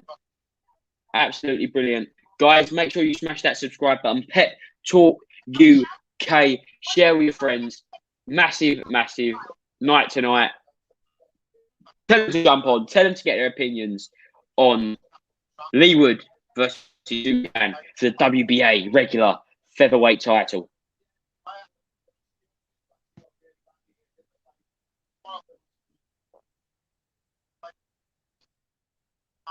What do you think of the card so far? we'll quickly give you a run through. Sandy Ryan made her pro debut. That was absolutely fantastic. And then we went over to the main broadcast. What a performance from Jack Cullen, easing to a victory over Avni Yildirim, who just was the mandatory challenger for Canelo Alvarez's WBC super middleweight title. And then we went to Anthony Fowler, who got a satisfying stoppage, which led to the announcement of Liam Beefy Smith versus Anthony Fowler at the Liverpool Echo Arena on the 9th of October. And then we went to Campbell Hatton. It was Campbell Hatton's third professional fight. A closely contested fight, in my opinion. Obviously, there's questions over Campbell Hatton at the minute, but he's still so young. He's learning on the job. And yeah, development is needed. And then we come to the fight that we just saw. A domestic epic, in my opinion, between Chris Smith and Tommy McCarthy for the European, Commonwealth and British titles. And it was a razor thin decision, which Chris Smith edged. He edged the fight. I actually had it a draw, but I was mainly commentating. J Alby was judging the fight throughout. He gave it to Chris Smith narrowly as well. And now we go to the main event. It was meant to be Conor Benn versus Adrian Granados. But now, due to unforeseen circumstances of COVID, we've got Zucan versus Leewood for the WBA regular featherweight title. And that's a great place to welcome Jay back in, because what a great main event we've got. It weren't the main event we thought we'd have, but even so, you know how much I love this fight, Jay. And this is what it's all about. A great domestic fighter, I'd say, because he hasn't proved himself elsewhere. But a really good, powerful domestic fighter attempting greatness. Yeah, it's like a little Rocky story, really, Joe, isn't it? If you wanna put it that way. Leewood obviously probably had dreams of becoming a world champion or fighter for a world title, and it's definitely come a lot sooner than what he probably thought. Like I said, he's had a 1-1 in his last 2 victories and that. And yeah, let everyone get into the comments. Put your hat back on, Jay. Look, I've had my hat on all day. I've got a sore head. You know what it's like when you wear a hat all day. The hair stayed up, Jay. I'm surprised the hair stayed up with the hat on. That's the beauty of hairspray, Joe. Oh no! If I had a hat on, mine, and I put a lot of hairspray on there. But if I had a hat on, I might be all over the place. Yeah, no, yeah. For me, the only point of that is so you don't have to do your hair. Jesus, that's me being lazy. Whenever I've got a hat on, it's just me being lazy. No, I had it done earlier in the day, and I whacked the hat on, but I haven't on for a few hours now. Obviously, hat hair sometimes happens, and it was just feeling a bit sore, and I thought I'll get that off. So yeah. Obviously, I look terrible without my hat on, then Joe. So, but it's Tips McGee. We know he's had a few drinks tonight. He's been very negative tonight, hasn't he, Joe? He's been a bit of a Debbie Downer. But look, all fun and games. And look, Laura Woods is back on there. Right for that. Cheers there, Tips McGee, straight up. Yeah, definitely. And Eddie. Changes life. Another person saying. Go on. Another person saying, "Am I a fellow ginger? Do I look ginger? I don't know. Do I look ginger, Joe? I don't know. Do I? I think the beard does a little bit. But strawberry blonde, Jay. Strawberry blonde. Yeah, look, it doesn't matter anyway. There's nothing wrong with a ginger anyway. But look, it's the beard goes a bit ginger. The hair's more of a mousy blonde colour, I think. So it's just the camera, Jay. Just blame it on the camera. Blame it on the lighting. Yeah, blame it on the camera and that. Yeah. Well, Tips McGee, why don't you get a photo of yourself on your little profile thing there, and we'll see what your hair is like. But look, fight cam looks banging, doesn't it, Joe? Looking at it now, like in the dark and that, with all the lights. Yeah, look at them lights. I love that. It's really petty of me, but I like that colour blue. I really like that turquoisey blue. That just like what goes well with the night. Yeah, I like that. I didn't like the design red. You know, in the before show. The red with the black writing. But that's just been their branding forever, though. That's the thing. Like, because the American shows, they've always had that the zone fight show, whatever it's called. Sweet Caroline. Yeah. Where it began. Yeah. Oh, don't get me start singing. Jesus Christ. I'm looking forward to this. Be good to see the fans back in the UK with a bit of Sweet Caroline. Yeah, no, definitely. I kept hearing it on the adverts today on TV and that, Joe. Yeah. Getting me ready for the fight tonight. In the summer. Yeah, brilliant. Yeah. I think there'll be a few tipsy people there tonight. Tips McGee, I'm only joking. If you watch us week in, week out, you know we love a bit of banter in the comments and that. And making fun of you all night, not a chance, not a chance. Tips McGee, fellow Ginge, I'd never take it out on you or make fun of you. So Caroline. Brilliant. Brilliant.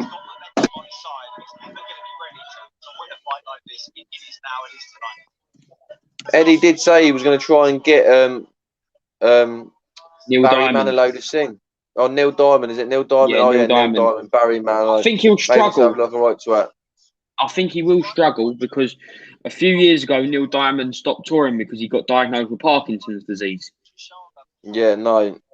So I think Eddie will struggle. To be fair, he has done a few performances since he has been diagnosed with Parkinson's. He just stopped touring. He's had about 3 or 4 performances. So if he's paying him enough dough, I don't think he'll be able to play guitar because of Parkinson's, but he could sing. Yeah, no, I heard they're going to get his brother to do it anyway, Joe. Gary Ruby. Gary Ruby. That's poor. That's poor, Jay. That's poor. I'm here all night. I'm here all night. It's a tough crowd, Joe. It's a tough crowd. What's your prediction, Jay? I'm going Lee Wood knockout. Let's just throw it out there. Lee Wood KO. Wow. Yeah, get your predictions in, guys. What do you think? Do you think Lee Wood could do the fairy tale story? Do you think Ben Davison could come up with a master game plan? Absolutely fascinating. That would be.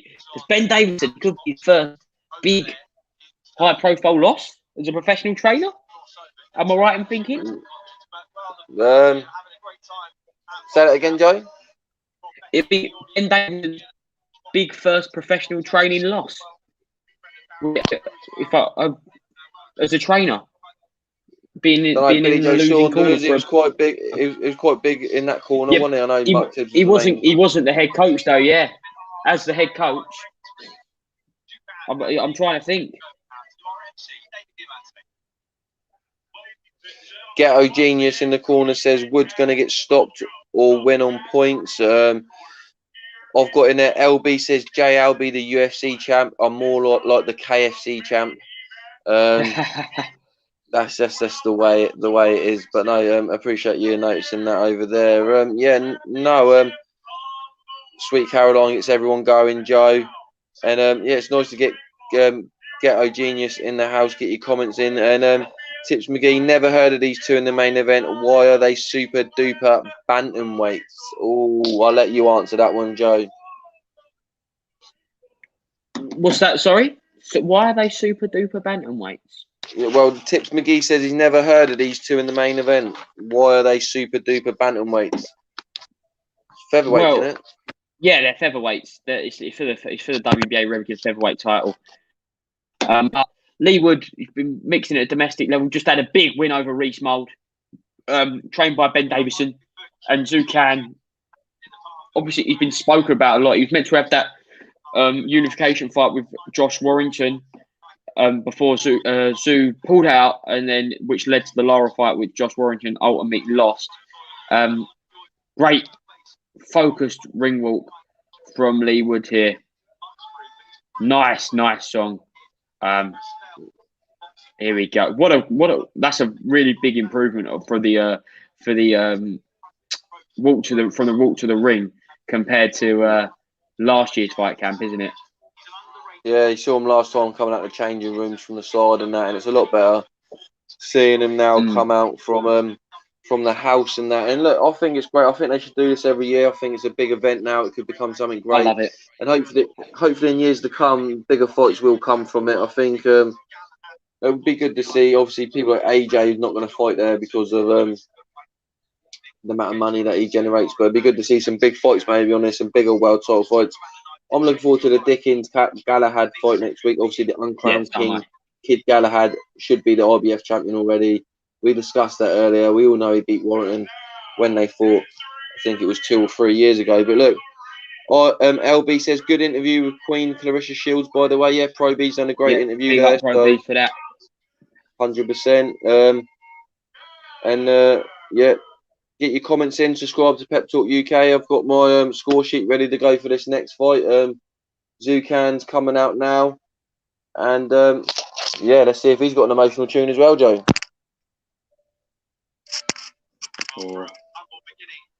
A mystical song. That's how I'd describe it. Mystical. Yeah, the monster. So him in a new age, obviously similar with nicknames, but obviously a new age more of a power puncher, and Zucan is more of a volume puncher. 100%. Bit of dubstep thrown in there, Joe. Something a bit crazy, like. Yeah. I like his ring road. Yeah. Yeah. Did you notice though that focus? That BT used it for the Joe Joyce fight last week. Yeah, they're learning. UFC started that first. They're all picking up now. I guess that's what they do, Joe. People who work for BT will be watching what Matchroom are doing and stuff like that, and they will see different things to work on. It looks nice. Look at that. A lot of people around the ring. I was eyeing up the food trucks earlier in the back, Joe. They look lovely. Yeah. God, yeah. I wouldn't mind being there tonight. That's for sure. Yeah, and Jay's written the comments saying from last night from the United Stand he's happy to jump on after the fight. So there's some more reactions after. So I think Kenny's coming on as well. So yeah, people stay on after the show. After the main event, there's going to be a few reactions, and that will probably go half hour to 45 minutes to an hour. See how we go, and see what a few people's reactions are to it and that. So Lee Wood, it has 100%. A poodle on his head, Joe. Oh. I can see it. I can see it. Will it help him in tonight's fight, though? I'm not too sure, Joe. Maybe might take the cushion off some of the punches. Where is Pep and Kenny? Who's Pep? Is that a running joke that I missed when I was gone or something? Or is it, no, I don't know. Is it, are you referring to Pro B's? Maybe. Let us know. Tips. Let us know who Pep is. So gutted. Someone has to lose in the last fight. Says James Partridge. Yeah, tight fight. Come very close.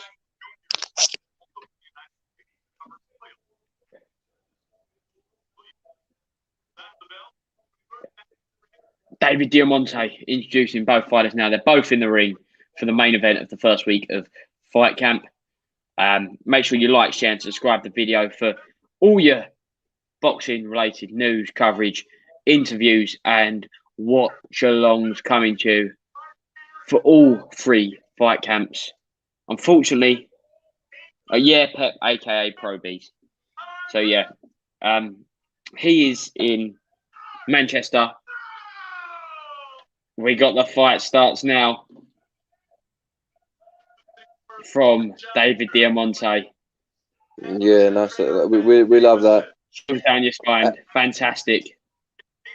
LB says get Lady Shan on again with Kenny. They both debate well. I think Lady Shan's doing her own thing at the moment. She's always welcome. Anyone's welcome to come on if they want to come on.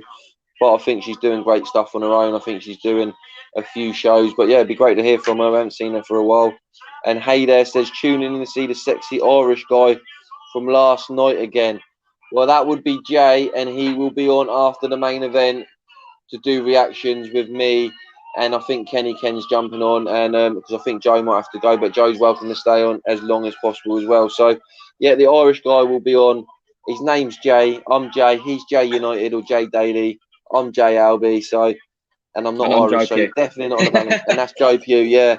So, yeah, it could be getting a bit messy with the Jays tonight. So, yeah, let's see. And also, people, Kenny Ken, is he going to wear a vest tonight, and what colour and what style will it be? So Kenny Ken, let us know when you come on, and also everyone in the comments, let us know. But look, Ben Davison's fighters don't lose, says Prince Teddy. That's it. Yeah, that's what I was saying earlier. He's yet to suffer his first big defeat as the head professional trainer. Yeah, no, definitely. It'd be a great victory for him tonight. And look, I can see him getting a knockout. And look, Tips McGee, Joe and Jay, the new Ant and Deck. So Joe, there's a compliment being thrown out there. So who are you? I wouldn't mind getting Deck? paid like them. Yeah. I don't know. I'll go Ant. Although I probably might be taller. We're probably the same height actually. We're probably more the Chuckle Brothers than Ant and Deck. But yeah, we'll take their paycheck. Yeah, no, I'll take Deck. I'll take Deck. I think he might be my favourite, Deck. I like Deck. Yeah. Where are you, Joe? I've just kicked off. Just kicked off. All right, I'm 251. Where are you? I'll stop it. 255. 51. Okay, I think we're good now, mate. I think we're good. Yeah, So I'll let you lead. Good start from Leewood, coming out fast. He's going to have to, tell Joe. when it comes on the inside, though. When it comes to work on the inside, Zukan's going to be really slippery. He's going to be throwing a hell of a lot of punches. Look, referee has a word with him now. Leewood trying to be rangy. What? Who? Zukan. Zukan. I'm not in the sure. midsection. Looks very skinny. Yeah, he does. Obviously, or wood holding on here. Again, it's when you go to the close range. Like as I say, he's slippery. He's going to be throwing a hell of a lot of punches, and he's going to be tough to avoid. And that's why, at the minute, Leewood trying to keep him at range. That's what he needs to do. But he does so well, Zukan, implying them body shots, just shifting to the side, coming in with core body shots. Leewood needs to be careful with those if he wants to have success in tonight's fight. Yeah, 100%, Joe. 100%. It's an aggressive start by Woodward. We expected that, and it'd be intriguing to see if the 2-year layoff has any effect to Zukan. Yeah, definitely. Trying to be rangy. Throws a nice sharp right hand there over the top. Leewood. Oh, nice and 1-2. You got to remember, Joe, Leewood spars with Josh Taylor, so obviously it's great sparring that. He does, the undisputed champion at the 140 pounds mark, holding on. Look, he's got big, solid legs, Zukan, which will make him plant his feet and throw them shots. But he's got, I don't even know if he's tight at the weight. I just think he's got a very small lower torso. You know what I mean? He's got that shape. Nice jab, though. But if he fills out though, Joe, it looks like he can go up a weight or two though. Oh, good back right hand from Leewood there, but Zukan comes over with it over the top. Oh, very fast defense from Leewood. I'm liking the work from him early on. Yeah, beautiful stuff. But Zukan coming forward, being the aggressor, but Wood needs to keep him at range, and he could have success. Really intriguing fight. Oh, coming in with short, close range uppercuts and hooks now. Zukan follows up with one of his own by Leewood. Nice uppercut. Don't know whether landing. May have just been blocked by Kanzu. Yeah, definitely, nice Joe. Nice stuff. Double body shot. I'm going to Leewood's round that one, Joe. I don't know if that's a debatable round. Interesting round. Very, very interesting. Let us know what you think, guys. Who won the first round? Yeah, definitely, Joe. And look, there's some comments there. Prince Teddy says, coached by Ben Davison and managed by Dave Coldwell. So, yeah, no, I knew that Leewood was managed by Dave Coldwell. So, I think he's had some good spars back in the day with Jordan Gill, Leewood. So, yeah, they used to live together. Yeah, so they're close, and it'd be good. Look, Leewood's there. He definitely didn't look like he didn't deserve to be in there. He was throwing some nice shots in on the inside. Kanzu, look, he's been out for 2 years. It might take him a round or two to get into the fight, but optimistic by Leewood, and I think it's going to give him that belief. You know, when Craig Richards fought Dimitri Bavil not long ago, and it looked like that, he didn't have the confidence for the first 8 or 9 rounds, and he stepped up too late in that fight. And Leewood's got to do the opposite here. He started off well, and I think he's just got to carry on. But we'll see how good Zukan is. And round 2 started for me, Joe. Go to the centre of the ring. Putting out that long leading right hand. Trying to fight rangy at the minute, Leewood, but very fast. Digging in them body shots into the uppercut. Really good work from Zucan at close range. Controlled well by Leewood. Can lands a nice jab on the inside of Leewood's leading left hand. Plants one to the body, Wood. Just sizing him up, turning him round. Good solid jab there, landing on the cheek of Can. Controlling distance very nicely at the minute, Leewood.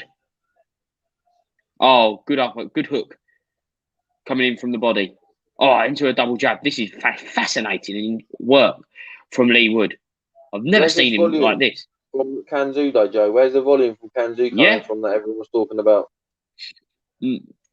But he's struggling. He can't get the volume if he isn't making the distance, because at the minute the distance is being controlled phenomenally by Leewood, in my opinion. Like, great straight right hand now landing from Leewood, looping right, because you can see in close range Can's trying to get the volume of punches in, but Wood's just not allowing it at the minute. It's that little thing, that touching. Ben Davison likes that. It's a good tactic. Watch Leewood's left hand. Look, it's just touching. And Ben Davison likes that. And a good uppercut there. Oh, a nice jab though from Kanzu. Oh, great uppercut beautiful from Leewood. Oh, 1-2 to the body. Now we come forward combo, pushing Zucan back. This is great work from Leewood in the second round. I wonder what's going through Zucan's head right now. Yeah, he doesn't look good, Joe. Oh, great upper movement to evade Kanzu's jab there. I know he eats one there. Oh, fantastic. He uses his shoulder to push away Zucan as soon as he tries to get close, because he knows in short range, Zucan can smother him. And he doesn't want that, because as soon as he smothers him, he will unload a barrage of shots on the Nottingham man. Yeah, Zucan looks more like Emre Can tonight. He's not looking good, is he, Joe? He's I don't know. Great straight right hand from Leewood, and he knows that hurts him. Into the 1-2. He's teeing off on him now. I'll go for the body. In the end of the second round. I said he looks skinny, We've Joe. heard about the power. He looks weak in the body, Kanzu. Great work from Leewood. Wood eats a jab though, snaps his head back, and that's the end of the second round. Wow. What a round. 10-9 up, mate. I think the tactics by Ben Davison spot on. You've seen Leewood just touching Kanzu with the left hand. It's a good tactic by Ben. Oh, we've lost there. Like to adapt to the little touching. I'm sure back. But yeah, and is that Leewood or Hugo from Love Island? Says Prince Teddy. I've not been watching it, but I have seen. I know exactly what you mean, Prince Teddy. Yeah, I know exactly what you mean. Do I watch Love Island? I suppose I do, but not religiously. Yeah, not religiously. Yeah, no. That's why Joe's off after this fight. It's because he's got to catch the highlights. I've got to catch up on Love Island. That's why, because it was the recoupling. Oh, really? No, okay. I'm joking. Too much for me, Joe. Too much for me. I'm joking. Yeah. If you choose round 3, boxing or Love Island, I know what I'm choosing. Round 3 now. Cam probably lands the most clean jab at all night he's landed. Answered nicely by a jab from Leewood. He's just not letting him get it close. He's just tactically spot on at the minute. Putting that jab out. Lands a 1-2 though, Kanzu.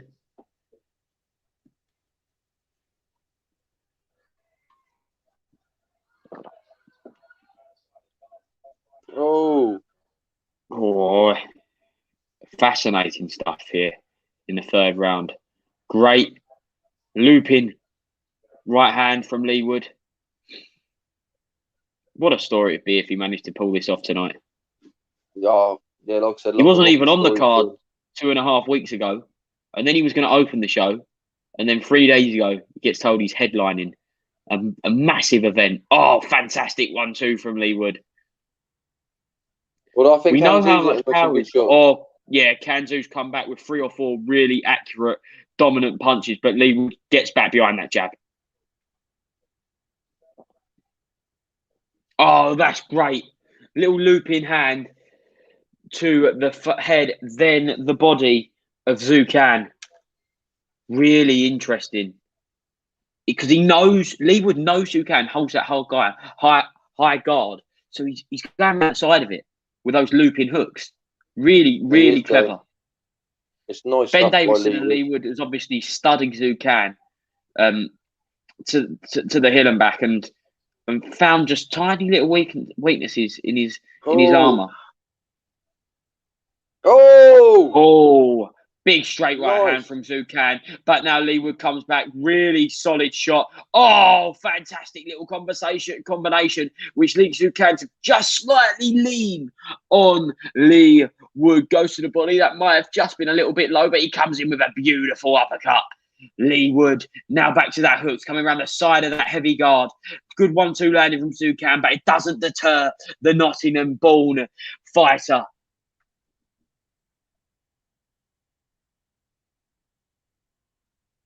Here we go. Going for the uppercuts and the hooks, but all being led by that jab.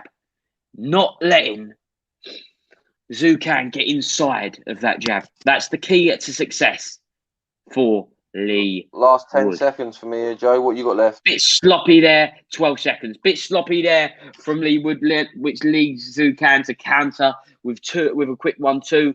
But back to it. He knows he's making the mistakes. All fighters do it. But he recovers well from these tiny little mistakes. And another good round from Lee Wood, in my opinion. Yeah, another great round there by Lee Wood. Look, I was hearing that Kanzu throws 1,500 punches in a fight in that, and I don't know whether it's the great tactics from Lee Wood in that, but I feel like he's fighting within himself. There's some nice shots there from Kanzu. Yeah, I don't even think he's fighting badly. No, I don't think it's enough to win a round, but I just don't even think he's fighting badly. I just think that Lee Wood's just tactically making it so hard for him. Like, you can't throw the punches if you can't get inside and you can't get near him. No, that's true, Joe. That is definitely true. It's in and out boxing and keeping him at bay. Yeah, no, it is, Joe. It's like I say, it's the tactics from Ben Davison. Look, we get some questions out. Wood will be taught a lesson. Says why Riz, why Les. Prince Teddy says if you know who Hugo is, you know who he. You watch it. And I'm not sure if I'm impressed with Lee Wood or unimpressed by Kanzu, Joe. So yeah, some good comments coming in. I'm Keep them coming. super impressed by Lee Wood over the first I've quarter gone 3-0 up of this fight. I'm super impressed by him. I didn't know he had this. Oh, wow. Good double jab done from Lee Wood. Goes one to the body. Oh, great uppercut into the hook from Lee Wood. Brilliant work. Brilliant work. Zucan comes back with a little bit of success there. Look at Lee Wood's face. The focus, the sheer focus of him is absolutely brilliant. Fantastic. Yeah, he's looking good. He's looking good, Joe. He's boxing brilliantly here, mate. He's absolutely boxing superb.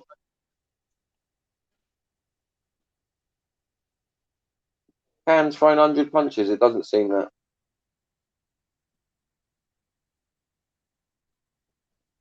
I have to just quickly take this there. Just having a little buffer.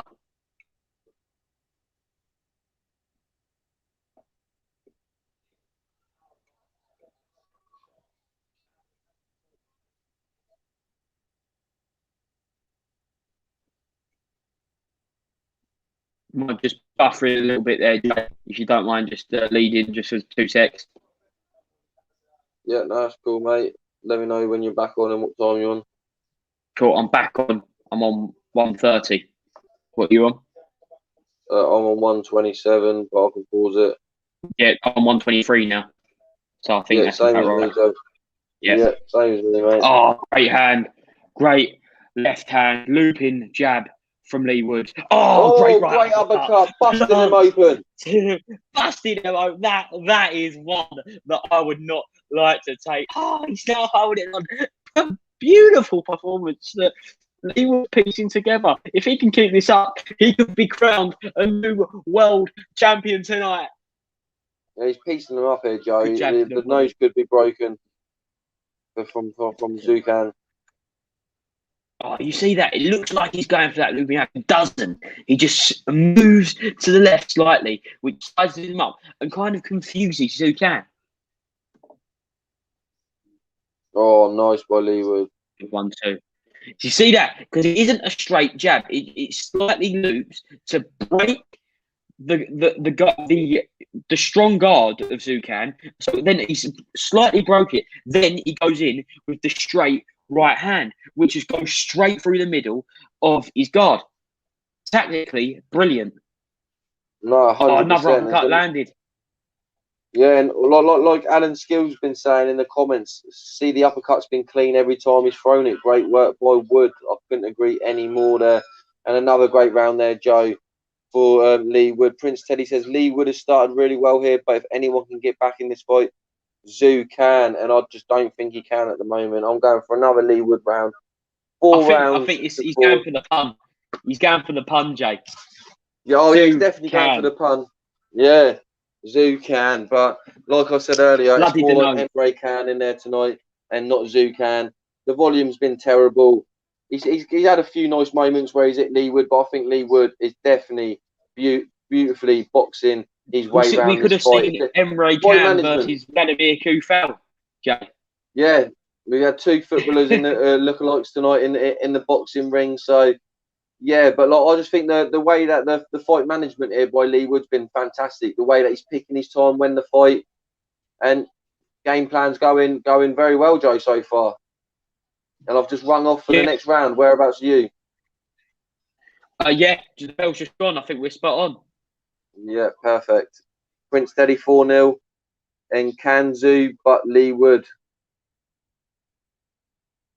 Zoo can, but Lee Wood. Oh.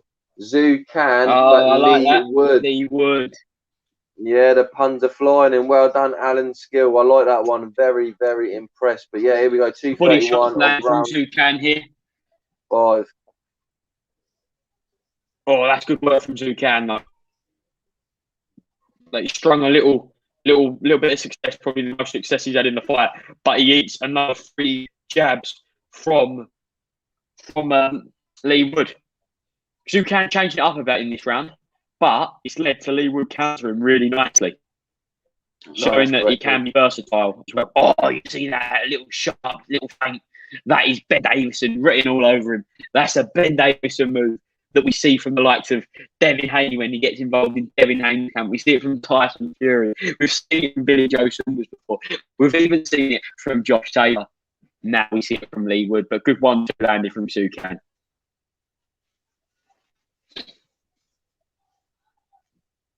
Oh, he slices him up, then a great 1-2 to the body from Lee Wood. Another nice jab. How do you think? Can do with another shot. Solid right hand from Zucan, and he fills it up from another one. But Lee Wood changes it up a bit, plants a jab to the body. It doesn't seem phased, but he needs to maybe tighten up that defense, just finely tune it up a bit now, because that's 3 over the top right hands that have linked cleanly on the chin of Lee Wood in the past 30 seconds. Oh, nice right hand by Lee Wood. The closest round so far. And the closest round by far so far, in my opinion. But that's a great right hand from Lee Wood. Looping over the top, landed right on the eye socket of Zucan. Good job from Can. Little combo attempt from Can. This is his this is the volume of punches I was quite expecting from Zucan. Now he's throwing quite a lot, but good uppercut. See that he's anticipating the comeback, so he's already moving. Oh, Great 1-2, wobbles Zucan, I think, but he regains his balance, and that's a fantastic uppercut. He stumbles backwards, but patient, calm, collected Lee Wood.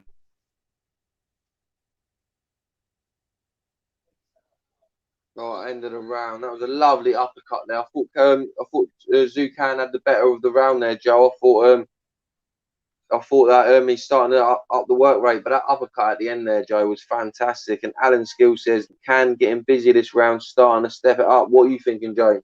Where are you going that round? I think I still give it to Wood. It's been Zucan's best round by far, but just because it's been his best round, I don't think he necessarily won the round. Yeah, no, it might have took him 5 rounds to get into the fight. Maybe being laid off for 2 years. I'm going to give Chan that fight. Zucan. I'm going to give Zucan that round, Joe. I think. Yeah, I had him winning up until that uppercut, and I can't just give it on that. I think Lee Wood's obviously not meaning Lee Wood had a bad round. He had a good round. I just thought the first time in the fight we've seen Zucan throw a bit more volume, and I've still got Lee Wood 4-1 up people, so it's not not a bad thing. But here we go. Let's go on to round 6 then, Joe. I think I might even have him 5-0 up. But that's a great uppercut there from Lee Wood to open up the 6th round. Heading to the halfway point. Fascinating contest. And a great Lee Wood so far. 100% Joe. Legs undone here for Zucan. So look, I'll get Prince Teddy says 4-1. I'll get that in there quickly, Joe, and we're going to restart here. Where are you, Joe? I'm 242. So am I.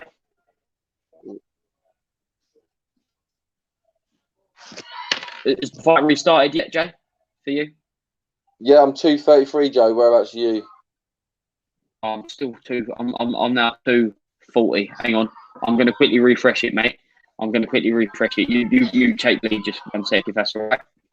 Yeah, no, of course. I'll take the lead quickly. I'm just on 218 of round 6. And yeah, just about the jabs here going in. Both guys going in with a jab. Oh, big right hand by Lee Wood. But not really much effect on Zucan. And yeah, no, Lee Wood just still touching him with the left hand and then going down to the body. But great body shot there by Lee Wood. I've seen in the comments people saying that Wood's got a beautiful time jabbing, some great body work. And that's great. And he's having a good round here, Joe. And whereabouts are you now, Joe? I can pause it if you're... It says 158. All right, I'll pause it. I'm on 146. Let me know when you're at 147 and I'll unpause it. Okay. Now. Okay, mate. Yeah, so we're sweet. And you can carry on now, Joe, as the lead commentator. Beautiful. Yeah. Oh, just holding him there with the left hand. Holding with the left hand and planting the body shot. He gets told off though because he didn't use the proper part of the glove, obviously the part of the glove to hold him there. So yeah, he got a little telling off, but mentally shows his dominance in the ring. Lee Wood's bullying him at times, I feel, Joe. His strength and power. Yeah, he's bullying the bully. Because there's been a lot of in the comments. Big up, just going to say big up to Boxing Source. 100%. Yeah, carry on, Joe. There's been a lot of being made in the build-up that Kanzu bullies his opponents with his onslaught of punches. But at the minute, I feel like he's dominant. Oh, great straight right hand from Lee Wood. But at the minute, with his dominance, he is bullying the bully. In Lee Wood, he's bullying Zucan in there. Oh, great. Sticks out that jab at the perfect time, which means it lands it, and he isn't getting nothing in return because he was in the midst of throwing a killer 1-2. Nice little one to the body. Oh, no, lovely little body shot. Really taking advantage of Zucan's body tonight. Small body, but shows his power and precision. Lee Wood, another straight right hand. Goes in for the up. Oh, a little 1-2. Then avoids the straight hand from Zucan. Just planting his distance, keeping his distance. Oh, he's trying to line himself up a big one. Swings and misses, unfortunately, which means he gets countered with 2 or 3 shots there. At the end of the 6th round. Another good round. Close round. What are you thinking, Yeah, Joe? no. I've gone 10-9 Lee Woods in that one. And look, get your comments in. Please subscribe to the channel. Thunder Road says, at Joe Pugh, closing those Pornhub windows will improve your internet. So if I was closing them, I'd be closing them all night. I'd have to join after the main event day, so I ain't got time to close all those windows. Yeah, so no, look, that's a great comment. We like stuff like that. Hit the thumbs up. Prince Teddy says 4-2 Wood. I've got Wood up 5-1. I don't need Jay. I don't need Pornhub. I don't need porn because this boxing tonight is doing the job. I think.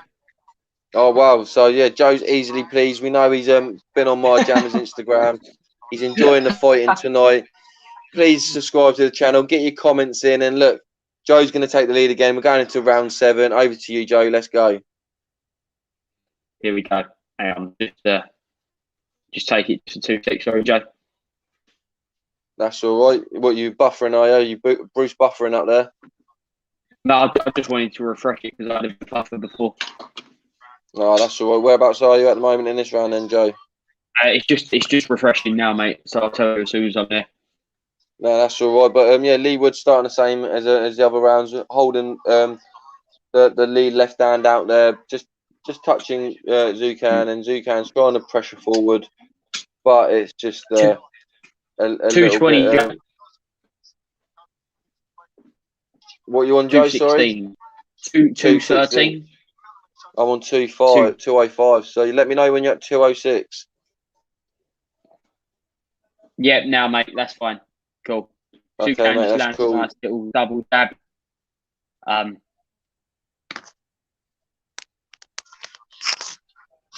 reckon I'll blame Eddie Earn for this Wi-Fi. I reckon he's using too much signal in my area.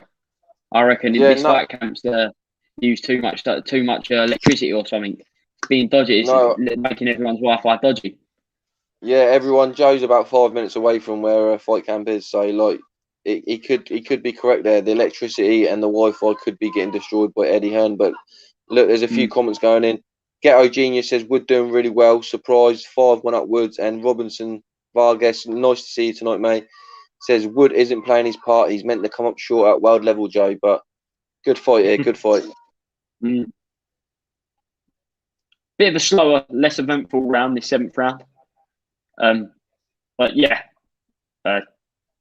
Zucan trying to go. You can tell he's Zucan, but great uppercut lands by Lee Wood, planting the body shots in. Really nice work. The scoring shots coming from Wood. Lee Wood shows how lethal he is. This little combination here. The exchanges are short, sharp, and clinical from Lee Wood. He doesn't want to engage, and he's doing really well in landing those power shots, which must be having an effect on the Chinese base man. Yeah, no, that's right, Joe. Or Lee gets caught there. He knows it. He gets a little bit frustrated, but it's important to just dust it off and get back behind that jab, the looping jabs, and sticking in the uppercut that has been so successful, going down to the body, really exploring and exploiting the weaknesses of the WBA regular featherweight champion Zucan.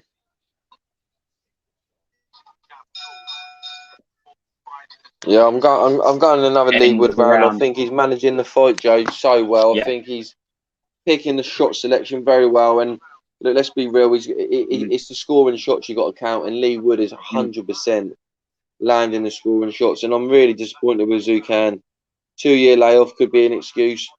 Fighting in the UK for the first time could be another reason. But this monster, I've not really seen tonight.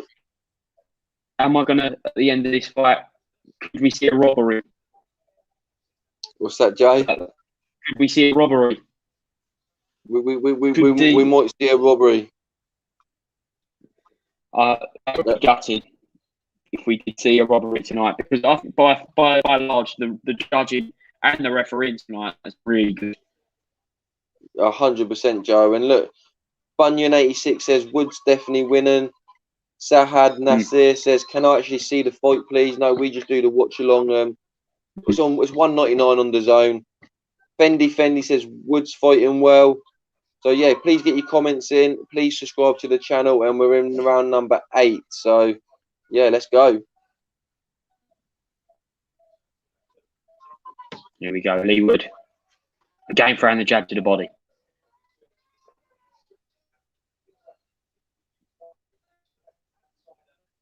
Oh, look at that. Just that quick little touching jab, which leads to a nice body shot.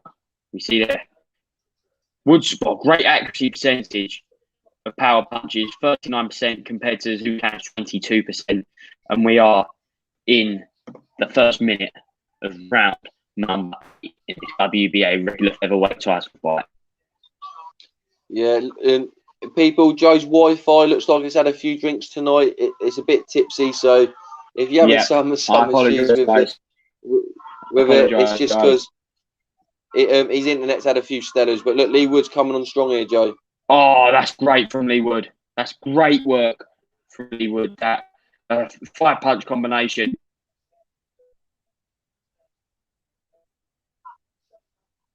Oh, nice. So the way he goes to that body. Oh, yeah.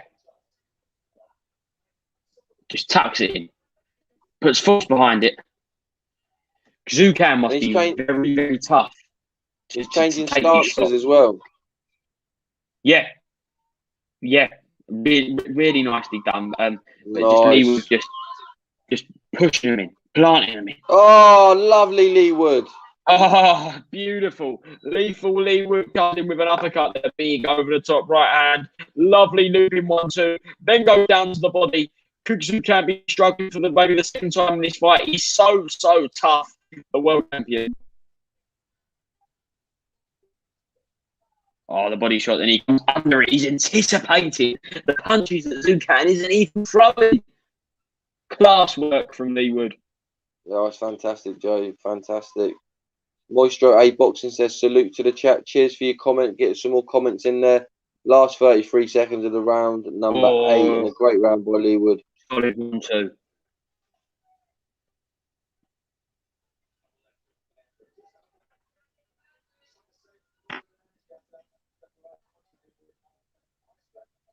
Oh, beautiful body shot again, Lee Wood. For people watching this fight, I'm talking about Lee Wood so much. Look at that, locking and loading that uppercut. Swings it around. Nice right there, Joe. We're talking about Lee Wood a hell of a lot, but he's just doing so well. He's doing really... Oh, wow, that's a beautiful, beautiful right hook. Then evades the hook of Zukan's, and surely another Lee Wood round, Jay. Yeah, I've got him winning 7-1. A lot of people could have him up 8-0. It's a close round there, Joe.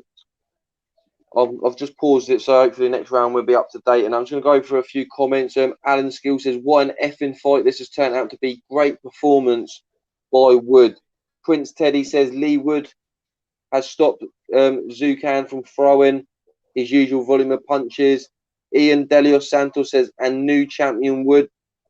And Prince Teddy says 6 Wood. And yeah, no, it's a great round. I think Lee Wood's definitely proved a lot of people wrong. And look, I wouldn't mind seeing, say if Warrington gets through Lara, I wouldn't mind seeing Lee Wood versus Josh Warrington. I think that could be a good domestic dust-upper for a world title. Even Lee Wood versus the winner of Dickens versus Galahad, Joe. So, yeah.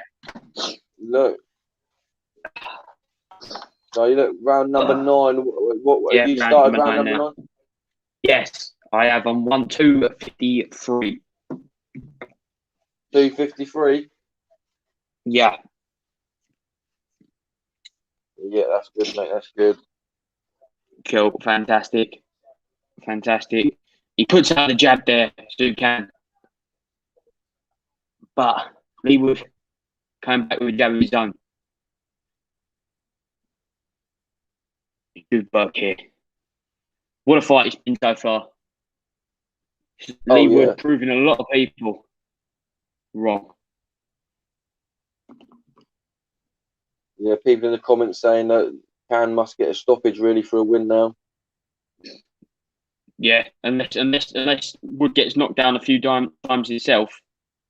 Yeah, a couple of 10-8 rounds. But it's going to take a lot for Zukan. It's going to take a hell of a lot.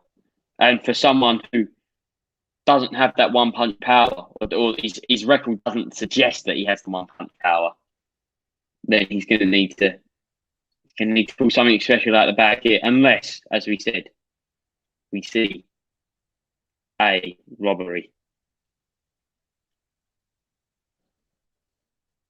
Someone in the comments, Joe, says they'd like to see Lee Wood versus Emmanuel Navarrete. So Yeah, the another good WBO fight out champion, there. Daniel Yeah, Navarrete. That'd be a be a great good fight. fight. Really good fight. But is this exceeded expectations? This fight, Jay? What's that? Sorry, Joe. Has this fight exceeded expectations? I think it's been a good fight, Joe. I think it's better than what Eddie would have expected. Just on the hand that Lee Woods obviously would have impressed a lot of people. We're going to get a lot of new fans, and I think I think look, I said yesterday when we done a show, if anyone wanted a couple of cheeky bets, I would have gone for Jack Cullen and Lee Woods to win. And at the moment, it looks like that would have been a spot on little bet, Joe. Great night for British boxing if Lee Woods does do it, with Jack Cullen doing it. Also, Chris Billam-Smith, obviously, two great domestic fighters in Billam-Smith and Tommy McCarthy. Edge down The pro debut, Sandy Ryan, Anthony Fowler. Yeah, but please God, can Lee Wood carry on this dominant performance over the bully, the monster that is Zhu Can. But it's not been as action-packed this round, I'd say, Jay. But, big shots landed. Oh, yeah, beautiful. Left hand from Lee Wood. Lethal Lee Wood. But he does eat a jab. Yeah, no, definitely. I'll probably give that another Lee Wood round. I think now Lee Wood it's not criticism. He just needs just have a little bit of caution over just dropping that lead left hand a little bit more than he was in the opening round, so he could be susceptible to punches. But that might just be because he's felt the power and feels that he could take it.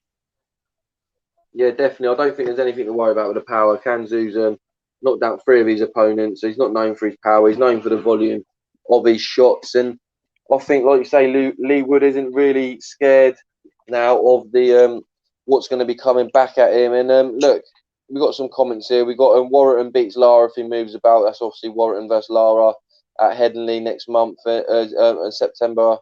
Sorry, and Ian Delios Santos, it's coming home, Britain. This is too easy. Never watched Can, but before from this, he is a trash fighter.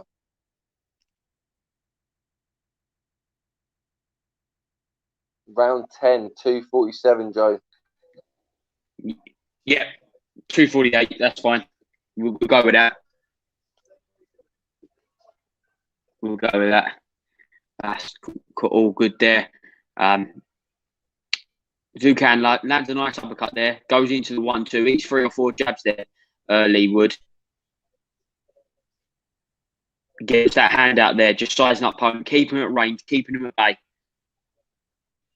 But nice then he dips down on his leading left foot, Zhu Can, and plants 3 or 4 body shots. You see that nice, straight, sharp upper body movement from Lee Wood, just deterring it, proving the doubters wrong once again in all aspects.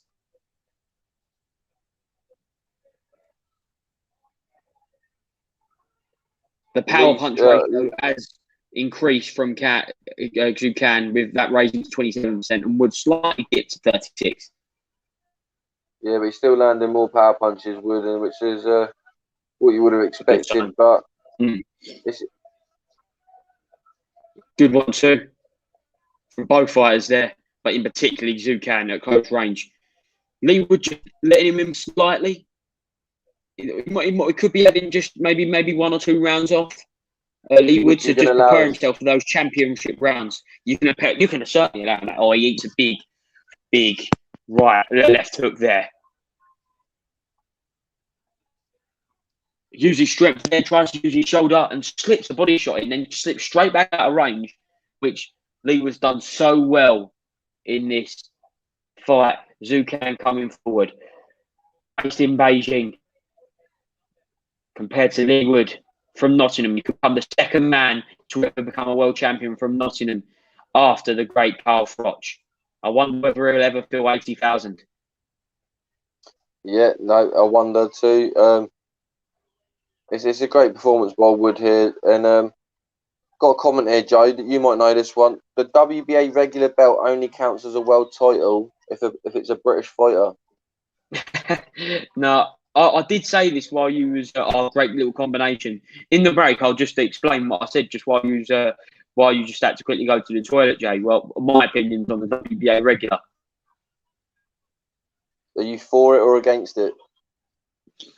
Oh, sorry, 1-2 there from Lee Wood in the closing stages of this 10th round, outlanding, outscoring the world champion, in my opinion.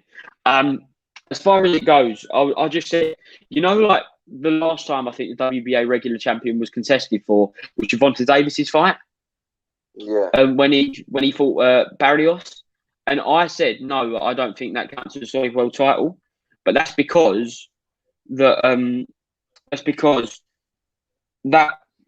super title had been contested for a couple of weeks earlier for Josh Taylor. He's an active fighter that fights for that world title. The super title in the featherweight division is held by Leo Santa Cruz, who hasn't actually defended that title in over 2 years because he moved up in weight divisions to fight Gervonta Davis to super featherweight.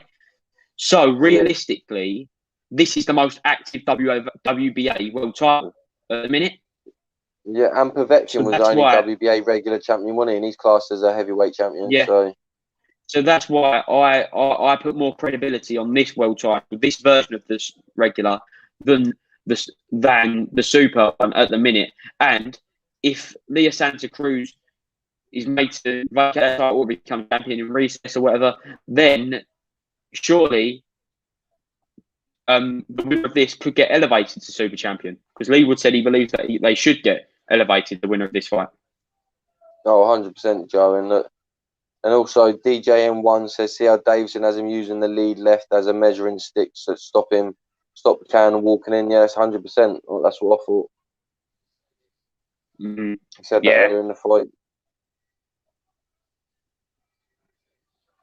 11th round, the championship rounds of what's turned out to be a really entertaining night of boxing. Especially these last 2 fights. It really did step up a notch. The last 2 fights in Chris Billam-Smith versus Tommy McCarthy and Sue Can versus Lee Wood. Great 1-2 by Lee Wood once again. Oh, lovely body shot. Moves in and out of range. How much of an improved fighter is Lee Wood, Jay? Well, yeah, he's much more improved under Ben Davison's management skills, and also success breeds success. So, like I said, Josh Taylor's in the gym. He become undisputed world champion, and Lee McGregor's in the gym. So obviously you wanna impress and do well and learn, and yeah, like I said, success breeds success. So I think that pushes back Zucan, and all a barrage of punches. Lee Wood drops his hand, urges him to come on, to lead to another mistake so we can counter that and have more and more success. Could we even see a late stoppage here? I'm not sure, Joe. We maybe do. Obviously, Chan's still coming back with a few shots. And Moistro A Boxer says, Povetkin world champ. Seriously, I'm pretty sure he was WBA regular champion, Joe. I'm pretty adamant he was. Yeah, I think he was a regular champion, but I'm not going to... I know someone else who was. Lucas Brown was, and he says he was a heavyweight champion. So there's loads of fighters. Like Charles had it for a while before he... so look, many fighters have become WBA. It's just a scenario. But even if he wins this and he don't class himself as he isn't classed as a world champion, it's still a fantastic win, and I think he will get like a real world title fight. Yeah, definitely. Switched on. Oh, look at the speed. That's hand speed from Lee Wood, which I wasn't even expecting. Yeah, 100%. And I'll go for another Woods round there, Joe. I think Woods has definitely won that round. And look, I'm going to check it out now. He got caught by a solid right hand at the end of that round, Lee Wood, which I think probably maybe the biggest shot that Can landed. But no, I still think that's probably a Lee Wood round.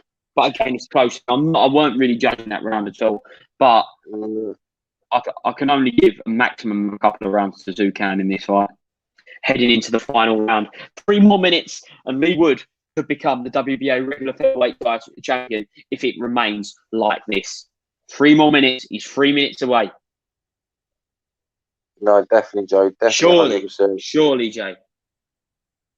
Oh yeah, of course. I think Lee Wood, as long as he doesn't get knocked out in this last round, he's definitely. And Maestro, what's your name in the comments? Maestro A Boxing.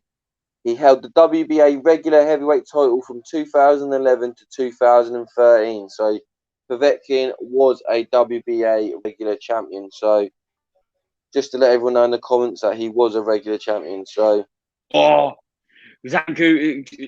Zucan, coming out for war in this last round, I believe. I think we're going to have a cracker of a last round. Look, he's coming out. He's throwing all those punches. Mate, could it be too little, too late? Oh, outrange. Ducking that punch fantastically from Lee Wood. Landing a good uppercut, then putting his jab back out. He doesn't need to engage in a fight, Lee Wood. Surely he knows that. 100%. Bloody, look how close that bloody Andy Lee's got the scorecard. Has he seen the same fight as us? Wow. I think it's a 3 or 4 rounds. I could max give it 105, 104 Wood. I don't know about that. Wow, he gave 6 to 8, 6 to 9 to Can. He's given round 6 to 9 to Can. I haven't seen that, to be honest with you, Joe. I could only give 3 rounds to Can. I think max 3, 4 rounds. Yeah, 3. Yeah. I thought Andy Lee's scoring was a bit wild for the McCarthy fight, even though it was a close fight. But early on, he had McCarthy quite steady in the lead, which I thought was a bit of a crazy one. But Jack says, "What the fuck is that scorecard?" 100%. That's good from Wood. Nice straight right. And Alan Skill, I've gave Can 2 rounds as well. So look, me and you are on the same page there, mate. I've only given Can 2 rounds this fight. Yeah, I'll give him 3. I think I gave him 3. Which, yeah. But again, all the rounds that you could have gave to Can have been close that could have gone to Wood. Do you know what I mean? Yeah. But most rounds, I believe the majority of rounds, Wood has won quite comfortably. Yeah. Really nice work. That's classy from Lee Wood now. You can't use him as a punching bag for the past 30 seconds. Coming in at all angles. It's been dropped. Oh, wow. What a shot. This is very, very, fight is over. Very, oh my God. Oh, what a shot. Oh my God. That sealed it for Lee Wood, I think. Get him out now. Yeah. He's got him rocked now. He's hurting. You'd stay down, wouldn't you? Wow, this is unbelievable. Nottingham to have a world champion. Nottingham. It's got a world champion. Lee Wood has won it. Crowned the WBA regular world champion. You called it, Jay. This is absolutely fantastic. After a barrage of punches, the referee has got in the middle of them and stopped the fight. He falls to his knees. He became a world champion. What a fairy tale story. 2.5 weeks ago, he wasn't even on this show. This is what we love. Boxing. Wow. Well, my scorecard's not needed no more. And I said I thought Lee would have won by stoppage. Great fight. And look, this is what Fight Camp does in that. Like, I said it. I said Fight Camp was definitely going to do it. And I said Cullen was going to get a win on Yildirim. I said Lee Wood was going to get a stoppage win against Zucan. And look, let's be fair. Zucan tonight was more like a tin can. He was terrible. Like, I saw nothing there. I wouldn't call him terrible, Jay. I wouldn't call him terrible. He showed I think he showed he had really let's have it in, Joe. Lee Wood was too good. I had Can winning 2 rounds, and he's meant to be one of the best fighters in that weight division against people were saying Lee Wood, a domestic level fighter. Got to round 12. He got dropped. That's 10-8. Then got finished. What a power shot there. Straight right hand. I think yeah, I don't think it was a close fight. I think Andy Lee had his scorecard the way he had it. It weren't a close fight at all, I don't believe. I'd like to see what the scorecards were. But the thing is, I want people to rate Zucan as much as possible. I want them to say what a great fight he was, because then it's a better win for Lee Wood. I don't want him to say that he was rubbish, because we know he's not rubbish. He's a WBA regular world champion. Well, people will call him a bully, and he out-bullied the bully. I think Yeah, well, I Joe, just if want people you to say listen how to good Lee Wood was. Maestro A Boxing says, no, it's not a proper world title, so you can't really say that Kanzu's really that much of a monster, Joe. Really, But look what he's done to former personally, opponents. yeah, but look, Lee Wood. Look, let's break it down. Let's not take too much credit from Lee Wood, but Kanzu's not been fighting for 2 years, so it's not a Kanzu who's top of his game, who's been fighting regular. He's come to the UK for the first time, and look, Lee Woods took his opportunity. He took his chance, and look, what a victory for Lee Wood. And look, comments in there for Ben Davison. Ben Davis, great tactics, Yeah. and look, I think Warrington would have beat Kanzu. I think literally it would have been a tickling match. None of the guys have got power. It literally probably would have been a 12 round ball fest if they fought. But I think Warrington would have beat him. And yeah, Ian Delios Santos, Lee Wood gets a stoppage with about, I think it was about 10 seconds left of the round, of the last round. Maybe, yeah, a little bit more, maybe, I think. Yeah, but brilliant. I just think, look, we've got the official decision now. The confirmation. He gets their hands on that belt. Well done, Mr. Lee. Oh, what a story. What a story. That is fantastic. Honestly, Ben Davison, yeah, trainer of the year, could potentially be. We've got McGregor, Guafi, yeah, Ramirez, Taylor. He's emotional. He's emotional. And so would I be. Joe, I've got to go to the comments quickly, Joe. Someone in the comment, Dextra Rico says the Zone app lost stream in the final round. Very poor app service, but great performance from Wood. The Zone really needs to get onto the TV. I know you can get it on your smart TVs, but now sticks. I've got now sticks. I'd love to get it on there. I lost it earlier in the evening on one of my tablets. I had to swap over to another tablet. So yeah, the Zone needs to work on that very, very muchly so. And look, it's a great thing. Ben Davison done a great job here with Lee Wood, and it's a fantastic performance. And Ben Davison for trainer of the year, maybe, Joe. Obviously, had Josh Taylor's undisputed fight, Lee Wood doing this, and yeah, no, great stuff, Joe. I'm really loving that. I think it was a great fight by Lee Wood. Oh, 100%. It was his fight. It was the game plan. It was everything. Coming in at all angles, knowing when to take a little break. But when he did take a break, he was at a comfortable distance where he weren't being overloaded by so many shots. Look, we see Ben Davison and Dave Caldwell. Remember, Dave Caldwell is Lee Wood's manager, whilst Ben Davison's his trainer. Obviously, training out of Harlow in Essex, not too far away from Brentwood, maybe 30, 40-minute drive. We see Eddie Hearn getting in the ring now. Fantastic. Look. Yeah, no, and Ian Delios Santos says, who won? Lee Wood won with stoppage in round 12. Lethal with 17 Lee seconds Wood. left. Brilliant. And Brilliant. Why you can see Eddie's face. Says, Eddie was amazed. Oh, yeah, of course he was, Joe. Of course he was. And he says he beat a Can, not a real champ. Pathetic. Can not fought in 2 years. What a joke. So Lee Wood can beat what's in front of him, and he wasn't expected to win. I said he was going to win. I said he was going to win by stoppage. You said that, Jay, but even you said that it was because of Fight Camp pulls off like bit major upsets.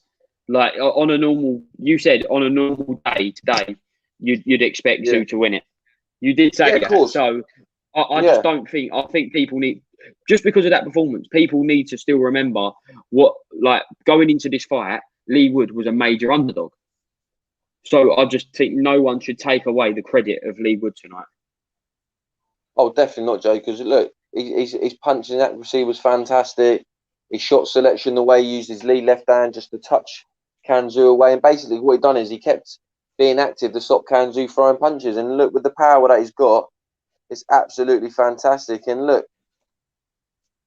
Maestro says they're capping about this being a world championship. Look at boxing, mate. We're not here saying it's a world championship. You see David Diamante then, he didn't say it's the WBA regular champion. He said it's the new WBA featherweight champion of the world. So, look, it's what it is. It is what it is. People still saying he's not a champion, he's not a world championship fight or whatever, but you're going to get people say that. And as well, I'm not saying I disagree with it, but I just, whether it's for a world title or not, just what a win. What a win against the odds from Lee Wood. So let's even just forget about that world title. Let's forget about it. let's just remember Yeah. what Lee Wood has achieved tonight. Yeah, he's beat a good fighter in the division, and look, he's definitely going to get a world title fight in his next fight if you're not classing this He's as a beat world the title. ring ranked number 3 in the division because he was ranked number 3. He was going to fight Josh Warrington for the Ring magazine title. People forget that because Warrington was number 1 and Zhu was number 3. So when 3 fights number 1, the Ring can sanction it for the Ring magazine title, and they were going to. That's something to remember.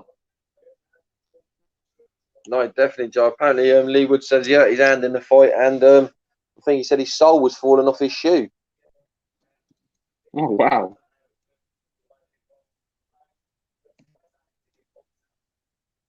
Yeah, Ben Davison looks very happy, as he should do. Good jobs, good tactics, and look, he's fought with the elite. We said it yesterday, and we've said it many times before.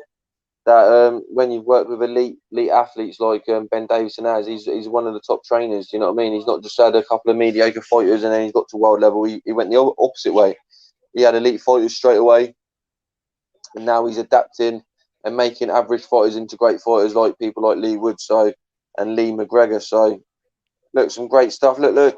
Get in the comments, people. Subscribe to the channel, Pep Talk UK. Let us know what you thought of the show tonight. Let us know what you thought of the great performance from Lee Wood, capturing the WBA regular world title. And look, 100%. what anyone says, it's classed as a world title. No matter what all the haters say, it's a positive win for Lee Wood. And look, why Royles says 2 years off the sofa for Can Zhu.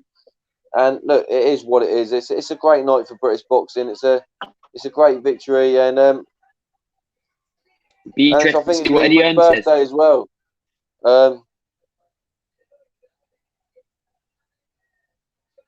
Brilliant. Shabazz Masood, do you reckon it'll go well with Ben Davison, Joe? Well, it's hard to say no at the minute because Ben Davison likes to choose his fights. He's very picky about what fighters he takes on. And he must form fantastic game plan. What are they doing in that gym in Harlow? Yeah, and as long as it's not taking drugs, I'm happy. Yeah, no, definitely. And look, Maestro A Boxing says regular world title again. He's loving that tonight. He's loving it. Great night of British boxing. Laughing my ass off. Yeah, definitely. And Robinson Vargas says Gavin McDonald rematch. Gavin has been fighting a harder fight, so yeah, it could happen. Look, them sort of fights could possibly happen. Is there a rematch clause, right? I'm not too sure. Eddie's on now. I could have a little listen to Eddie.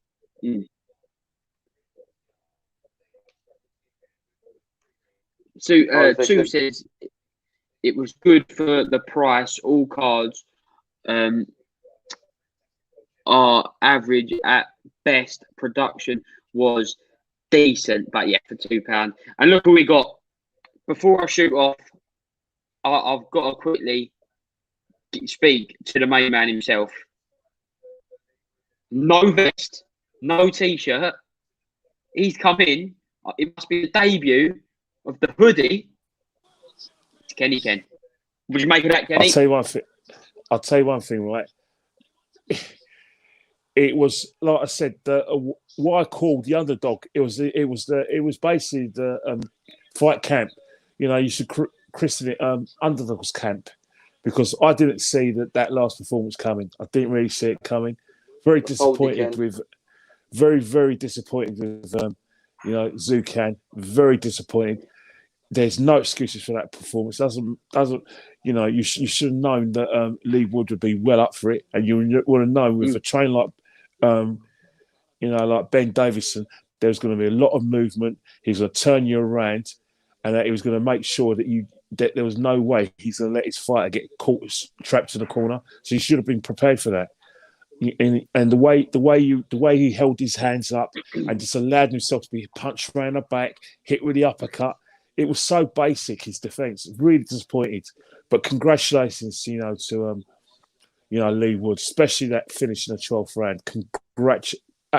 100% congratulations. Cullen as well.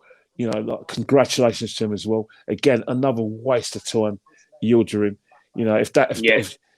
He showed today how limited he really is. I knew he was limited, but I would have thought that he would have had a lot more than he displayed today. So I was really, really, really disappointed. Commiserations to McCarthy, blowing from about nine rounds onwards for me, and great performance by Burnham Smith. Got caught with a horrible, savage right hand in the first round, but for me, congratulations, Andy Fowler as well. Congratulations. In terms Look, of Ken, we'll break it down. Let's go through them one by one, Ken. Let's go through them. We'll go through it in a little bit more in depth and that, so you can speak a bit more about it. But firstly, Ken, we've got a couple of debates here from the comments that we need to talk to. Why are you not in a vest? We've done a debate all through the show, people guessing what colour vest you were going to be in, what style vest, one sleeve, silky, a netted vest, and you come in your hoodie. So look, everyone in the comments is disappointed by that. There's a good reason for that, because I think what was happening is that I've left the window, because over the summer you leave the window open, and believe it or not, I haven't gone running, and because I couldn't be asked, because I was doing some IT work and finance work, I just didn't have a top on, and I only realised how cold I was when I realised I was going to come on to this podcast. So that's why I got a hoodie on. That's the only excuse whatsoever. And I ain't gone for a run. Ken, look, we need to tell something. You don't need to run to wear your vest. The fans want you on the show in a vest. So if you can... Mate, I'll make it happen. Yeah, see, look, everyone's going to be chuffed to bits. If you heard that first hand hit, Ken will promise every time he comes on, he will have a nice new vest on, and we'll do a prediction every time he comes on. What colour will Kenny's vest be? I think I love that. But Ken, do you class a WBA regular title as a world title? Because that's a big debate going on in the comments right now. You say that, but sometimes, it gives people opportunities.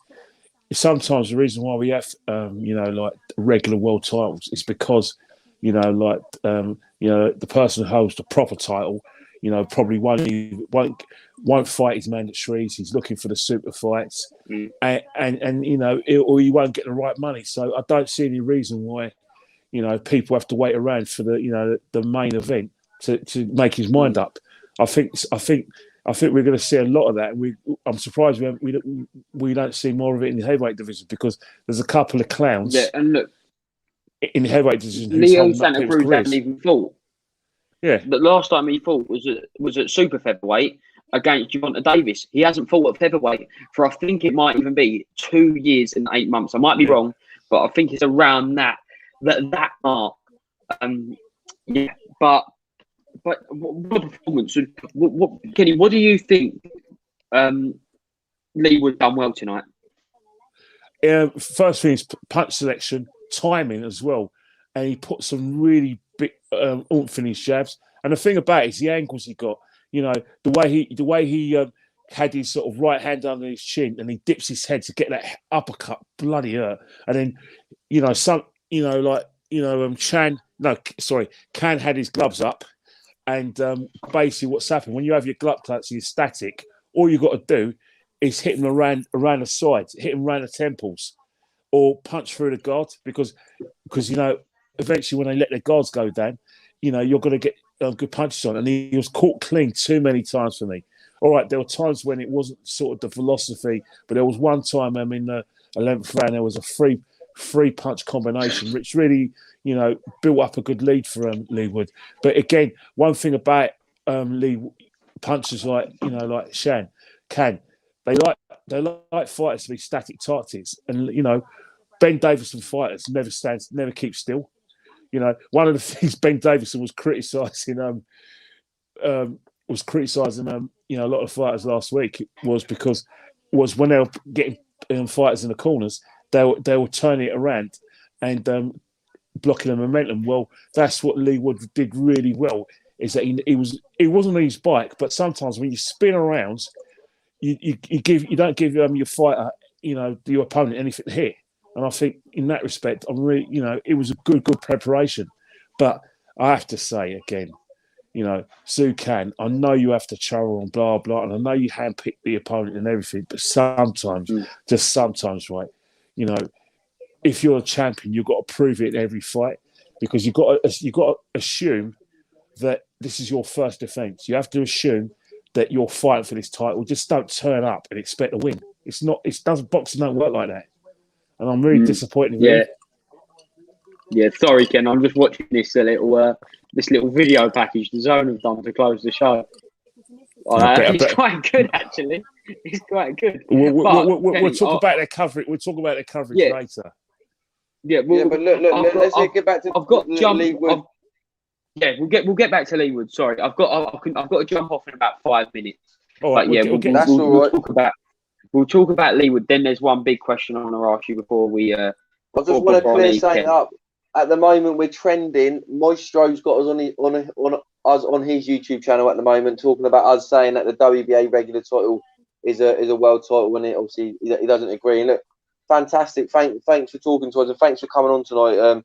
We really appreciate it. But look, I don't actually believe the WBA regular title is a world title. Let's be clear. I'm just saying that's what boxing is classing as a world title. So I've got to go on what they're saying. It is a world title. I don't agree with it. I think a lot of us will say we don't really agree with that. We're just saying what's being said in boxing terms. Like I said, David Diamante called the fight as a WBA featherweight title. We didn't say WBA regular. And look, like we said, when Davis won the regular title a couple of months ago, or when it was against Barrios, that was then classed as a world title as well. So look, it can't work both ways. But no, we appreciate you coming on the show and that. And we appreciate you giving us a plug. If you look on there now, he's got us on his channel now. So, look, he's having a debate about it. He's welcome to come on here if he wants to debate on here anytime. Anytime he wants to come and have a debate on line it up for another watch along or whatever. Another watch along or a live next week. If you want to come on, Maestro A Boxing, very much welcome on here. We're all friendly in that, and it's good to have a good debate. But yeah, look. Great show tonight, Ken. Leewood with a great performance. And look, I said yesterday that Leewood would get a knockout win at Fight Camp, Ken, and I was correct again. And yeah, no, look, please, people in the comments. Look, Ken, there's a comment here. Kenny, shame on you not wearing your vest. You've let Pep Talk down, you've let the country down, but most of all, you let yourself down. That's from Alan Skill in the comments. You're letting people down with the vest, Ken. Yeah, but the thing is, you have to wear training vests when it's appropriate. I generally do not, wear these vests for cosmetic reasons or to show off. I've been genuinely training and come back for a run. So if you train, you wear your training clothes. If you don't train, then you wear your Lanes and Ants clothes. But you know what's happened, right? Is that the good thing about the fact that you guys see me in my vest is that at least I'm making an effort to keep fit, and you know about it because that's when I wear the goodies. Hey, brilliant. And just quick before I leave you to it, two things I want to ask you, Ken. How did you score the Bill and Smith versus CBS fight? You know what? Did you think it was? Did you have Bill and Smith? Yeah, I had Bill and Smith up by 3 rounds. Oh wow! It's subjective, but I think what's happened is that, unfortunately, I think McCarthy was blowing hard from about 9 rounds onwards, and he was getting caught by punches he shouldn't have got caught by. And I just thought that it's I could hear his corner going, it's McCarthy's going saying like it's a championship rounds, and that's from 9 rounds onwards. But sometimes, right. The mind is willing, like I said, you've got everyone behind you. But if your body says no, then your body says no. And I think his body just let him down, because it was one of those things where it was just, both fighters were tired. But I just thought that, Billy Smith had just a little bit more in attack, and his punches towards the end were a bit more crisper. And I thought that McCarthy was looking for one shots. I think he got a bit greedy, especially because, what any of us would have got greedy. If you caught Bill Smith that early in a fight and he's wobbling all over the place, you are going to get greedy. But the problem is that psychologically, when you've hurt someone with one shot, fighters are just like, me and you. It's like me and you. If we like a restaurant so much, we go there all the time. If a fighter catches someone right hand, they keep on thinking, well, it's going to work all the time. It doesn't work like that at all. You've got to vary your attacks. And, there was some good jabs there from McCarthy, but I just thought, Bill Smith was just, for me, it was close, but it's subjective. But I would have gone with the decisions of the judges who gave the fight. They gave it a split. Didn't agree with that, but again, you have to understand that understand, that, there were close rounds which one judge would have given to McCarthy.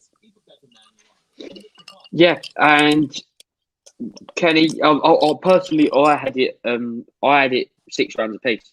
I actually, did have it 6 rounds apiece. Right. I had it even, but I think there's arguments for either way, honestly, because I think there was. I said to Jay, I think there was 5 rounds which were pick'ems, and you obviously gave just more to CBS. Jay did. One judges gave it to McCarthy. It was. It's when I think it was from those later rounds when I thought McCarthy was tiring. Obviously, Billy Smith was tiring, but I just felt sometimes the fresher, and I still think the better work was done by him. But it's one of those things. It's subjective, and it's a massive, massive effort. For fighters to come out with this COVID. You don't have all your arsenal around you, all your handlers and trainers around you, and it's one of those things where sometimes, right, you can go to the well, but there's no water in there. And I just thought the tank was empty for towards the end.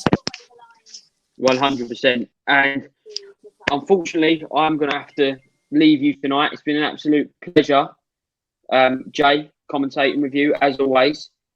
And Kenny, take it away. I'm sure you're going to have some debates with Jay, and I'm going to tag in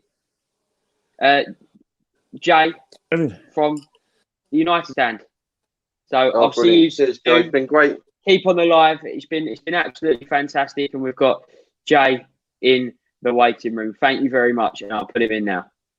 Yes, thank you. I'm just going to read out a couple of comments quickly. We've got it all going on, Ken. There's people going on saying that like Tank ain't a freeweight world champion, and look, that guy from that was on here, Moistro. He's literally got us streaming on his channel at the moment, complaining about the WBA situation and that. And hello, Jay. Nice to see you tonight. Hi, Jay. Hey guys, how you doing? I do. But you know what I think is, Jay? I think what's happening is that you are going to get a lot of these situations because look, at the end of the day, as much as we have a lot of potential world title fights, and they say there's too many titles going about.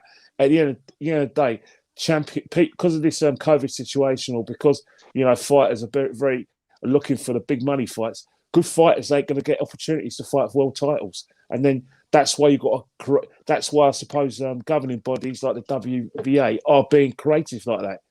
It's a shame, but that's what boxing's about nowadays. It's everyone's looking for a payday. Everyone is by going with DAZN. He's blatantly said my fighters are asking for big money, and I can't guarantee them big money because Sky were less in their budget. He's now got a bigger budget with DAZN, he says.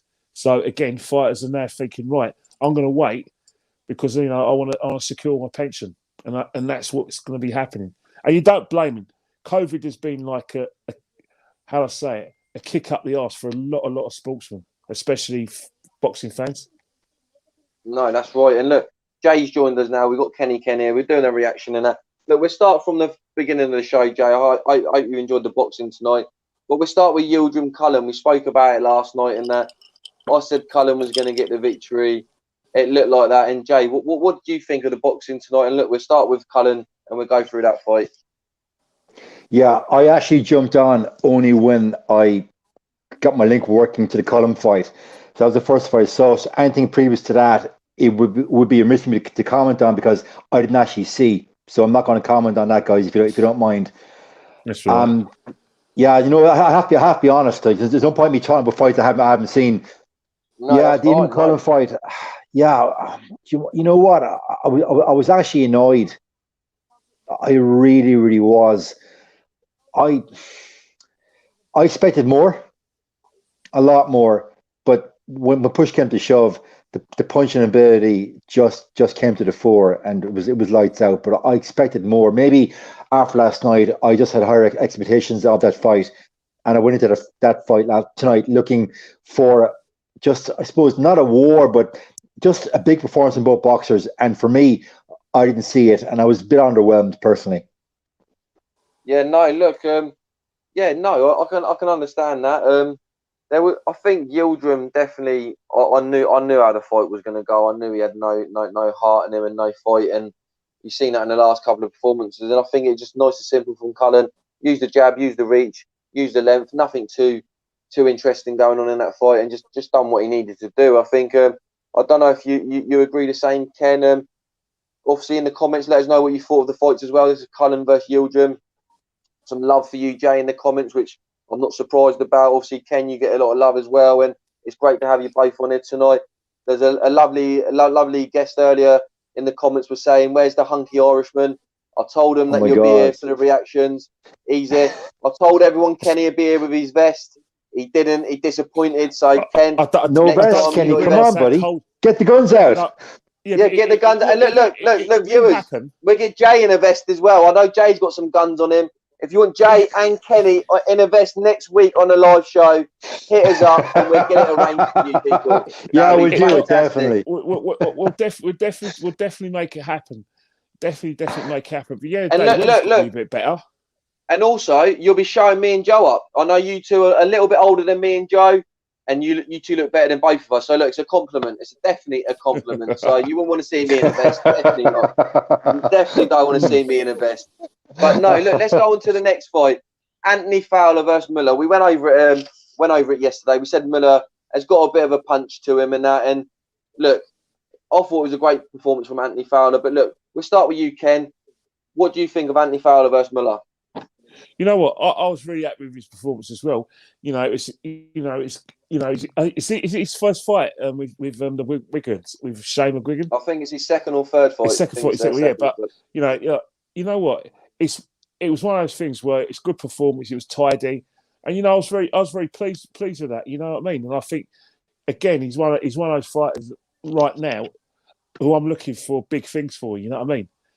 Because like I said, he had a loss a couple of years ago, and I think he needs to push on now. But take his time. He's got time in his hands. But with each fight, I'm expecting him to show me something different. Today, I saw a bit of the McGuigan in him, in terms of a McGuigan fighter, and I was really pleased with what I saw.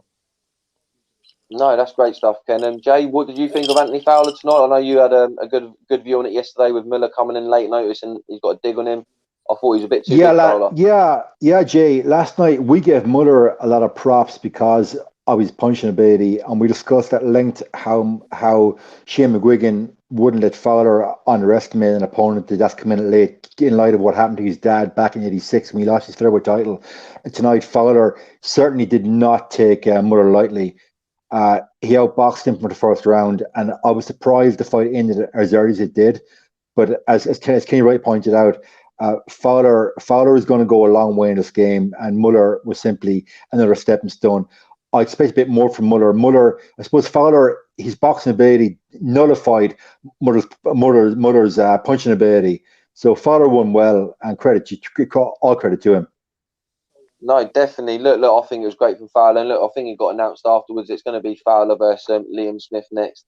It's a big dust up. We're going to speak about that probably next week or the next couple of weeks coming up and see what happens in that. I know Kenny looks excited, but look, see you rubbing your hands there, Ken. It's going to be a big dust up in Liverpool. So look, it's like Scouse Wars right there. Scouse Wars, isn't it? I don't know. Hey guys, do you remember the last Scouse War between Callum Smith and Rocky Fielding? That was such a war. I couldn't, it was like one of the greatest fights of all time. Not, Yeah, no, Ken, we like your dry sense of humour. And look, they knew each other from when they were kids, and that it was a fight that I knew probably wouldn't hit the fireworks. But look, let's go to some of the comments we got Jay and Kenny in a vest off. That sounds pretty good for them in the comments and that. Never mind the vest off, take them off, lads. Us viewers won't be disappointed. So look, you two are definitely bringing the eyes to the channel 100%. And then we've got Ben Adams saying Yildirim is a dosser. Even Tommy Fury would beat him. I wouldn't disagree at the moment. I think Yildirim shouldn't come back, in my opinion. I think he doesn't have the heart for it. And look, Eddie Hearn versus Mark Goldbridge, Jay. Who would you have winning that? I think it's a mismatch. Eddie Hearn would probably rip Mark apart, let's be fair. Yeah, the height difference is probably going to be a lot different. And yeah, I think that's a bit unrealistic. I'd probably be a much better match for Eddie Hearn. Much better match. Let's be fair. Oh, yeah, He's we could try and get out of 6'5", range. isn't it? He's 6'5", isn't he? He's a big boy. He's a big boy already, isn't he? Yeah. And he goes running as well. I don't know what Mark Grobridge does with his fitness. I don't know. I see from the little I know of him, he seems to be behind a desk doing a lot of streams. So I don't know if he's got any chance to go to the gym. No, maybe not, Ken. Maybe not. He's not in your physical shape or Jay's physical shape. We'll get that out there. I think that's quite common knowledge. But look, they both got great banter. I'd like to see Mark Goldbridge versus Eddie Hearn in a banter off. I think that would definitely be quite good. That'd be good. Yeah, have you guys seen the videos with Al Foran and Eddie Hearn doing impersonations? Oh, yes. That's wicked. Yeah, very funny. That's off the cuff. That's some cool stuff. Yeah, that's what I'd like to see. I'd like to see Mark Goldbridge versus Eddie Hearn in a one-liner battle-off. So, yeah, that would be a good one. Don Robbie versus Goldbridge. Look, people, I love these fantasy fights, but let's make them a little bit so it's not a catch weight. Let's try and make people that are like sized up with each other. Don Robbie's going to be a bit too big for Goldbridge. And look, we don't want any of these fights anyway. Yeah, but we're all friendly. Yeah, they can have a rap or a rap battle. That could be more interesting. Well, Don Robbie's, like I said, he's a famous ragga artist back in the day. So maybe, I don't know what Goldbridge does and he's singing. You know him better than me, Jay, where he does a good take that. Yeah, he does a good Gary Barlow from what I've heard. This is good Gary Barlow. Don Robbie has sold some sort of records and he has got some experience. So that'd be interesting to see then. Well, Jay, I think you sound like you would be up for a YouTube fight. You're in great shape. Obviously, Ken said he'll have Fog Dad. I don't know if you know who Fog Dad is. I think you and Fog Dad are big. Because someone told me these Fog Dad. He does football. Him and his son, Fogden, they do a lot of football coverage. Fogden fell out with Don Robbie, and there was a bit of beef with Don Robbie. Yeah, look into it. Yeah, Fog Dad said he'd do a fight for charity. So. If you would do a fight for charity, Ken. Jay, who are these people Jay, who are these guys? Fogden and Fogdad, who are they? It's like a dad and son combo, and they cover all football. They did a lot of stuff on the Euros, from what I can recall. Right. Yeah, they fell out with Don Robbie. Yeah, they fell out with Don Robbie because they asked Don Robbie to go on the channel or something, and they said Don Robbie wanted to be paid, and he said that wasn't true, and they all fell out, and there was a bit of kerfuffle. And where obviously Fog Dad's a little bit older, and so is Don Robbie, it made more sense for Don Robbie and Fog Dad to fight than obviously Fogden, who's like a young lad who's like in his 20s maybe. So can we just translate this? Can we just translate in layman's terms? So you're trying to tell me that instead of them commenting about the football, the beautiful game, it's about them and their beef, and people are interested in their beef. When their job their job is to report the news, what's going on here? I don't get this. No, they just had a disagreement. But like YouTube boxing, but how do you know about it? How did everyone know about that? It's on Instagram. I'll just see it on Instagram, Ken, or see it on YouTube. It's just on Instagram or YouTube. It was a big debate. Yeah. I heard it on Jackmate. Don Robbie went on Jackmate, and that's when I found out that they fell out. So I find it extraordinary that. I just, the trouble with me, I've been watching too much TV on satellite and Sky Q and watch it on terrestrial, and I'm not part of the streaming generation, so this is just news to me. It's probably wise, Ken. It's probably best for you, mate. It's a bit of a chaos. It's a bit of a circus sometimes. And let's get back to some of the comments, and then Jay, I've got one here for you from George Evans. Who is your personal favourite fighter? Could be past or present. Who do you fancy in the ring? Okay, past fighter, Mr. Sugar Ray Leonard. I thought he was just an artist in the ring. Did he beat Hagler back in '86? No, I thought Hagler won that fight. But he beat Hearns, he beat Duran, and I just thought of that era, for me, he was the best of that golden era of heavyweights. So for me, Sugar Leonard, past boxer, he's my favourite. What about present? You got one at the moment who's active, who you really like at the moment? Yeah, it's got to be Katie Taylor. I've got to be biased and call out Katie. She's from my country, so it's got to be Katie Taylor.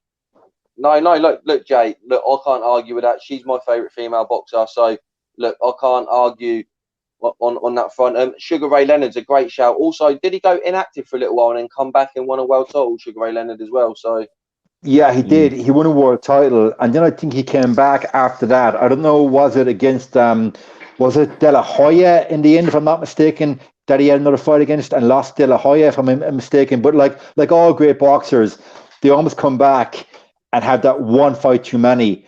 And I thought personally it was a sad end to his career. yeah, no, I think Sugar Ray Leonard is a top fighter for many. And look, Ken, I'll ask you the same question in a moment. Just going to get through a couple more questions from inside the comment room. Would Jay KO Lindesoft? Obviously, as United fans, we know who Lindesoft is. We know Jay doesn't really like Lindelof. Sometimes, sometimes you call him Victoria, don't you? If I'm correct, Victoria Lindelof, or yeah. So would you knock him out of the fight, Jay? I kind of phrased Vicky and Maggie as in Maggie Maguire and Vicky Lindelof playing at the back because they were so dog shit last season. But I would definitely fancy my chance of KOing him in round one. No questions asked. George, you got the answer there. Look, we both got it on there. Curtis Webb says, my favourite fight is Ted Cheeseman. And it was against Hagler that he came back, Sugar Ray Leonard. Someone put in the comments. So, yeah, like Jay said, one fight too much. And Sneezy Foster said that. But Ken, who's your all-time favourite boxer and your current present favourite boxer? Well, my all-time favourite boxer in terms of because of what he's achieved.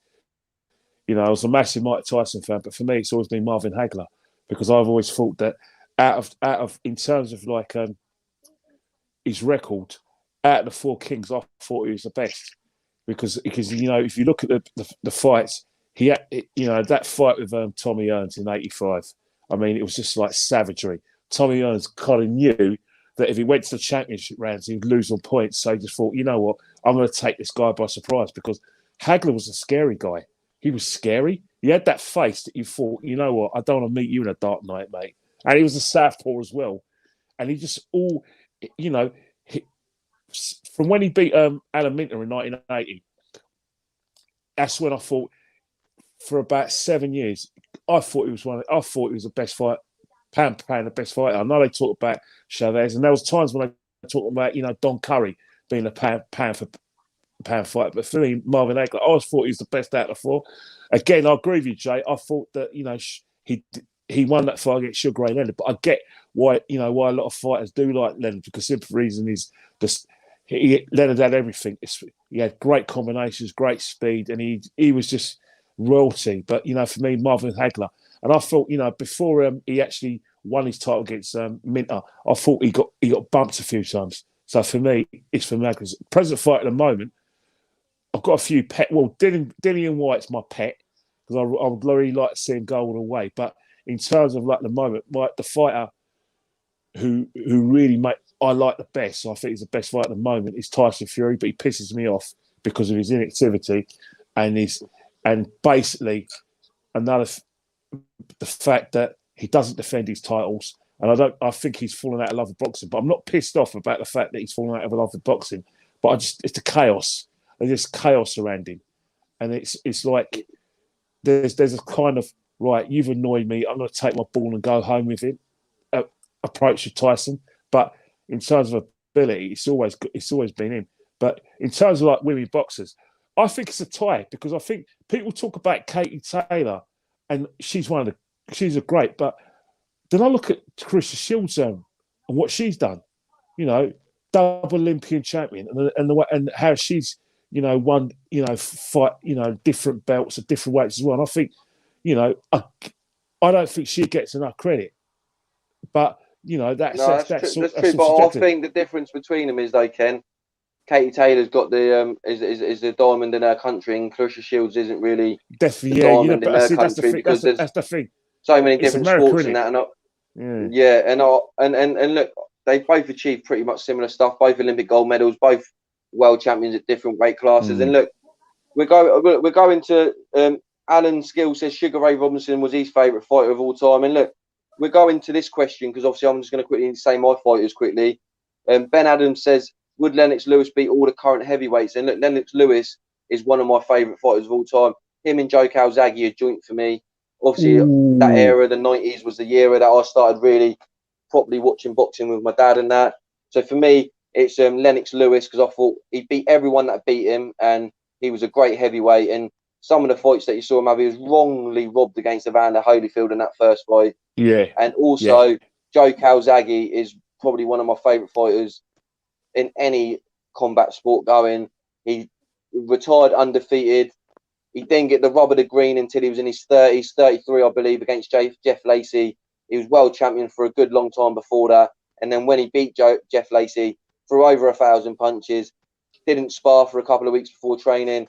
And his dad believed in him. And that story between Enzo, his dad, and Joe was a fantastic story. So Joe Calzaghe, Lennox Lewis, closely by Prince Nassim. Because Prince Nassim retired with one defeat and only had one more fight after his loss, he could have done more for me, but he was a favourite of mine just because of the memories of my dad. Current fighters, Canelo and Anthony Joshua. So pretty simple there, but a couple of fighters in there today. But do you believe Lennox Lewis would beat the current crop right now, Jay? I think the only current fighter, in my humble opinion, that would put up to Lennox Lewis is Tyson Fury. I know it's a great conversation to compare different eras, but Lennox Lewis against Anthony Joshua, I'm sorry, I love Anthony Joshua, but I think Lewis, it'd be a mismatch. I really do, because, Lewis beat some legends of the game. Apart from Klitschko, who has AJ beaten? And that's a question, that's the open question. Who has he beaten apart from Klitschko? And I would argue nobody. Let's be fair, nobody. Lennox Lewis beat everybody that was worth beating in that era. So for me, the only current fighter that could possibly take Lewis is Tyson Fury. Wow, that's a big shout. Do you agree with that, Ken? Well, yeah, that's the thing about it. Tyson Fury is just someone for me, he's just a maths exam. He's a maths exam that you just don't look forward to. You go into the maths exam thinking you're going to get, a subtraction, multiplication, and addition, and then they go and give you algebra and calculus. You know what I mean? And I think that's the thing with Tyson Fury, is that he's as good as he says he is. I've never seen a fighter like that. Someone who could, like I said, who's got. Well, let me step in quickly, Ken, because in the comments, Jay is literally threw a bomb out there, and it says in there, Princeton, it says, "Who is Fury beat? Who is Fury actually beaten? AJ has a better resume than Fury bar mile." That's from Fisher Genius. I'll let Ken carry on, and then we'll go into Jay afterwards. So Ken, answer that for us, and then we'll roll into Jay afterwards. So who is Fury beat? The people in the comments want to know. It's easy to say that, and I like that comment, because I genuinely believe, as much as I rate Tyson Fury, no boxer is unbeatable. No boxer is unbeatable, especially at heavyweight, especially with those bombs that they can throw.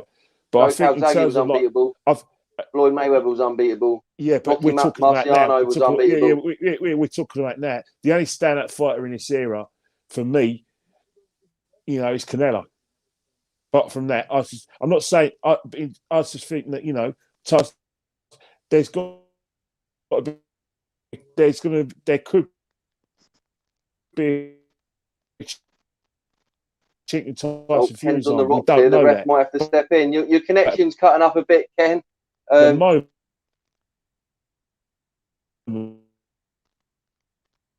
have to log in and log back on, Ken. Your connection's going a little bit there. Look, we're rolling to Jay, because Jay started this in the comments. He went on an AJ little AJ rant, which look, to be fair, you don't really see it here on Pep Talk, Jay. So I do like your confidence. Yeah, and I do. The thing is, and look, it's honesty. And look, Ken's back in. The refs let him take a knee, and he's back. He's back with us. So yeah, Ken, let finish what you got to say quickly, and we'll go over to Jay. All I'm going to say about Tyson, everyone talks about Tyson Fury's resume, but the thing is that what stands apart from AJ? Yes, AJ's had the big fights, he had the money fight. The fact is that Tyson Fury beat Klitschko away from home, and he did it. He did it comfortably. And then what he did is that he neutralised a beast of a puncher in Deontay Wilder. I know people say that's not much of an achievement, but Try telling. Did he beat John the Dermott fight. though, Ken? Did Fury beat John McDermott back in the day? Their first fight. I've got John McDermott winning that over 10 rounds. The referee made a bad decision, but but you know what's happened, right? There's all all the great fighters would have had a give me fight where that's you true. would have thought that they got the rub of the green, but afterwards do they think, oh right, do they make the most of that rub of the green? Yes, Tyson Fury did, but in terms of Tyson Fury, the reason why a lot of people say Tyson Fury over AJ is just the boxing ability and what he could do.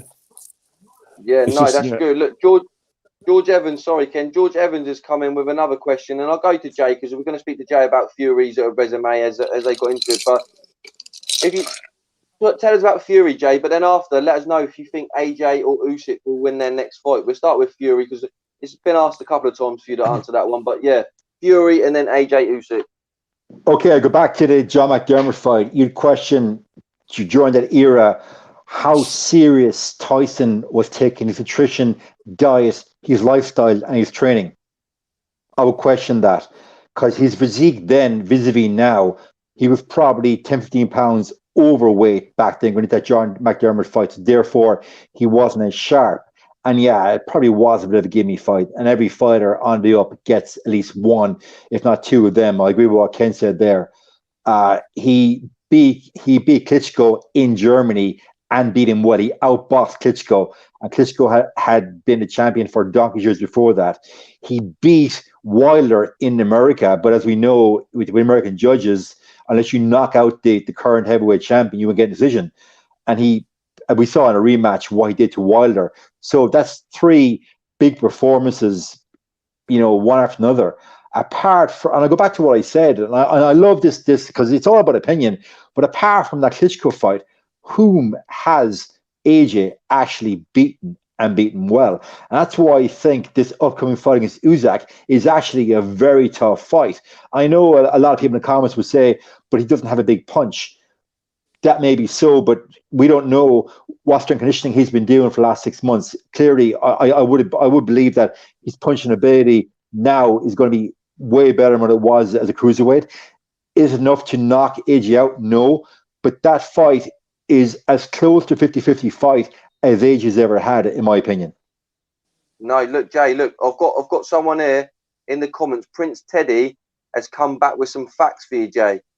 Okay. Usyk will be AJ's 6th world champion opponent, 11th world title fight, his 9th world title defense, his 3rd Olympic gold medal opponent, and the 3rd unified champion opponent. So if you look at that, but stats can be deceiving. You know that in football.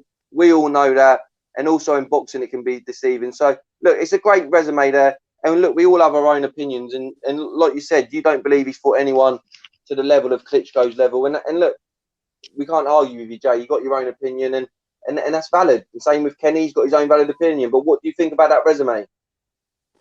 Look, one cannot argue with AJ's resume. It's a stellar resume, and any heavyweight past or present would love to have that resume. I'm taking nothing away from AJ whatsoever. I've enjoyed following his career. I'm an AJ fan, but I'm just calling out facts as I see them, in my opinion. That's all. And that's what it's all about. It's all about opinion. Yeah, no, definitely. And that's what we love here. And Ken, I've got one here for you. We know you're a big White fan and a big Fury fan, but in the comments, Ben Adams says, even Dillian White has a better resume than Tyson Fury. So I think Dillian White's got a good resume. But yeah, what do you think, Ken? What you mean? Well, Dillian White's wins, especially in the last 2017. He's basically won his 50-50s. I mean, and what he did is that he replayed, and that loss he got against Povetkin. So again, that's a very good argument because people seem to say, oh, because Dillian White lost to Povetkin last year, oh, he's a bum and he's chinny. But hang on here, they seem to discount the other fights that he won, where he won on bloody mindedness and a bloody good left hook. But boxing fans, the problem with boxing fans is you're one fight away from being the greatest, and one defeat away from being a bum. I could just imagine, you know, the sort of criticism Tyson Fury will get if somehow Deontay Wilder finds a way to beat him. Because you can never say never in boxing, but when you know it's going to come, he wasn't that great anyway. He never fought anyone. Yeah, he always picked his fights, and he was, sometimes you can't run forever. AJ loses against Andy Ruiz Jr. All of a sudden, they said, "Oh yeah, well AJ hasn't been fighting for too long. He's only been in the game for 10 years." And I always thought he's a bit limited anyway. And he was a bit of like Frankenstein. He can't do this, do that. And I think that's the thing with fighters. You get written off. Fighters are not allowed to lose fights, in my opinion. I think that's why, Dillian White gets a bad press. But in terms of Tyson Fury, I look at. It's one of the things, right? Is that if you speak to people who know boxing, have seen Tyson Fury close up in training and seen him fight, they all put Tyson Fury ahead of all the heavyweights. I'm not saying their opinions count more than anyone else, but that is a solid reason why Tyson Fury will always get a bye, when it comes to his resume. But again, a lot of the reason why Tyson Fury is going to get criticism because he just didn't. He doesn't. He's too inactive. Didn't defend again. Didn't give what's the name? Give Klitschko a rematch. And when he did turn a rematch, he was in awful shape, and his head didn't look right. And that was the beginning and the end in terms of the first phase of his career. Then the Deontay Wilder thing's just a mess. It's embarrassing.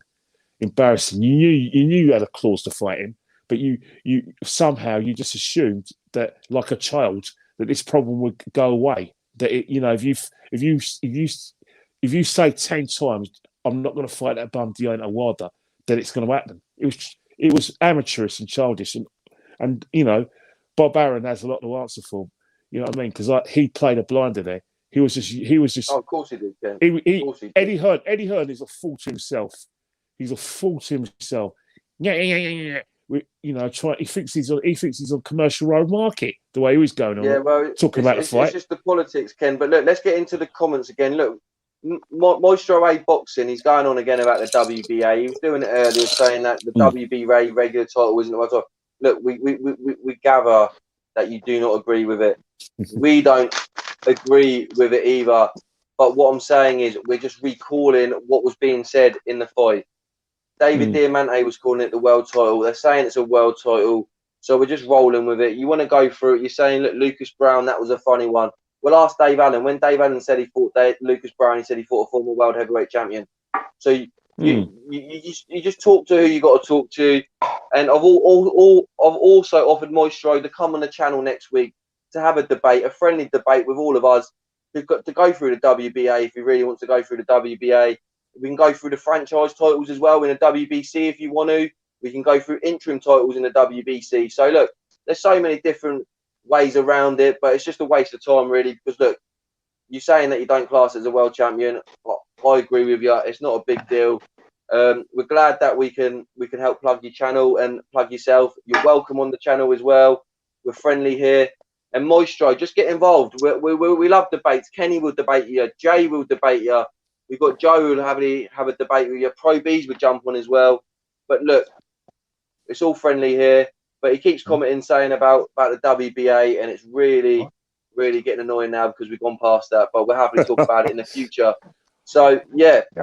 Will drugs and alcohol eventually catch up with Fury? I don't know if Fury's on that now. We won't go into that. He's had his own issues, and I don't really want to delve in that. And look, we got here Prince Teddy, Usyk, Klitschko, White, Povetkin, Pulev, Parker, Ruiz, twice, and Takam. Yeah, we know AJ's resume. And yeah, look, what's Joe Parker's best win? He got a good win against Andy Ruiz. That was a good fight, and obviously beat Del Boy not long ago. But look, we'll go over a couple of little fights before we end tonight. Obviously, we went off course a little bit because they threw some of these fights in there and that. But Campbell Hatton, I wasn't really impressed with tonight, people. I will go over that quickly just to end the review in that tonight. We've got a couple of little fights to go over. Campbell, I said yesterday, all I want from Campbell Hatton is no pressure, but improvement from each fight, and I did not see an improvement there. We'll go with you, Ken. What did you think about Campbell Hatton tonight? you know what? He's a kid learning his trade, and you know, he's caught between you know, like I said, you know, doing replicating what he's learned in the gym and trying to be his dad in terms of like looking good for TV, because that's the thing. You know, he's on TV on reputation of his father. We know, so the pressure on him is immense. He has to look like he's good, you know, like he's going to stop his opponent. So he's always got to be in the front foot. He's always got to throw those sort of swinging body punches and those hooks, you know, and that's what you're going to see from him for a very long time, because he's there to entertain. You aren't going to see much quality from him. He's raw. He's raw. I think maybe in about 2 years. Straight out the freezer, Ken. I think you're going to see the best of him in about maybe 18 months' time. But right now, you're going to seeing these sort of performances. You hit the nail on the head there, Jay. You said he's straight out of the freezer. It's his third fight, so he's got a big name hanging over him, and he's getting these fights under the bright lights because of his name. If his name was Joe Bloggs, he wouldn't be fighting on an Eddie Hearn card tonight on under the bright lights. No question, would he? He'd be fighting in Bethnal Green if he was lucky. So he's got a massive name to live up to. I don't think we can judge him on tonight. He got the win, and as we discussed last night, Jay, it was about the nature of the win, and we wanted the performance, and no, we didn't get it. And I said to you last night, in his first 10 fights, if he takes one element from each fight that he can learn from, and then by fight 11, 12, we see progression. So I'm not going to judge him on tonight. I think we got to give him the benefit of the doubt. If this is still happening in 10 fights time, then we're going to be saying, well, you're not your dad, you're going to be journeyman pro. Yeah, no, I agree. It was just little things that I was noticing that he wasn't doing, and I don't know whether it's because obviously his uncle Matthew, he's quite new as a trainer, I believe. I think Joe said earlier he's not really done much coaching, and I wasn't seeing much from the jab. And like Ken said as well, he was just looking for that explosive punching, and you're not going to get very far if you're not working off your jab or doing anything like that. And I agree with you, Jay.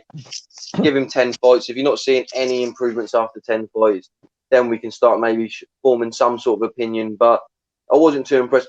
I think he should go to just not fighting on these big cards, maybe going to a little less cards, Eddie pitting them on littler shows.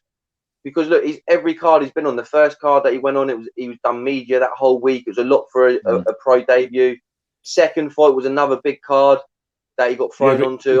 Jake, you know what's happening, right? It's about Eddie's about numbers, and Eddie's got a. Yeah, but he's going to lose numbers because he's not doing no good performances, Ken. People are not going to buy into it. Hear what you're saying, but the thing about it, right? The Hatton name is like really massive. The Hatton name in boxing is just, the boxing community is very, very small, and the boxing fans are very small, and the boxers rely on casual boxing fans, and the casual boxing fans have heard of the name Hatton.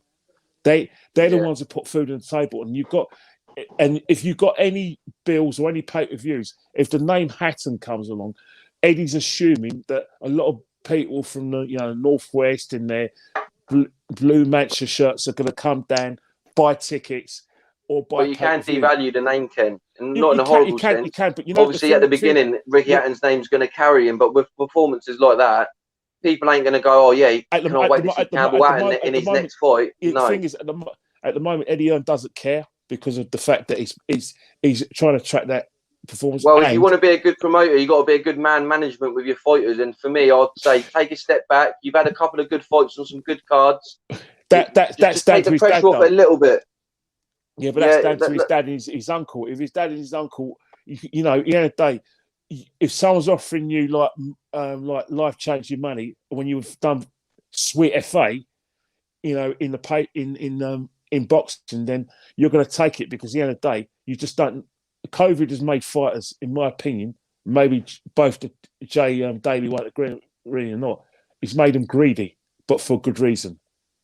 Yeah, but also, Ken, just going back to tonight, I thought he was lucky to get the win. You saw Ricky Hatton's face; he looked a bit worried. The commentators were a bit worried, and the fighter tonight, he could have took him out. All he had to do was the jab was terrible. I'm not going to lie, the jab was terrible. And like in any sport, we go from football because we're all football men. You learn the basics. You learn how to control the ball. You learn how to pass it to your teammate. You learn the basics. And in boxing, it's got to be the same. I keep saying this every week. Boxing is very simple, but a lot of these fighters are making it complicated by doing stuff that they shouldn't be doing. If you had look at Jack Cullen tonight, he used his jab well, used his reach, and used his length. Simple. Didn't do anything drastic. Didn't do anything spectacular, but done what he needed to do to beat that sort of fighter. Yeah, but Jay, Campbell Watton tonight, he could have used his jab a little bit better. Yeah, Still had that performance, but showed a good jab. Yeah, but sorry to cut in. You say that, but you still have a situation when you have people like Callum Smith going to Buddy McGirt. Why? Because they basically think that there's something that they're not getting from their trainer, all because they lost. So what they're going to do is that when you train stranger, you say boxing is a simple thing. Well, sometimes changing trainers just because he's got a good resume of producing champions, that complicates matters as well. So when you do see fighters, Kenny's gone. We're probably getting back on. We'll go on to the next fight anyway. It's getting late. And look, the big fight, obviously, that I was looking forward to was the Tommy McCarthy and Chris Billiam-Smith fight, and I thought that was the best fight of the night, to be honest. I thought, obviously, the Lee Wood fight was good, but I thought this was a great fight. Jay, what did you think of Tommy's performance? What did you think of Chris Billiam-Smith's performance, and were you happy with the result? It was a fight of the night, no question about it. And after Tommy got cut, I think it was in the 4th round, his corner did an amazing job in that cut. Because as you know, Jay, whenever a boxer gets a cut over the eye, it's probably the worst place to get cut because that blood is going to flow right into the eye for the course of the fight. I was amazed that William Smith didn't work more on the jab and try to open up that cut. But I think, as we discussed last night, Tommy's was a much better boxer, and he was able to dance around, keep that cut protected, and up to the 8th round, he was in control of that fight. And last night we discussed how Smith seems to labour in fights and go MIA. Tonight he didn't. He kept the pressure on Tommy all night, and obviously his cornermen, you could hear them. They kept saying pressure, pressure, pressure. So he never switched off during that fight. When it came to decision, I actually had a score of a draw. I was amazed that the 3rd judge scored Smith winning by 4 clear rounds. I think that was a travesty. At best, to win by a split decision at best, but there's no way the 3rd judge, I don't know why he was watching to have it by 4 clear rounds. Clearly, maybe he was watching, maybe he liked the defensive fighter more than the offensive, because I thought the punching from Tommy was a lot more clinical, a lot crisper, and he was getting his punches off first. Smith looked better for me on defense, so maybe that judge looked at the defensive qualities and scored rounds 10-9 in his favour. But for me, it was a draw, and I tweeted out, Eddie Hearn, I want a rematch. No, look, yeah, definitely tweet him out. And look, I don't think Tommy was happy with the result afterwards. And it was that close that if someone had it for Billiam-Smith, I wouldn't argue. If someone had it a draw, I'm not going to argue. And if someone had it for McCarthy, I'm not going to argue. It was that close that opinions were flying everywhere, and that's when you know it's a close fight. But I think a rematch is needed. I think obviously McCarthy was the British and European champion, so he had the majority of the titles, and I think it's definitely worthy of a rematch. I'd like to see Tommy just do a little bit more, but I think it's definitely down to the cut. Jay, I commented during the watch-along, what a fantastic job they've done with the cut to stop the bleeding. It was a nice long one above the eye. And he was just managing it, really. And you saw a couple of times it was in his eyes, blinking. He was trying to rub it away. And to try and manage that was really difficult. But both guys landed some big shots. You saw McCarthy rock Billiam-Smith early in the fight. He showed he had power. Sometimes with McCarthy, I think it goes against him. He looks a bit laboured in the fact of his work rate goes down a little bit. But for me, I can see what he's doing. It's intelligent. I can see exactly what he's doing. But some other people may misconstrue it as something else, but I know what he was doing. He was managing the fight, managing the cut, managing Billiam-Smith. And for me, I did have Billiam-Smith winning the fight, but it was a close fight. If it went McCarthy's way, I would not have argued. If it went a draw, I still wouldn't have argued. And no, it was a great fight of the night, Jay. And look, we'll go for a couple more minutes. I need a drink. I've been doing this for 4.5 hours, 5 hours. Dry throat. But George Evans says, we'll quickly go over this. Jay, what do you think about the new away Manchester United kit? Obviously, we're both Man United fans. We'll end it with a little friendly little chat in that. Are you happy with the kit? I've got nightmares of, when we lost to Southampton and that, them sort of kits and that. It does worry me when we go in the blue and white. Okay, first of all, I respond that I won't be buying it because I'm staunch Glazers out. I'm hashtagging not a penny more, so I won't be buying it. It's a throwback to the jersey from 992, the old Adidas one of 92, which I actually do have. It's a classic jersey. Yeah. I suppose I'm probably too old to buy jerseys or wear jerseys anyway, but my son, he's 7, he loves getting a jersey, and this year he ain't getting a jersey, so I ain't buying it just because it's one of the Glazers.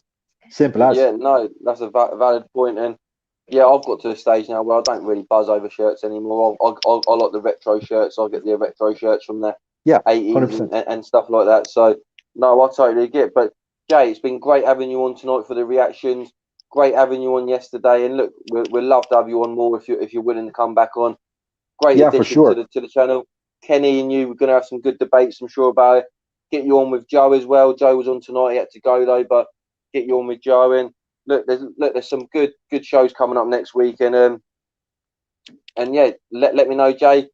And any football stuff, I'll come on and give you a hand if you need anything in the future. And Appreciate it's great having you on it. and that. And look, the fans have loved having you on and that. And it's been a great show. And look, maybe next week we get you on for the watch along, Jay. That'd be good as well. Get you bedded in a little bit more. See what Kenny's up to. But definitely get you on for the reactions and get you on for the live shows during the week. But look, everyone subscribe to the channel. Like the video. It's been great this evening doing a watch along. We had Joe on earlier this evening. Some great fights. Conor Ben was off the card, but it didn't really matter at the end of it. There was some still great fights there. Some big fights next week. The main headliner is Jazza Dickens versus Kid Galahad for the IBF World title. And look, we look forward to seeing you. But look, it's me, J Alby. You can find me at Instagram, J Alby 1989, or here at Pep Talk. If Jay, you want to throw out your socials, where everyone can follow you. Yeah, it's simple. It's Instagram and Twitter. It's the same. It's J United. It's the exact same. Yeah, no, and look, I'm sure Jay gets a lot of love, and everyone get in touch with Jay, get in touch with me. Look, you see everyone else's socials will come at the bottom. Pro Bees, Joe Pugh, Shaz as well. And yeah, everyone, thanks for joining us tonight. Thanks for being great again. Cheers, Jay, again. I'm sure you're going to get to bed now, maybe. Enjoy your Sunday tomorrow, and we'll speak very soon.